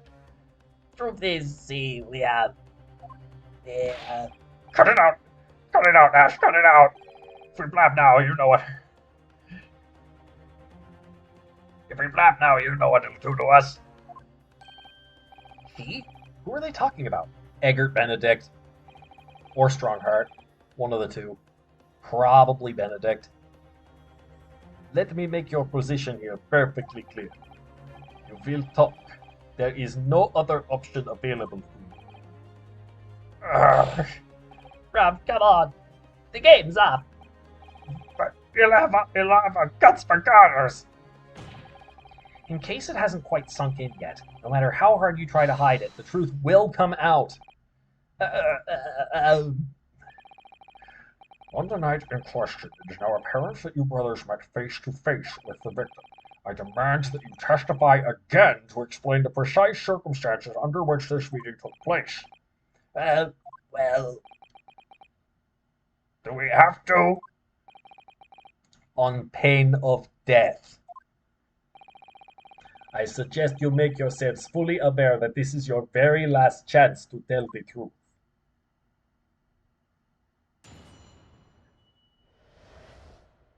Encounter with the victim. Alright, so we just got inside the gaff and heaved a sigh of relief when the geezer showed his mug. Give me that gun, he bellowed. And then he flew at us like he was possessed. I thought we'd had it. For an old geezer, the bloke was strong as an ox. He chucked me over the counter. I pulled me gun on him and then he legged it through that door into the back room. We never had nothing to do with killing him. That's all what happened, I swear. So you're now telling us that moments before the victim was killed in the storeroom, you in fact encountered him in the main part of the shop. Well, yeah, sorry. Well, we find ourselves at an interesting juncture. This changes matters considerably. But honest, Governor, this time, Nash, this time, we ain't got nothing more to hide. Very well. Counsel for defense, you may proceed with your cross-examination. Yes, my lord. This is it. The moment I've been waiting for. Oh, are we going to get through the part 2 this time? Encounter with the victim. Just got inside the gaff and needed a sigh of relief when the geezer showed his mug. Hold it! When you say geezer, I presume you mean the victim and proprietor of the shop, Mr. Windybank. Well, sorry, I mean, that's right. We was keeping a close eye on the entrance to the gap, obviously. We never thought no one was going to come out of the back room like that. The back room being the pawnbrokery storeroom? Yeah, that must be where he popped up from. Only place he could have been. So it would seem the victim was already in the storeroom when these brothers entered the premises. Which means Ginny must have been in there at that point as well. But that doesn't make sense, does it? If Gina had threatened Mr. Windybank into the storeroom with her at gunpoint, then why would he have emerged from the same room all alone when the brothers arrived?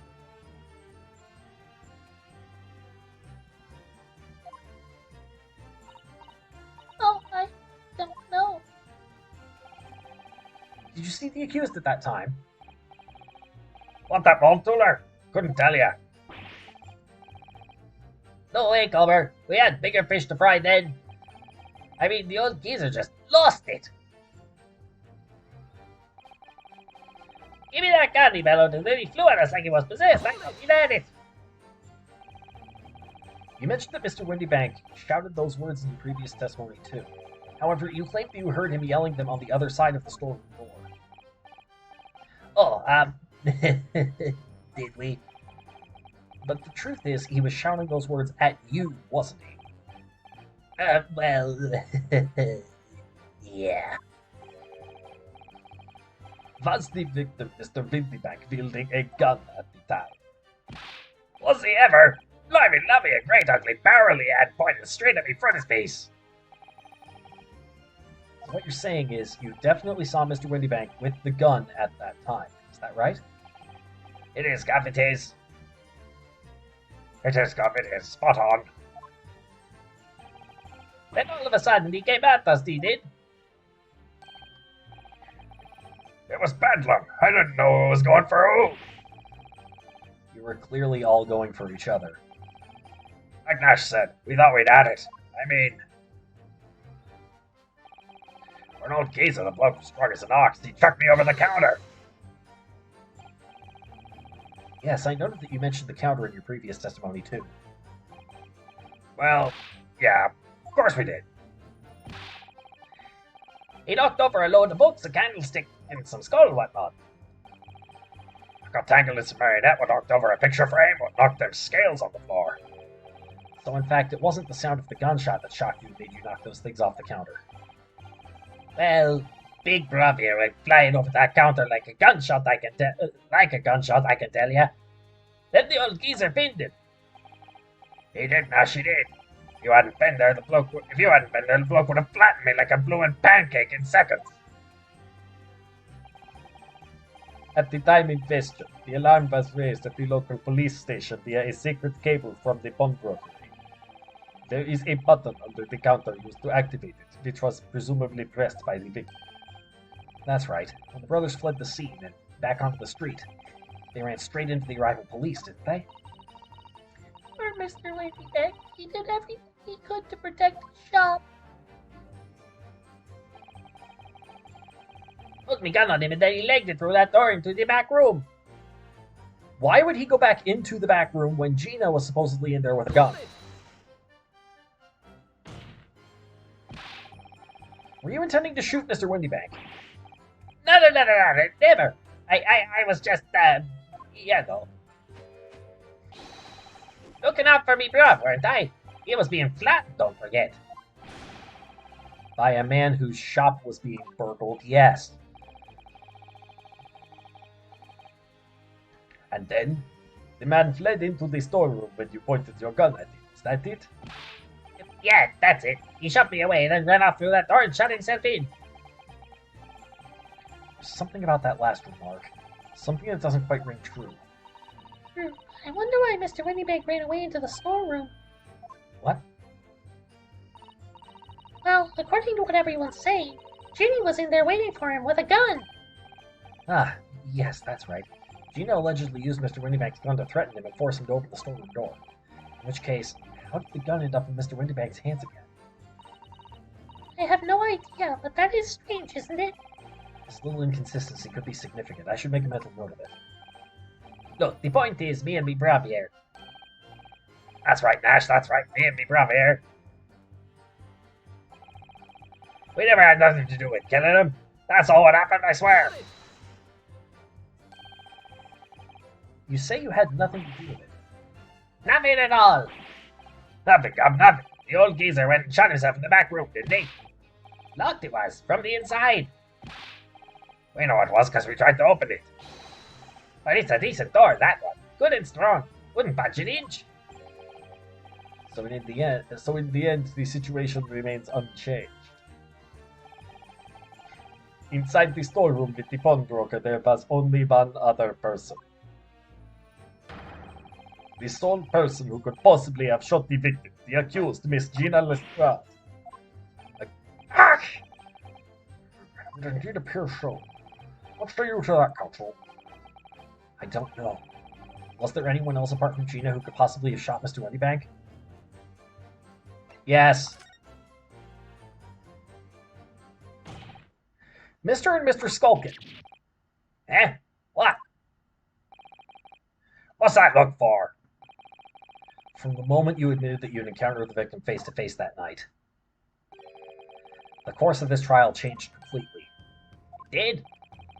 That is your point, my learned friend. The question we must answer is who could have shot Mr. Windybank? And it is the belief of the defense the defendant is not the only possible answer at all.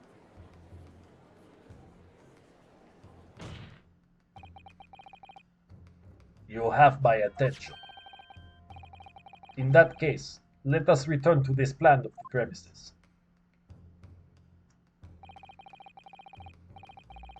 The victim was killed in the storeroom, which was locked from the inside. Those are the facts. So great. What other possible answer to the question of who shot the man could there be? Counsel, you must now provide answers to the court in respect of two conundrums. Two? My lord, twice as many chances to be right, maybe? Indeed. Namely, from what location did the culprit shoot the victim, and furthermore, where was the victim at the time? Understood, my lord. Are you alright, Bruno? I'm not entirely sure, but there's one thing I am sure about. If I can prove that there's a credible new alternative for what happened, it would change Gina's prospects hugely. So now, time for some clarity. Show the court on this plan the answers to the questions posed by his lordship. If you believe someone else could have killed the victim, indicate from where that person could have fired the gun. Here. Take that! The defense believes the culprit could have shot the victim from this location here. And in answer to the second question, assuming the culprit fired from the location indicated, where was the victim at the time? Over here. Take that!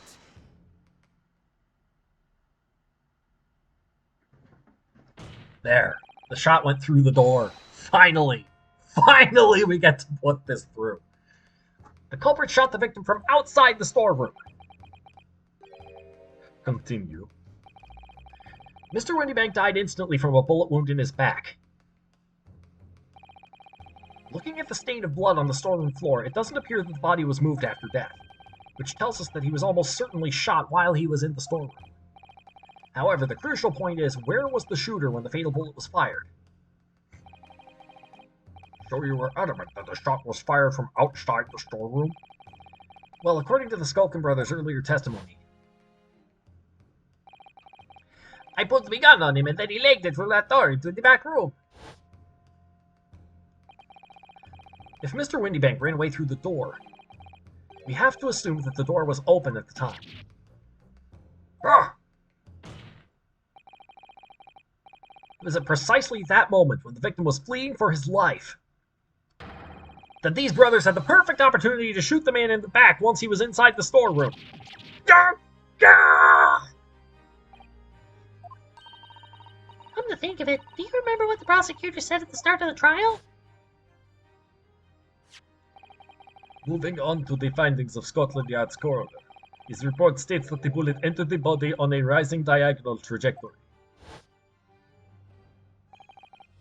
It means the victim was likely shot by someone significantly shorter in height than himself. Like Wario, I mean Ringo. Poor man, shot while he was running as fast as he could to safety. Ah, of course! He would have been leaning forward as he was running away. So even if the bullet was fired horizontally, it would still have entered his body on an upward trajectory. Oh, so now they're saying Waluigi did it? So the culprit isn't necessarily someone shorter than Mr. Windybank. I'm sure my learned friend can't have forgotten that the storeroom door was found closed and locked from the inside. You claim the victim was shot as he fled into the room. Do you also claim his corpse was dexterous enough to turn the key in the lock? No, but I claim Gina could. Gina could have done that. But, what if someone else locked the door? Yes, there is someone else who could have locked the storeroom door. Is that so? Very well then, counsel. Present your hypothesis to the court. In the scenario just described, the defense's assertion is that the victim was shot from outside the storeroom. In which case, who shut and locked the storeroom door from the inside? Take that! Obviously, the person who locked the door was the only other person inside the storeroom at the time. The defendant, Miss Gina Lestrade. That's absurd! You're suggesting that the accused deliberately engineered the sealed room? For what possible reason? To protect herself from the from the thieves. Such actions would only serve to tighten the noose around her neck. I'm inclined to must check. Well, counsel?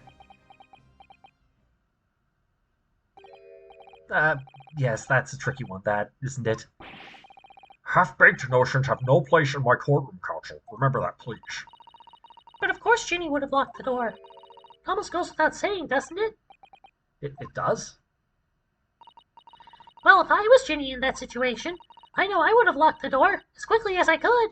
I mean, those two burglars had just fired a gun in her direction, hadn't they?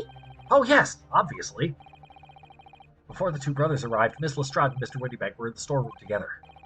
Now, I don't know what went on between them at that time, but at some point, Mr. Windybank must have heard the intruders breaking into his shop and left the storeroom. Intruders, eh? Intruders, eh? That's us, bruv. If your theory is correct, that would leave the accused alone in the storeroom. Yes, it would. Then, probably only moments later, the victim fled back through the storeroom door, hoping to escape danger.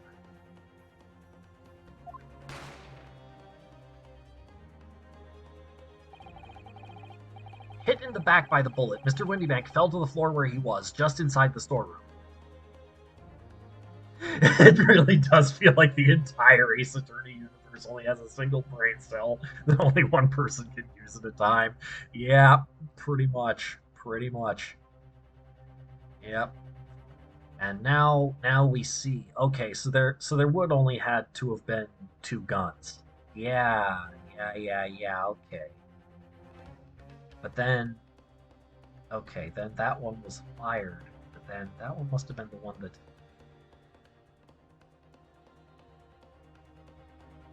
shot. Hang on, this doesn't add up. The way we're seeing events here, both of the shots must have been fired from the Skulker's gun. Skulkin's gun. Then where did the in what context was the bullet shot from Windybank's gun? That's the question. Hit in the back by the bullet, Mr. Windybank fell to the floor where he was, just inside the storeroom. And what we have to ask ourselves now is, what would the defendant have done at that moment? I see where you're going with this. Outside the storeroom was a terrifying killer who had just murdered Mr. Windybank. As soon as that thought struck Miss Lestrade, she slammed the door shut and locked it, in order to save her own life. Hold it!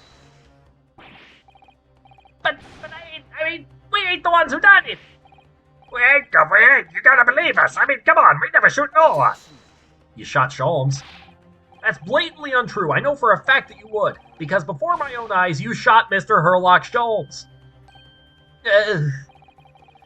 There is only one logical conclusion here. Mr. and Mr. Skulkin, you brothers had every opportunity to have been the true perpetrators of Mr. Windybank's murder. It can't be that easy.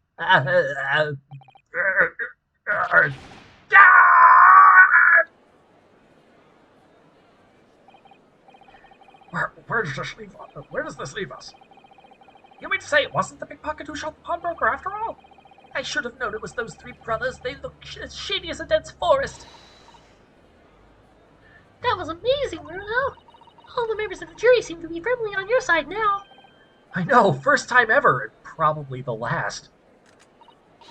Well, I think you've done it. Surely they'll have to give a verdict if not.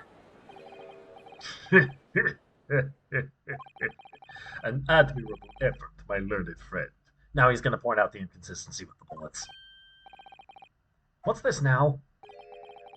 He's laughing? You find the situation amusing, Lord Van Cheeks. I myself find the defense's argument most persuasive. I dare say, such chicanery is the bread and butter of the street performers in your provincial eastern nation. But such blatantly malicious conjuring tricks amount to nothing more than inexcusable pettifoggery here. What? The hypothesis you put forward so ostensibly credibly cannot and will not stand. Because, you see, it contains a fatal flaw. A fatal flaw?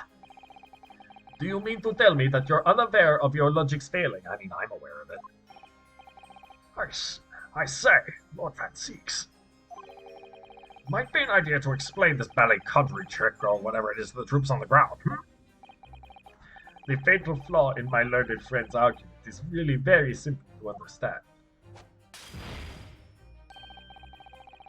Assuming you're not too dim-witted to count bullets.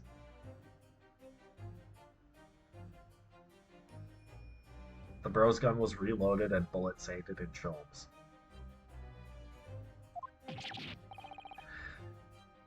By George! Count bullets! Oh dear. He noticed then. Huh? What's everyone talking about? Counsel! Yes, sir? Tell the court, how many bullets were found at the scene of the crime? Two bullets.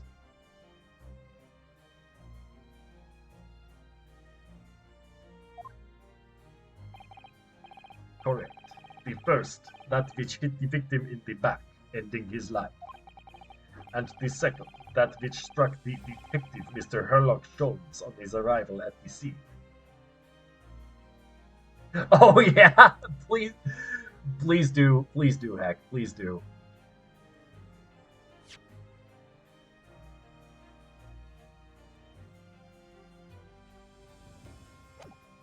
Oh yeah, I'm thinking there were 3 bullets now. One was inside Mr. Windybank, one was on the wall, and one is still inside Sholmes because that senile surgeon left it in there. That's what I'm thinking. And the second, that which struck the detective, Mr. Herlock Sholmes, on his arrival at the scene. Indeed. The defense presented a picture showing the damage caused by the second bullet earlier in the proceedings. The bullet which injured Mr. Sholmes appears to have passed through his body to strike the calendar. Your lordship's understanding is correct. Furthermore, we know there are 2 firearms involved in the incident. The revolver belonging to the victim, Mr. Windybank, and the Skulkin brothers' revolver. The evidence shows that a single bullet was fired from each gun. Yes, indeed it does. A single bullet from each. Now then, my learned friend. You yourself told the court only moments ago that these two brothers shot Mr. Herlock Sholmes right before your eyes. Yes, I did. Oh my goodness, I think you're fine. That if the single bullet that was fired from the other's gun hit Mr. Sholmes, it means... Windybank not shot by same gun. Stop. Only one bullet. Stop. Exactly. Yes, this Nipponese street performer presented an ostensibly credible argument. However, it was never anything more than a diversionary trick with no hope of standing up to scrutiny. Ah! Ah!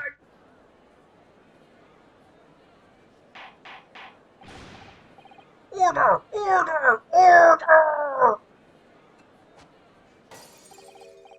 Pray forgive the discourtesy of flinging the dregs of this hallowed nectar into the public gallery. That could cause some serious injuries, buddy. Broken glass. Lord Francis!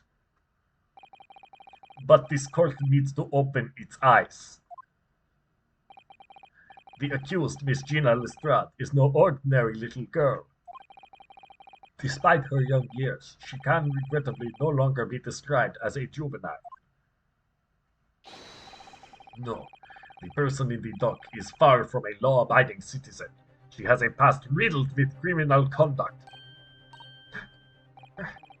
The truth is, the accused broke into the pawnbrokery on the night in question with loathsome intent.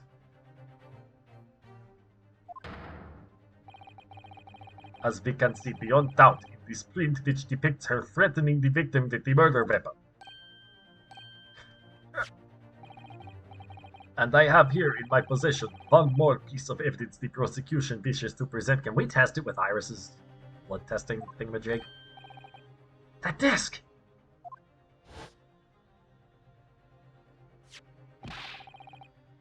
I'll be taking that, whatever it is, McGill. It's down to the yard, thank you very much. No, don't! Don't give it to him! It's mine! That is mine! I'm sorry, miss. When anything belonging to McGill, it has to be taken in. Anything belonging to McGill has to be taken in as evidence now. Burger weapon. Imagine. Yeah, burger gun. Yes, that music box disc. Gilded's music box disc. The very day before the hateful murder of Mr. Windybank, the accused attempted to make off with this article, which clearly doesn't belong to her. And with none of the subtlety of a pickpocket, I might add, but by brute force and brazen impudence. Good gracious! Make no mistake, any sympathy for the accused on account of her years is misguided and dangerous. There are no depths to which this girl would not stoop if pushed, no crime she would not commit. The court forgets that fact at its peril. I think it would be prudent to take this music box disc into evidence, counsel, as a grim testament to the defendant's character.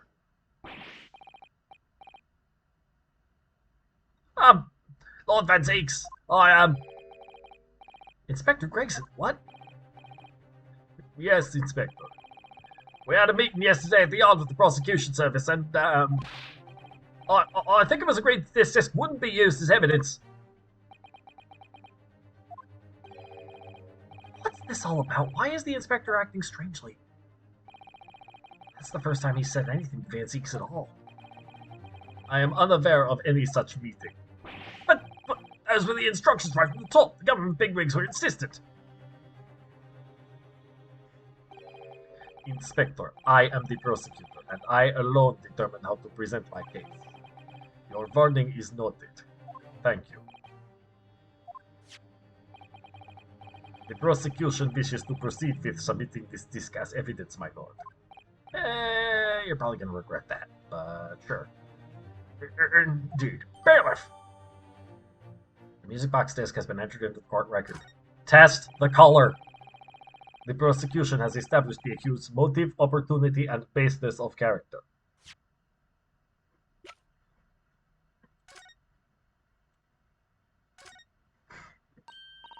Oh, Bruno, look! This is blood! Yes, you're right. Just a small smear, but definitely blood. Actually, I feel as though I might have noticed that before. Yep, you did. It's my time to shine again. I thought I'd be waiting forever. Alright, hold still with that disc, Bruno. Can we get this done quickly, Iris? In a flash.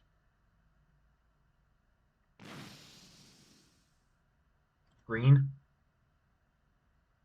Green. There we go. Ooh, a lovely bright shade again.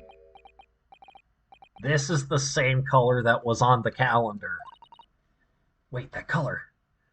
What is it? It's just that green. It's not the first time we've seen that color, is it? The blood samples portfolio has been updated in the court record. 4 samples of blood analyzed. Yep. That's what I wanted. Okay. Now what can we do? We examine this. Okay, so we still don't know whose blood that is. We know it's the same. Yeah, okay.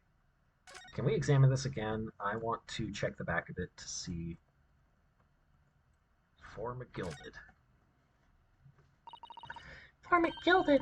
That's the man you defended in court a couple months ago, isn't it, Bruno? Yes, or rather, mistakenly defended. I wonder what his name is doing on the back of this disc. That's a question I'd love to know the answer to myself. Okay. Okay, that's all I wanted to do. As established, the accused's motive, opportunity, and baseness of character. There is nothing more to add.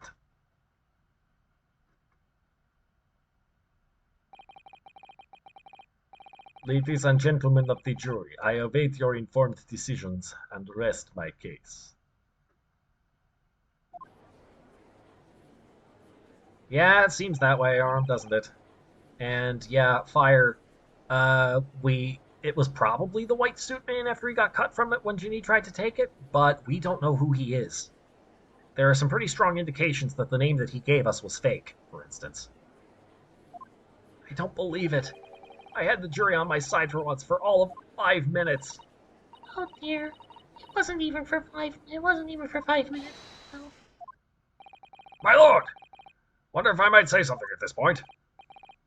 Proceed, Mr. Foreman.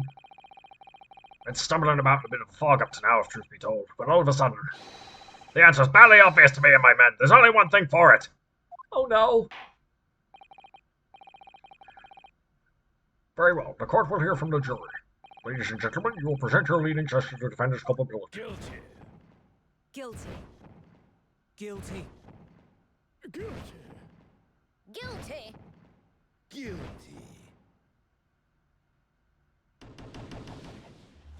You.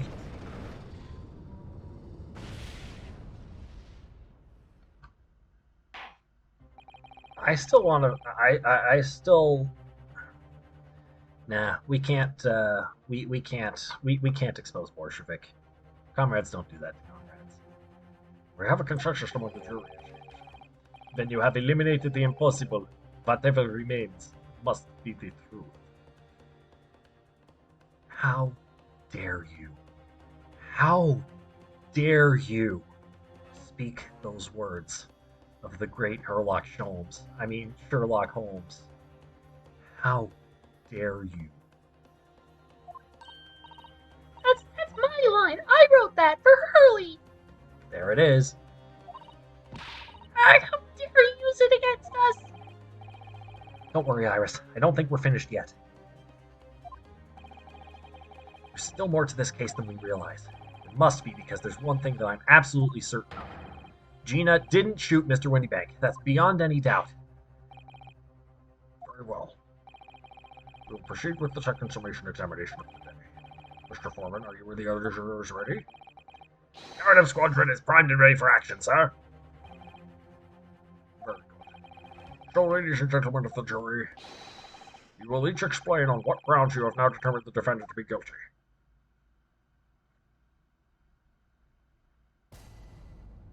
Judicial findings. The jurors' contentions. Once a rogue, always a rogue, I say. Different breed to us law-abiding citizens. as only 2 bullets were found at the scene, I would say the whole case is done and dusted. You don't need a stereoscope to see the truth here. Every which way you look at it, it was that pickpocket.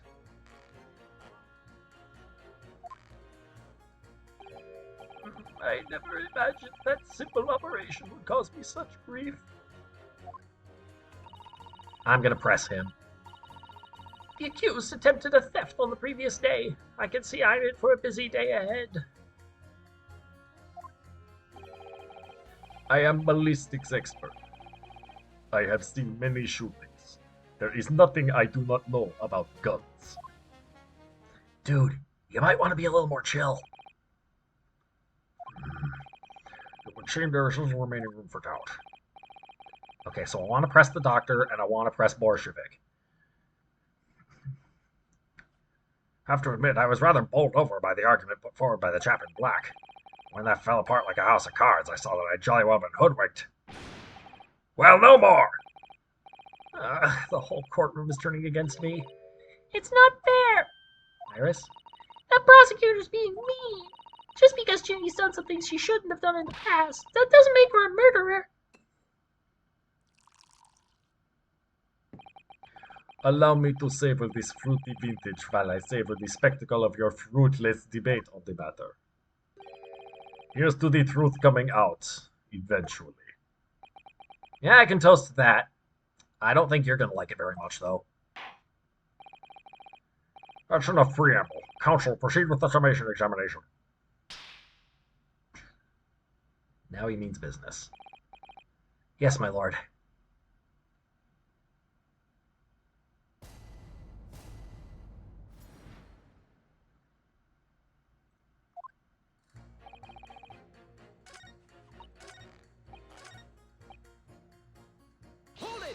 First, let's get the story here.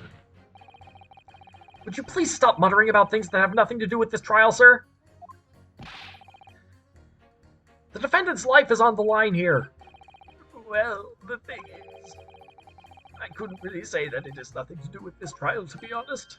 Huh? I mean, there's no question that the man was shot, but the bullet had simply vanished from his stomach. Wait, what? It's quite inexplicable, don't you think? I almost don't want to ask, but this surgery you've been muttering about all this time, you were operating on... What was the fellow's name now? Herrlich? Herrlich? No. Herlock? No. Herlock? Herlock Sholmes, by any chance? There it is. Yes, good lord. It was that Herlock fellow. What? You're the surgeon that operated on Mr. Sholmes? That's right. Using the very latest anesthesia techniques, I might add. It was a fairly major op, I can tell you. This is crazy. Let me see. The fellow was brought in not long after midnight, if I remember correctly. They said he'd been shot by some criminal or other, so I opened him up like a shot. But the funny thing is, I went over his inside with a fine-tooth comb and couldn't find the bullet anywhere. So I'm afraid I had to throw up my hands and just stitch the fellow back up. I hate to state the obvious, but... Yes.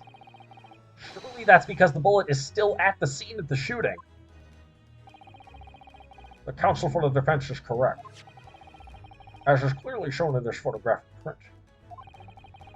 The bullet that the Skulkin brothers fired at Mr. Sholmes hit him in the stomach region, then exited his body and lodged into the shop wall where the calendar was hanging by the door. Is he going to refute that? Please refute that. I think you'll find it's really quite simple if you just consider the problem three-dimensional. Who do you think I am, son? Well, juror number 4 is about the best I can do. As soon as I saw the wound to the man's stomach, I flipped him over. Like a pancake? Yeah, that's it. He checked for an exit wound and there wasn't one. I was waiting for that. Are you saying that you checked his back? Of course I did, and there wasn't a trace of injury. No sign that the bullet had left the body at all. Uh-oh. Oh no. Sorry to hear that, Fire. We're actually a little over time here. I'm gonna finish this summation examination and then call it and get some dinner. What? That's the point. The only logical conclusion was that the bullet was still somewhere in the man's innards. Sholmes' man is a pancake. Confirmed. Yep. According to this guy, anyway. Which is exactly why I said about slicing him up. I'm still not the wiser even now. How many times do I have to say it? Somebody please explain how it happened. Can somebody please solve the mystery? It's almost as much of a mystery as how this jury was put together. Mystery of where that bullet ended up is infuriating. Where's an expert when you need one? Oh.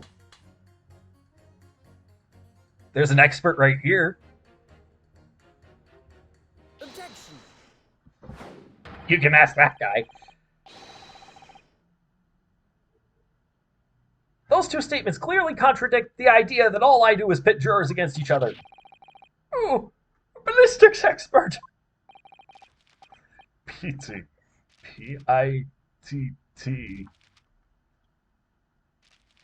Yep, we're gonna ask Borshevik, see if he can answer this. I love the fake outs, by the way. This is the second one this stream where the dialogue makes it look like you got the wrong answer and you're gonna get a penalty, but then no, this is how it actually goes. Clearly contradicts the idea that all I do is pit jurors against each other. P-I-T-T. On the night in question, Mr. Sholmes was shot by one of the Skulkin brothers. But since there was no sign of an exit wound on his back, we must assume the bullet didn't pass through him. However, no bullet was found lodged in Mr. Sholmes' body either. Furthermore, a bullet was found lodged in the wall of the shop where Mr. Sholmes was shot. Juror number 6. Hello, my name is Villain. Pleased to meet you. You are Wieland Borshevik. This apparent contradiction in the facts of this so clearly troubling juror number 4. Are you able to explain the mystery? I have seen very similar situation in Motherland. Now he's being a comrade. It was night. There was blizzard. I was running away along Mountain Road in freezing cold. Golly. The snow was piling high on both sides of the road. It was very narrow and dangerous. My pursuers had hunting rifles. They were on dog sleds. Mental note, don't ask too many questions. I was shot from behind, and I fell down in snow. And this situation was very similar to what I hear today from Doctor. They could not find bullet in my body. And no sign of, how do you say, exit wound? Then where did the bullet go? Bullet never hit me. Well, if it never hit you, why did you fall down?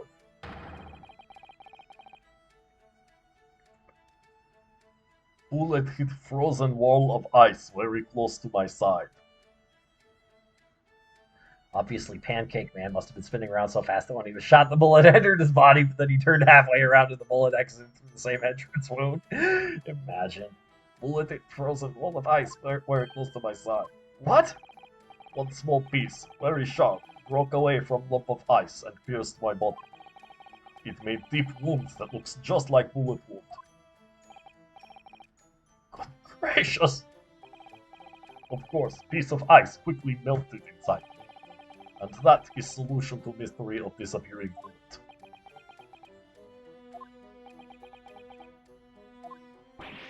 But that doesn't answer the question at all.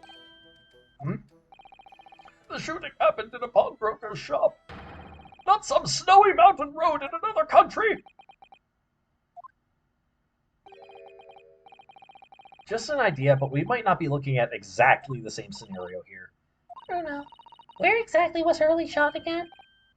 Well, according to the report, in his stomach. Sort of around this area, I think. Well, that's precisely where he always wears a little pouch on his belt. A pouch? Actually, I might have noticed something like that. Yes, a pouch. It's where he keeps 3 glass vials of very dangerous chemicals that he uses in his... Oh god, he poisoned himself. uses in his investigations. What? Really? Doctor, where is the pouch Mr. Sholmes was wearing? Well, the fellow had nothing like that on his person when he arrived at the hospital, as far as I remember. If I may. Lord Van Zeeks? While I realize it is forbidden for the prosecution to interject during a summation examination, I should inform the defense that I have the pouch in question in the antechamber outside the court. Sorry? As I understand it, when the police arrived on the scene and found Mr. Sholmes injured, they removed the pouch in order to assess the wound. Ah, thank goodness, I thought I was getting forgetful for a moment. We still don't know whether you forgot the scalpel inside Sholmes' body. Since then, it has been in my safekeeping along with all other evidence relating to the case. I can personally vouch for the fact that it has not been touched since the incident occurred. Very well. While extremely unconventional during the summation examination, must demand the prosecution presents the item in question with all speed. Bring forth Mr. Herlock Sholmes' pouch!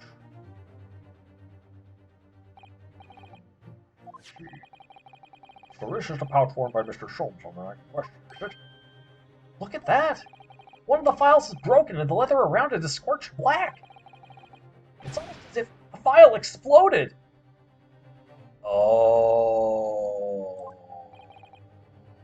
Exploded? So that night, the bullet from the Skulkin Brothers' gun struck Mr. Sholmes' pouch. And it was the glass vial exploding that caused the fellow's injury. This bullet did not penetrate victim, but was deflected into wall of shop.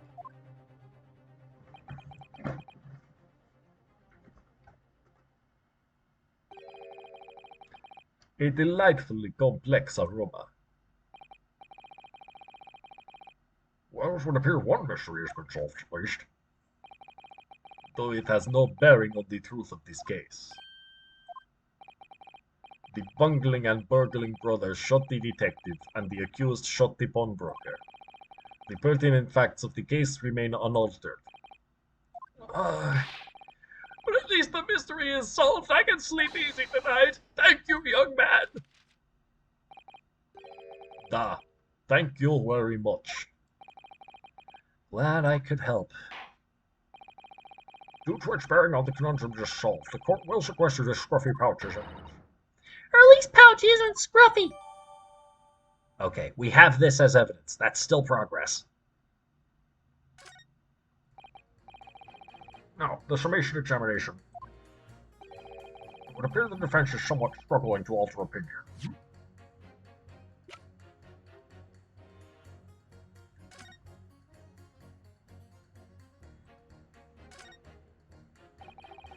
This file has been smashed to pieces. Presumably, this is where the bullet struck. As soon as the bullet hit the chemical in the file, there would have been a really big explosion. A big explosion? Well, Hurley's potions and chemicals are amazingly useful for the investigation work he does. But they're also quite tricky to handle, safely at least. They're very dangerous. Oh, I'm sure that when this file broke, the chemical inside would have ignited. note to self, always walk on the right-hand side of Sholmes in future. The left is the danger zone.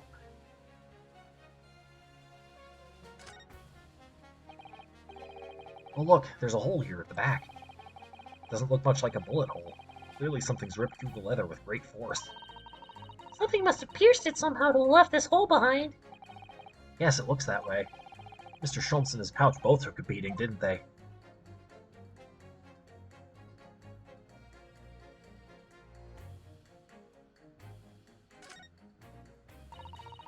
These glass vials are full of Hurley's homemade potions. Homemade? Yes, like fingerprint powder to show up where people have touched things. And scent amplifying solution to intensify a smell lingering on an object. That's amazing. They're all very easy to use. There's just one thing that you have to be careful of. They're all very flammable. Mr. Sholmes is a walking bomb! Either he's passionate about finding out the truth or just oblivious to the dangers. It's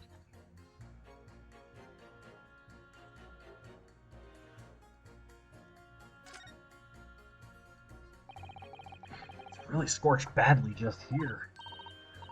Oh, the strap is broken, look! This must be where the bullet hit then. Let me see.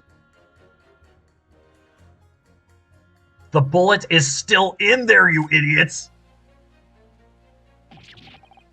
What the? Iris, look! Behind where the broken file was, do you see it? Ah! That's the Skulkin Brothers bullet! What a stroke of luck that it hit his pouch. This is an amazing discovery. What this means is, there were 3 bullets fired at Windybanks that night. We found exactly what that juror was talking about. The 3rd bullet.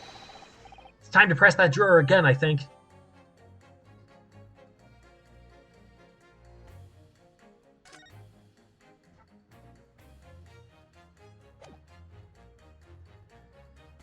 They're bringing back the classic, huh? The classic of, we think there's 2 bullets, nope, there's 3. Repeated defense is somewhat struggling to alter opinion. Please, my lord, a little more time. After all, that's a new piece of evidence. It could be a valuable clue. You can't afford to overlook anything here, Ryunosuke. There's still a way to turn this around, somehow. I'm sure of it.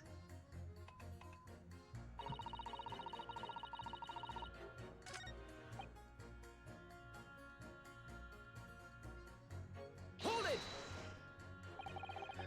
Then I ask you to reconsider your leaning, sir. Oh no, that's another matter entirely. Yeah, now that the mystery of where that bullet ended up has been solved, I feel much better. Sorry? All I can think about for the moment is this wonderful sense of relief I have that the mystery is solved. I need some time to let that sink in before I could possibly consider anything else. Alright, I thought surgeons had to be able to think quickly. Perhaps we should leave him alone for now while he savors his inner peace. Focus on some of the other jurors? I suppose we'll have to. I wish I had the chance to experience inner peace sometimes. Hold it! I thought you were just a tourist. Good day, I am visiting London for sightseeing. I would like to take bus to Crystal Tower, please. There's no way he's just a visiting tourist. So you're a ballistics expert? Who knew? I have much experience with guns. Ah, I have lived through many, how do you say, extreme, violent path of, the blood of, Extreme violent bloodbaths, perhaps? those extreme violent bloodbaths. English is very difficult tongue. considering the sort of people you associate with, I'm surprised you still have a tongue. Anyway, if you have questions about bullets and guns, you ask me. There is nothing I do not know. No mystery I cannot solve. He's very confident in his knowledge of guns, that's for sure. But, if possible, please only in Russian language. Bloodbath, I was waiting for you to pipe up there, heck. He's not very confident in his knowledge of English, though, is he? No. Still, we should bear it in mind. He's our man if there's a mystery about guns or bullets. Really always turns up at just the right moment. Does he always come in the form of a pouch? Seriously, though, it sounds like the great detective was on death's door. But maybe his injuries won't be for nothing. That pouch could be a very valuable clue. Hold it! Just because Miss Lestrade has a history of pickpocketing, she must be guilty of murder. Is that what you're saying? Well, Are all members of the British Army so quick to judge?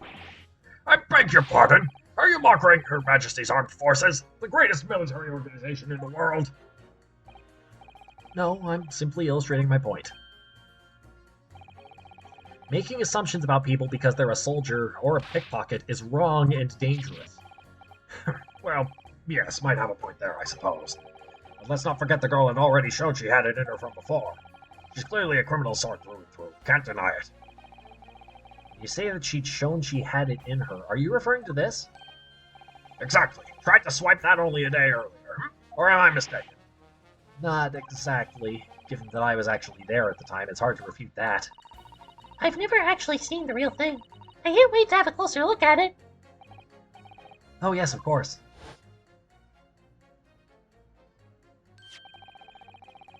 Mr. Sholmes did use his caramel bars to make a copy of the disc, didn't he?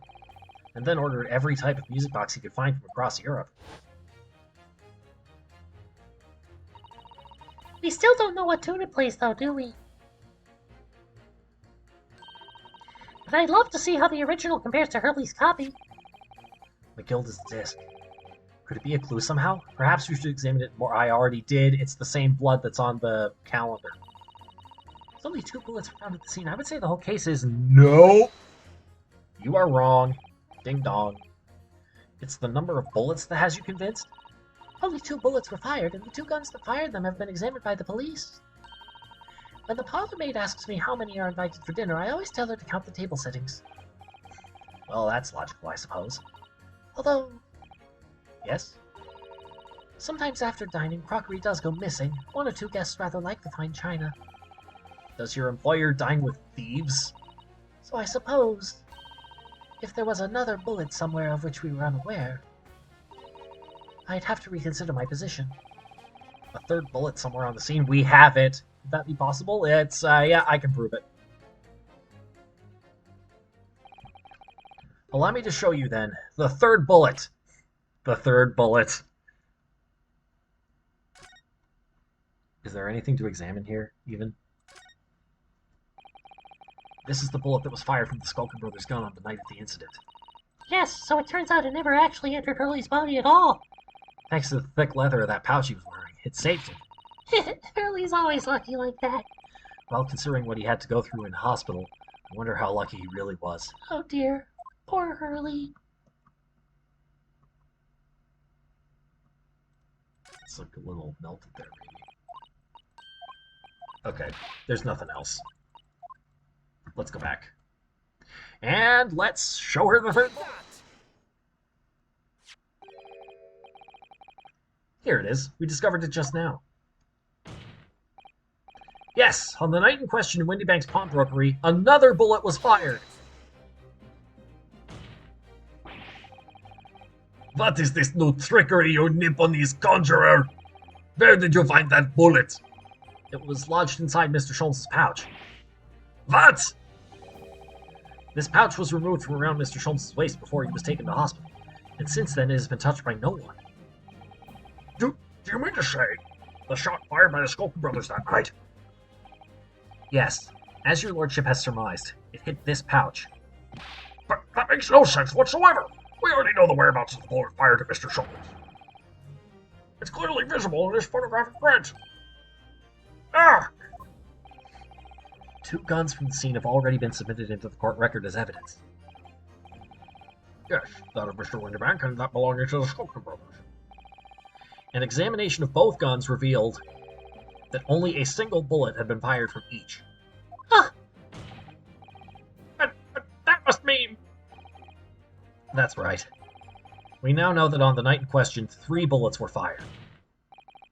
However, only 2 bullets were fired from the guns recovered from the crime scene. And until that incontrovertible inconsistency is somehow explained, we cannot and must not pass judgment.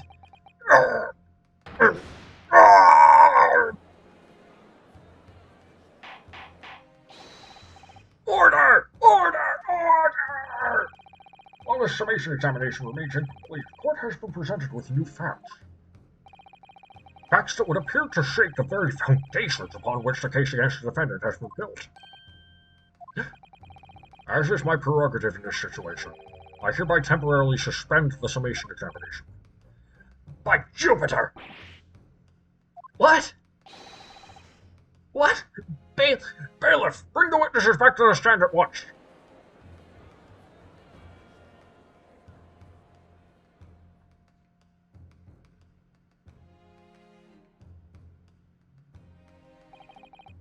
Witnesses, Governor! Governor! were you listening to proceedings while the defense carried out the summation examination? We was, Governor, we was. Perhaps we can dispense with the tedious preamble. Simply answer this one question. A 3rd bullet has been identified at the scene of the crime. What do you make of that? Mr. Beard says no. Make of it, Gov. I didn't make nothing of it. I didn't make nothing of nothing. I can help it. Is it one of yours? God blimey, Gov, God blimey, not a chance! In that case, did you have an accomplice? What? What? What? Never! Never! The Skulkin brothers work alone! It's just the two of us! That's our trademark! How soon we forget poor Sulky. Only 2 of the bullets from the crime scene originated from the firearms we have in evidence. The 3rd bullet was fired from another gun. Where is it? Larry, that's an head scratcher. That's an head scratcher. Counsel for the defense? Yes? I should like to hear your thoughts regarding these new developments. The 3rd bullet and the mysterious missing firearm from which it came. Thinking back over all the testimony we've heard and all the evidence we've seen, I think I'm starting to form a picture of what really happened that night. My lord, I think it's clear what this 3rd bullet tells us about the Skulkin brothers.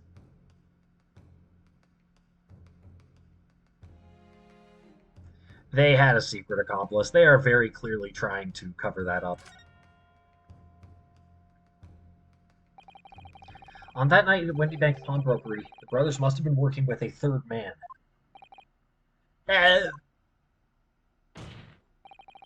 The witnesses are clearly doing their best to cover up the existence of this accomplice. But the evidence all points to the fact that there was someone else present, someone carrying a gun. Objection!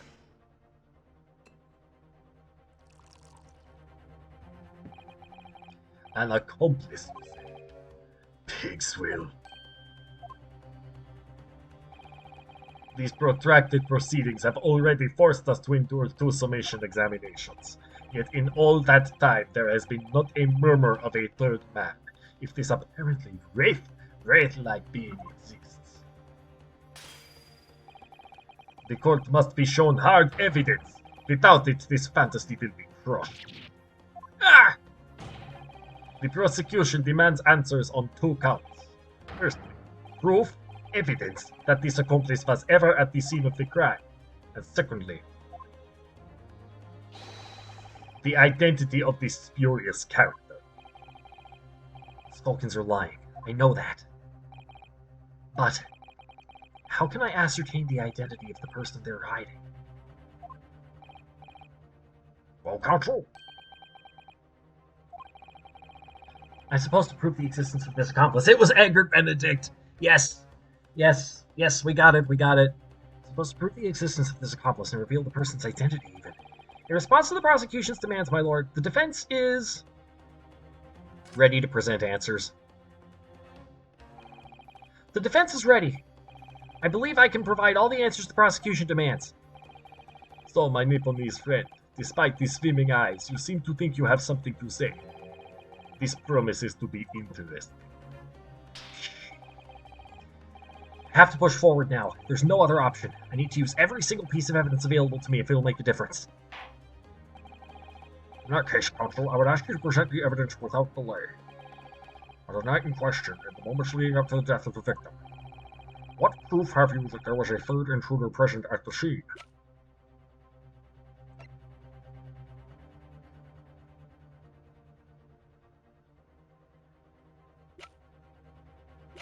Probably the best answer is this. Take that! The evidence is right here in this portfolio. By Jove, that portfolio again, is it? Do you expect the court to rifle through your papers itself? Be more specific.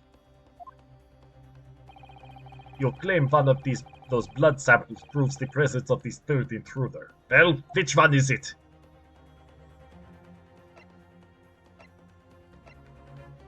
This one. Take that! What am I looking at here? There appears to be some green paint or such like around the bullet hole in the middle of the counter.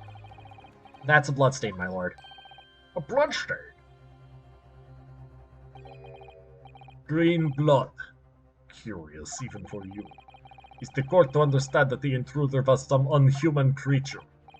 It's something developed by Mr. Herlock Sholmes. By the great detective! By the great detective! New invention! Stop! Not yet appeared in stories! Stop! It's this, you see. It doesn't have a name yet, though. This fogger sprays a chemical that reacts with the different elements in people's blood to change its color. Different elements of people's blood. Yes, everyone's blood is slightly different, you see, because it's made up of different elements. So by seeing what color it changes to, you can tell in the flesh whose blood it is. Oh, that brings a whole extra dimension to looking at blood. Talk of blood in courtroom. Stop. Very exciting. Stop. As an example, this one shows the blood of the victim, Mr. Windybank. A striking blue. Yes. So you see, the green color of this bloodstain on the calendar shows that somebody else was shot in the main part of the shop. Now hold fire there, young man. Could be from some unrelated incident, couldn't it? No, it's not unrelated. The date showing on the calendar is the date on which Mr. Windybank was killed. By golly! Therefore, we can assume that whoever was shot on the same day. And whose blood is it? Well, the Skulkin brothers in the stand don't appear to be suffering from any gunshot injuries. Which means it must be the blood of somebody else. The third intruder. Objection! Whose identity the court is still waiting to hear. You can't delay this any longer, my learned friend. Who is this alleged third intruder? Eggert Benedict. Game, set, and match. The man's name is Eggert Benedict. Eggert Benedict? Who on earth are you talking about, Counsel? He paid a visit to Windybank's pawnbrokery on the afternoon before the incident took place. Then the accused attempted to deceive the pawnbroker into releasing this article into her possession. That's right. The man identified by the defense, Mr. Eggert Benedict, then attempted to take the article from the defendant by force.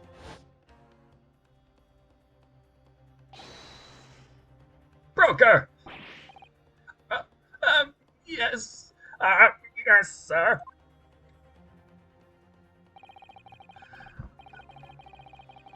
I believe this filthy pocket thief has just redeemed an article from you, no? Yes, The article in question belongs to me. I demand for it to be returned at once. That's a lie! What are you trying to pull? Give me back my overcoat, you wastrel. Needless to say, any music box discs too. Inspector Gregson was there at the time and can attest to what happened. In the end, it was the inspector himself who took the disc. Can you corroborate this account, Inspector? Yes, my lord. That's more or less what happened. And in the interests of being thorough, I asked Windybank for a print showing the fella. Taken from one of his red-handed recorded gubbinses. Yes, that's him talking to Mr. Windybank that morning. And you claim this man is the brother's accomplice. Well, Mr. and Mr. Skulkin? Never seen the geezer before in me life.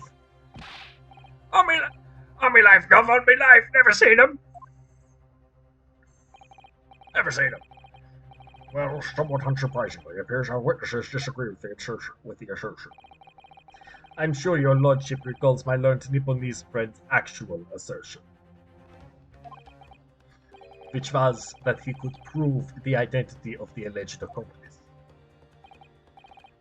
Yes, and I can. Then show us the evidence. I agree. We must see proof that the clean-cut gentleman in the photograph is the filthy criminal you say he is. It's the disc. It's the bloodstain on the disc. This is the last piece of evidence. I've had a feeling that something has been missing in this trial from the very start. But now, I'm gonna drag a kicking and screaming into the courtroom. Ready to present your answer to the court, Counsel? Yes, my lord. The defense will present the evidence now. Proof that the man pictured in this photographic print was in fact the person struck by the third bullet. Take that! As I mentioned before, on the afternoon of the day in question, the defendant attempted, deceitfully admittedly, to reclaim this disc from Windybanks. which is when the aforementioned Egbert Benedict appeared on the scene, I believe. This man then attempted to purloin the article from the defendant's possession, no? That's correct, my lord. I myself was present at the time. It was following this that a minor incident occurred. But of course, sir, here is the disc for you.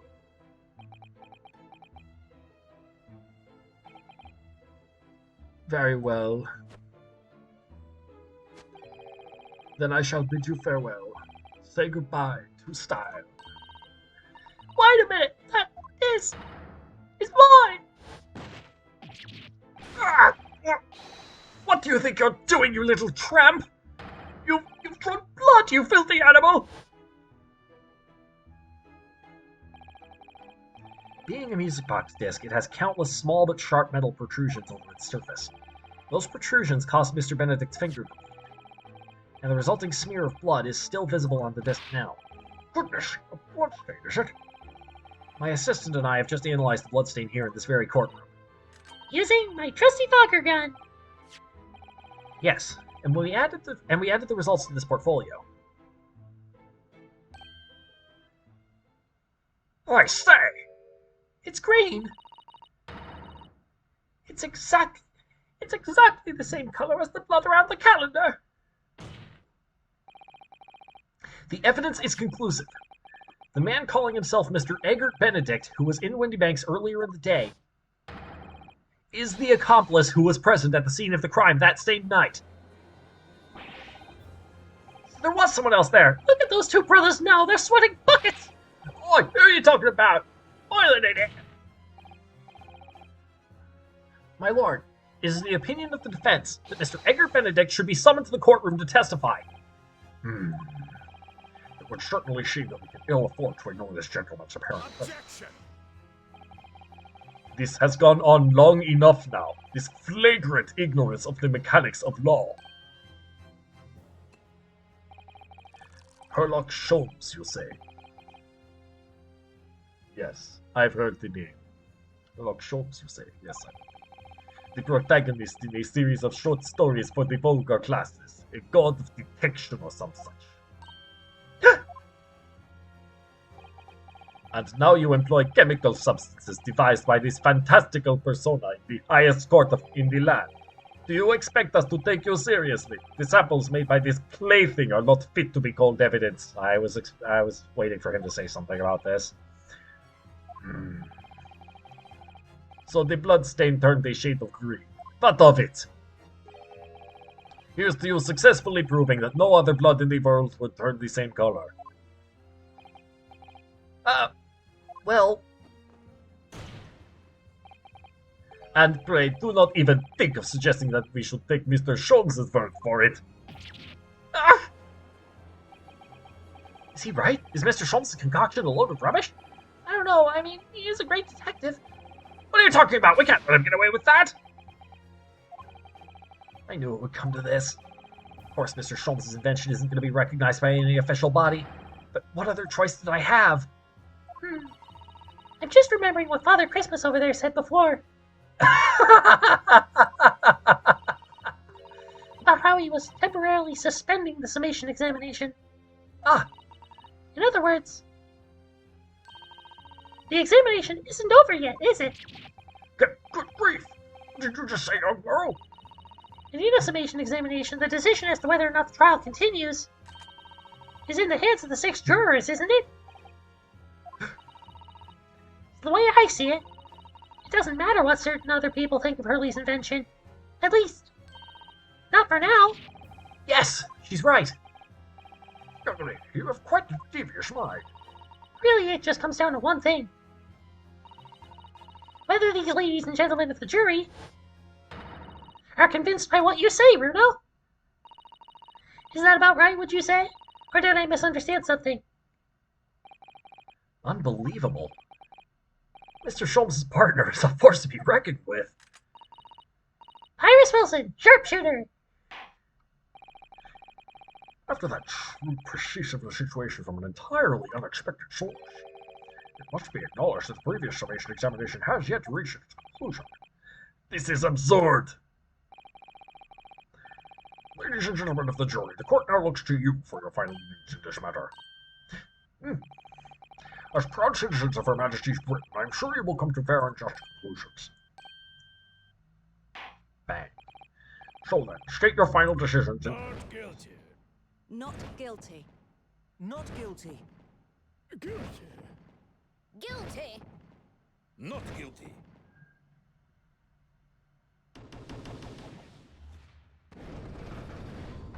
Okay. That was easy. 2 called guilty and 4 called not guilty. Such is the outcome of the summation examination. Objection. My lord, with all due respect, this is an outrage. The prosecution refuses to accept this decision. On what grounds? If these jurors are persuaded by some half-baked concoction devised by a pretender to real police work, then they are too ignorant to be trusted with the judgment of anyone's guilt. I'm sorry, Lord Van Sheech, but the outcome of the summation examination cannot be ignored. This trial will continue. Keep insulting the court and Dracula will have to be... I know, right, Aura? Like, he really should not be... He just keeps doing it over and over and over with the leg on the table and the wine in the candelabra and just yeeting a glass bottle into the stands. Like, what?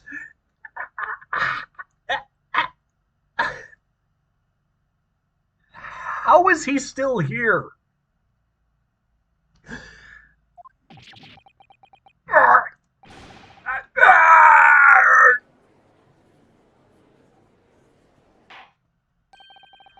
Nevertheless, we find ourselves in a rather awkward situation. The defense has very reasonably requested a subpoena of a new witness. But sadly, I fear that will be impossible. What? The name the gentleman gave for himself, Egbert Benedict, is quite clearly false. I don't believe it. Just when I managed to prove the man was there that night.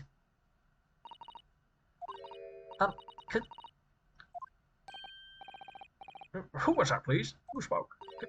Could I say something, please? It was me, my lord. Juror number 5? What have you to say, madam? Almost every time he insults the main character, he's actually insulting the court. Possibly, yeah. What do you say, madam? If possible, Inspector.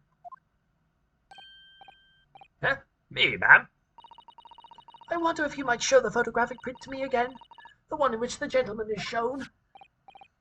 Ah, right, yes. This one you mean, Mr. Benedict? You know him. Yes. There's no doubt in my mind. Juror number 5, you don't mean to say... You know this man? When a vampire man does it, he's a cool prosecutor, lawyer man, but when I do it, it's I'm ruining the kid's birthday party and banned from McDonald's. Pretty accurate, yep. You know this man? Yes, I know him. What? No! Good gracious! Order! Order! Order! Juror number 5, how on earth? I am a communications officer. Stop. As we can clearly see... The gentleman in the photograph is... Stop. I don't think I've ever seen her with that face before. Also a communications officer. Stop. He works in my office. Stop. A very talented operator, in fact. Stop.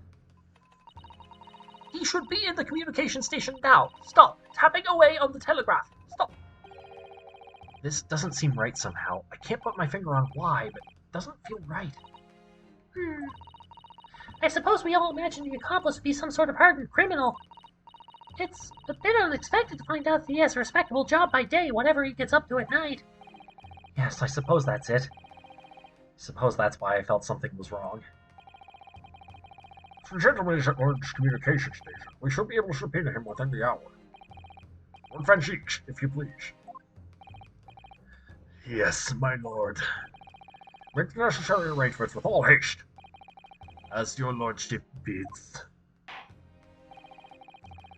The court will recess for 1 hour. When the new witness arrives, we shall reconvene to hear the gentleman's testimony. Inspector Gregson, Yes, my lord. I should like to hear from you specifically about events in the pawnbrokery on the day in question. Come to my chambers during the recess. Yes, sir, my lord. Very well. Court is adjourned until 1:40 p.m.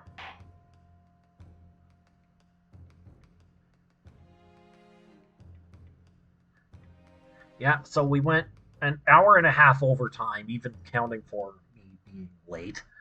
So we'll end it there. Save current progress. Yes, please. Overwrite the save. Yes. And okay. And I no longer have any certainty as to when I will be returning to as to when I will regain access to my desktop computer, and thus Thursday Night Terror and Mario 74 10 years after. But as soon as I know anything, I will post it in the Discord that keeps me linked by the bot in the chat there. So if you're not already a member of that Discord, do join it so that you will know, so that you'll be the first to know when I know something as to when we can get back to the regular schedule, or rather regular programming, I guess you could say. The schedule is going to stay the same, and of course, don't forget to follow. And I'm going to go get some dinner because I am starving. And hope to see you Tuesday, comrades. Till then.